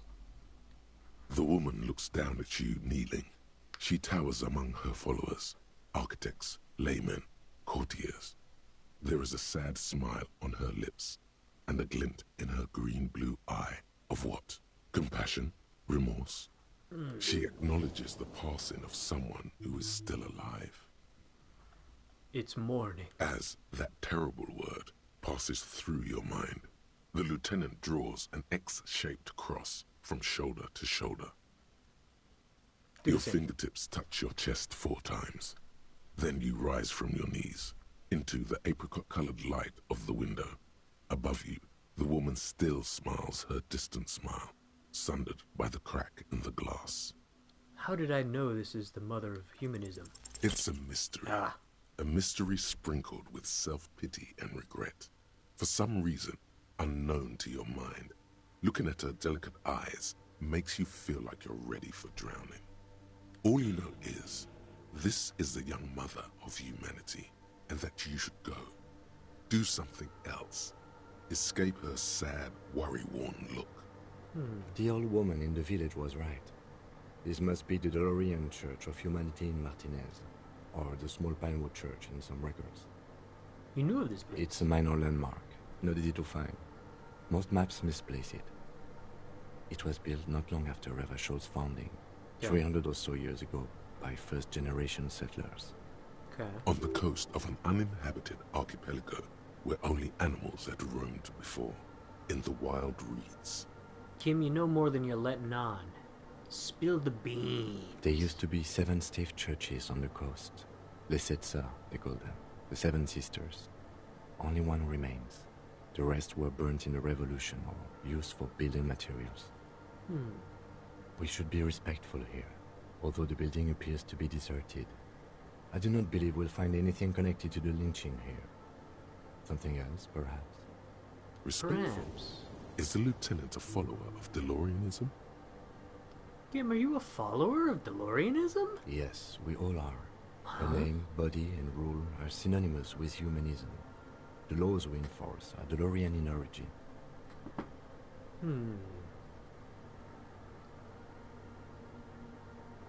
Stroke our chin. The woman looks by in silence, smiling enigmatically.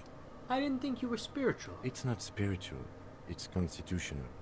The DeLorean system does not demand faith, only accordance. Well, we fucked up the other one, but this one, we're gonna get it. A jigsaw of broken shards falls into place in front of you. A ghostly reconstruction of the stained glass window. Before it was shattered, there was an older woman beneath the younger one. And a text. A light motif below them both.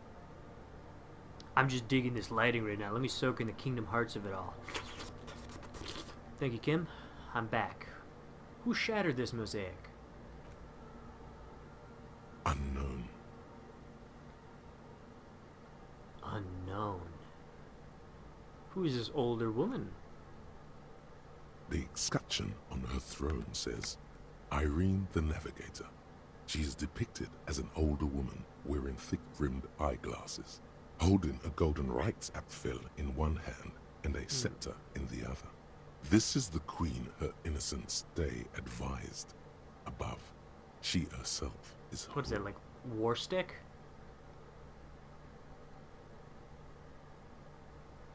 Break down that word. Small figures Gotta of be like wise war men, stick. common men. The motto. Worshippers walk up the stairs to stand at her feet. Secret servicemen, 30 years, stand in a row guarding her. It must have taken years to produce this work in all its dizzying detail. Tell me about the motto. Is it good? I hope it's not too wordy. Below both women, in luminous black letters, Après la vie, mort. Après la mort, la vie de nouveau. Oh. And then, along the left side, Après le monde, la gré. Après le gré, le monde de nouveau. Oh. After life, death. You don't have to. I knew. After death, life again. After the world, the pale. After the pale, the world again. This is the great leitmotif of humanism, a summary of the effect of the discovery of this Isola, the Insulindian, on human thinking. A tremendous sea change akin to finding life after death. Okay, well, Lieutenant, this used to say, after life, death. After... Let's take a step back. No, we're going Death. Life again. After the world, the pale. After the pale, the world again. Should we get some of that pale vodka? Kim, you got cash. This exaltation is common in Dolorian sacralism. In the early years, it was even incorporated as the RCM slogan. No more, however. Why? It was deemed subservient to use a strongly moral intern-related motto. We already suspected of bootlicking. The sentence was also seen as too feminine. It was a macho thing. Ah, I get you. Justice, union, prudence, and force. Jupf. Excellent. Not very feminine. I like the other one better. I like this. Puts the fear of God back in the mold, my goodness. So do I. Step off, Kim. Nope. The mother of humanism towers above you. A wax painting on a cracked pane of glass. Nothing has changed in her expression. Can we walk through this or no? I wonder if I broke the glass.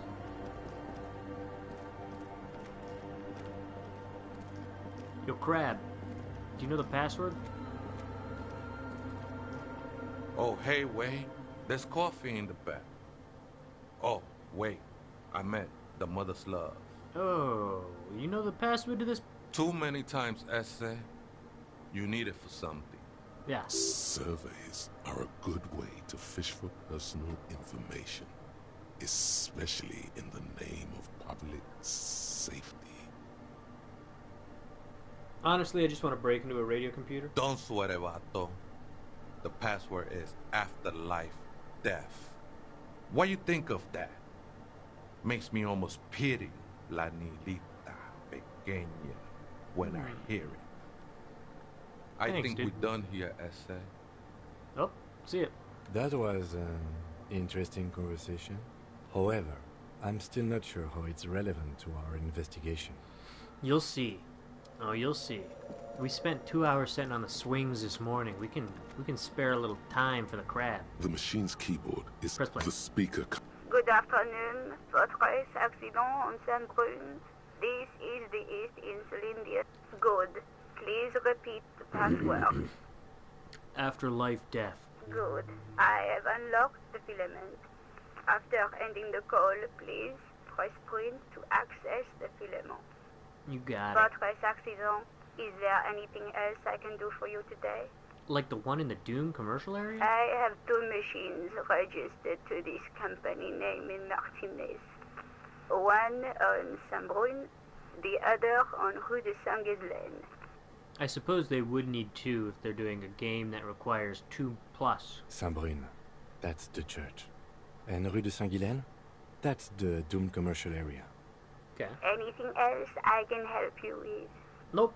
Goodbye. The machine's keyboard is still illuminated. Print. The printer prints out a long text document with dated paragraphs. It looks a bit like someone's journal. Read the printout. The first entry, made on the 4th of February, 51, by an unknown author, is short and concise. Okay. Arrived at the church. The door was boarded up, so I used the crowbar to get inside. Looks like the place has been deserted. Nothing out of the ordinary, but I'll ask around. Need to figure out how to get the electricity in. The lieutenant leans closer, scouring the printout over your shoulder. Just as you finish reading, he looks up, muttering under his breath. 4th of February. That's over a month ago. Whoever set up those machines has been here for quite a while. Do you think the log might be connected to the case? Our case? No, I don't think so. It must be some local eccentric. Read the second 6th entry. of February, 51. Had a little chat with the local fishermen. Said I shouldn't go near that place, that the church was spooky and ridden with narcotics. It's a little spooky, all right. Still haven't figured out the electricity. See? Even one of the spookers themselves says it's unnerving. What was that about narcotics? This could prove to be interesting. Take a look around. I doubt that we can find any. It's just idle fishermen's gossip to scare away the kids. Nothing spooky about this place either. It's just abandoned and cold, and in an awful part of town. Then why doth the lieutenant protest against spending time here so often? Read the third entry. 7th of February, 51. Finally got the electricity in. Next on the agenda, a new antenna. I'm thinking ESCA series, something advanced. Why would she need an antenna? Why would anyone need any of this equipment here? He steps on a wire running on the ground, inspecting it with his boot. 8th of February, 51. Bought the antenna, had some problems setting it up. Called Simon for help. Heard the others are back to making art. Drinking somewhere out of town. Sulislav started a rock band again. Lexi has been seen asking money from strangers. But at least the artists have their act together. They're qualified labor. They can get work anywhere. Graphic design, ads. The programmers are doing fine too. I mean, they're programmers. The writers, though, they're fucked. I just have to find out what caused that data loss and be done with it. Still don't understand how it managed to wipe out the backup, when the backup wasn't even connected to the front. I know. Everyone thinks it's impossible. They say I must be lying. I'm here to set it right. A data loss? Seems like something to do with radio computers. Unfortunately, I don't know enough about them to understand what the author is saying.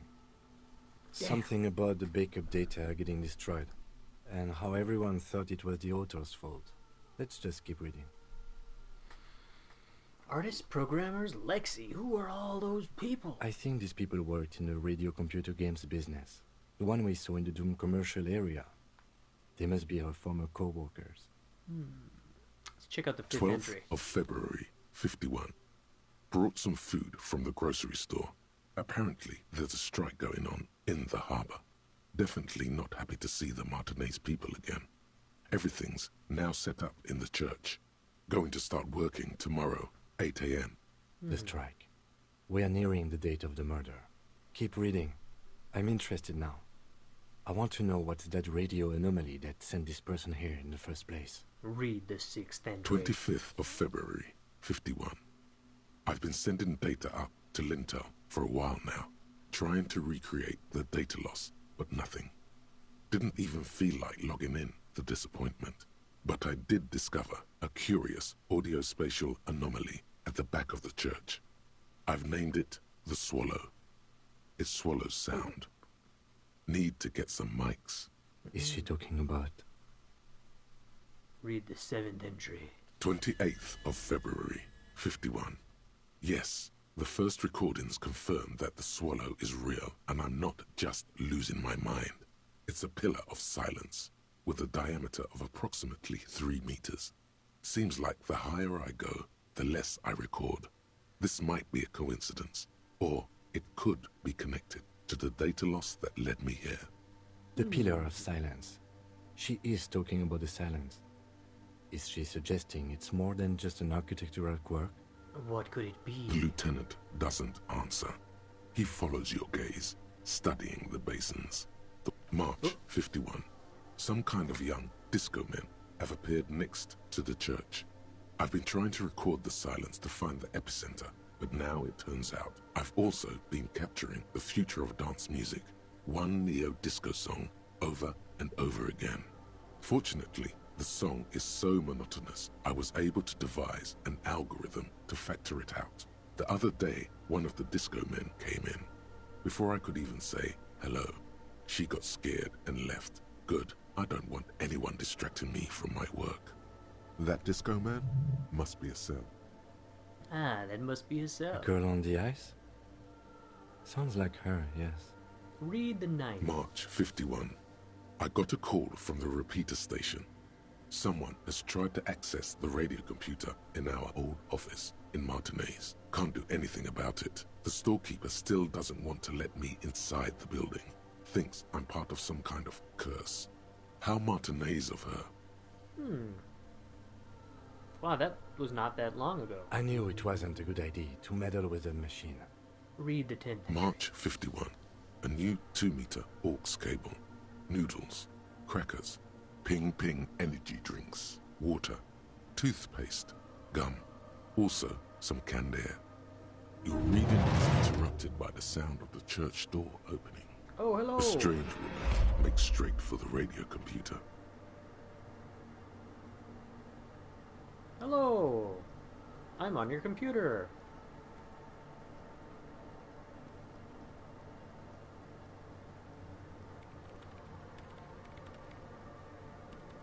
Continue. Breaking into my radio computer, I see. She glares at you as she holds down the off button for several seconds. I do apologize for the intrusion, madame. We are with the RCM, you see.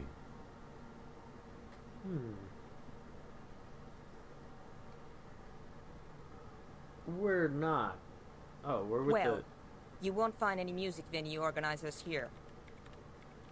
It's just me and my computer, and it has been this way for weeks. Now please give me some room. I need 2 seconds to see that you haven't destroyed anything. Oh no. We should talk to her after she has rebooted the machine. Breakthrough. Bringing of the law. Law Jaw. Okay, so we now know why you have Law Jaw.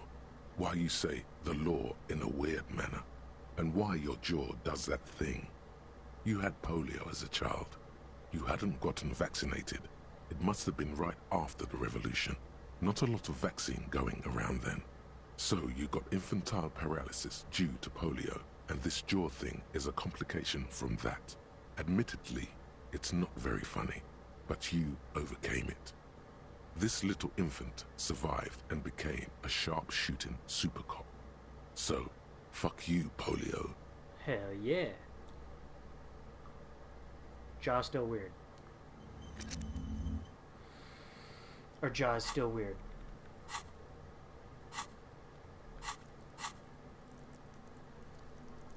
Six. Bummer. Alright. Well, let's do a quick save. And call it there for the day. Quite eventful. Quite eventful. The activity feed is down, so I don't know who followed, but we did get a follower. Thank you. Thank you for that. Hopefully the thing went up. Did the little thing. The thing happened. Hooray! VOD Squad, you know where it's at. Both places. Lurkers, you're legendary. I'm fucking starving. I gotta get some eggs. I need some eggs. I need to go swallow down a couple of eggs like a snake slithering through the Sahara Desert. Gonna drop down from the treetops above. You ain't gonna see nothing, but I'm coiled around your neck now. Bye-bye.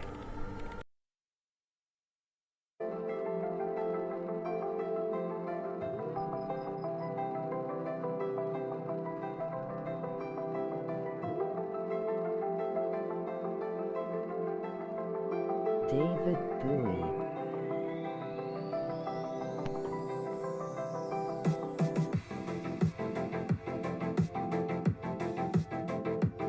Our lurkers are legends.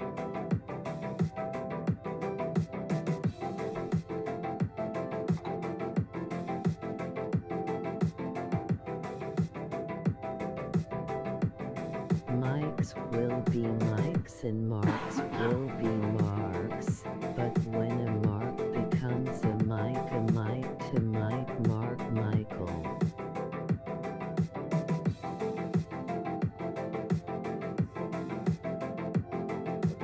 Is that a fucking cat? Hey. Fucking cat. Mom! Yo, there's a stray cat outside. Mom! Yo, Mom! Is that a cat in the dining room?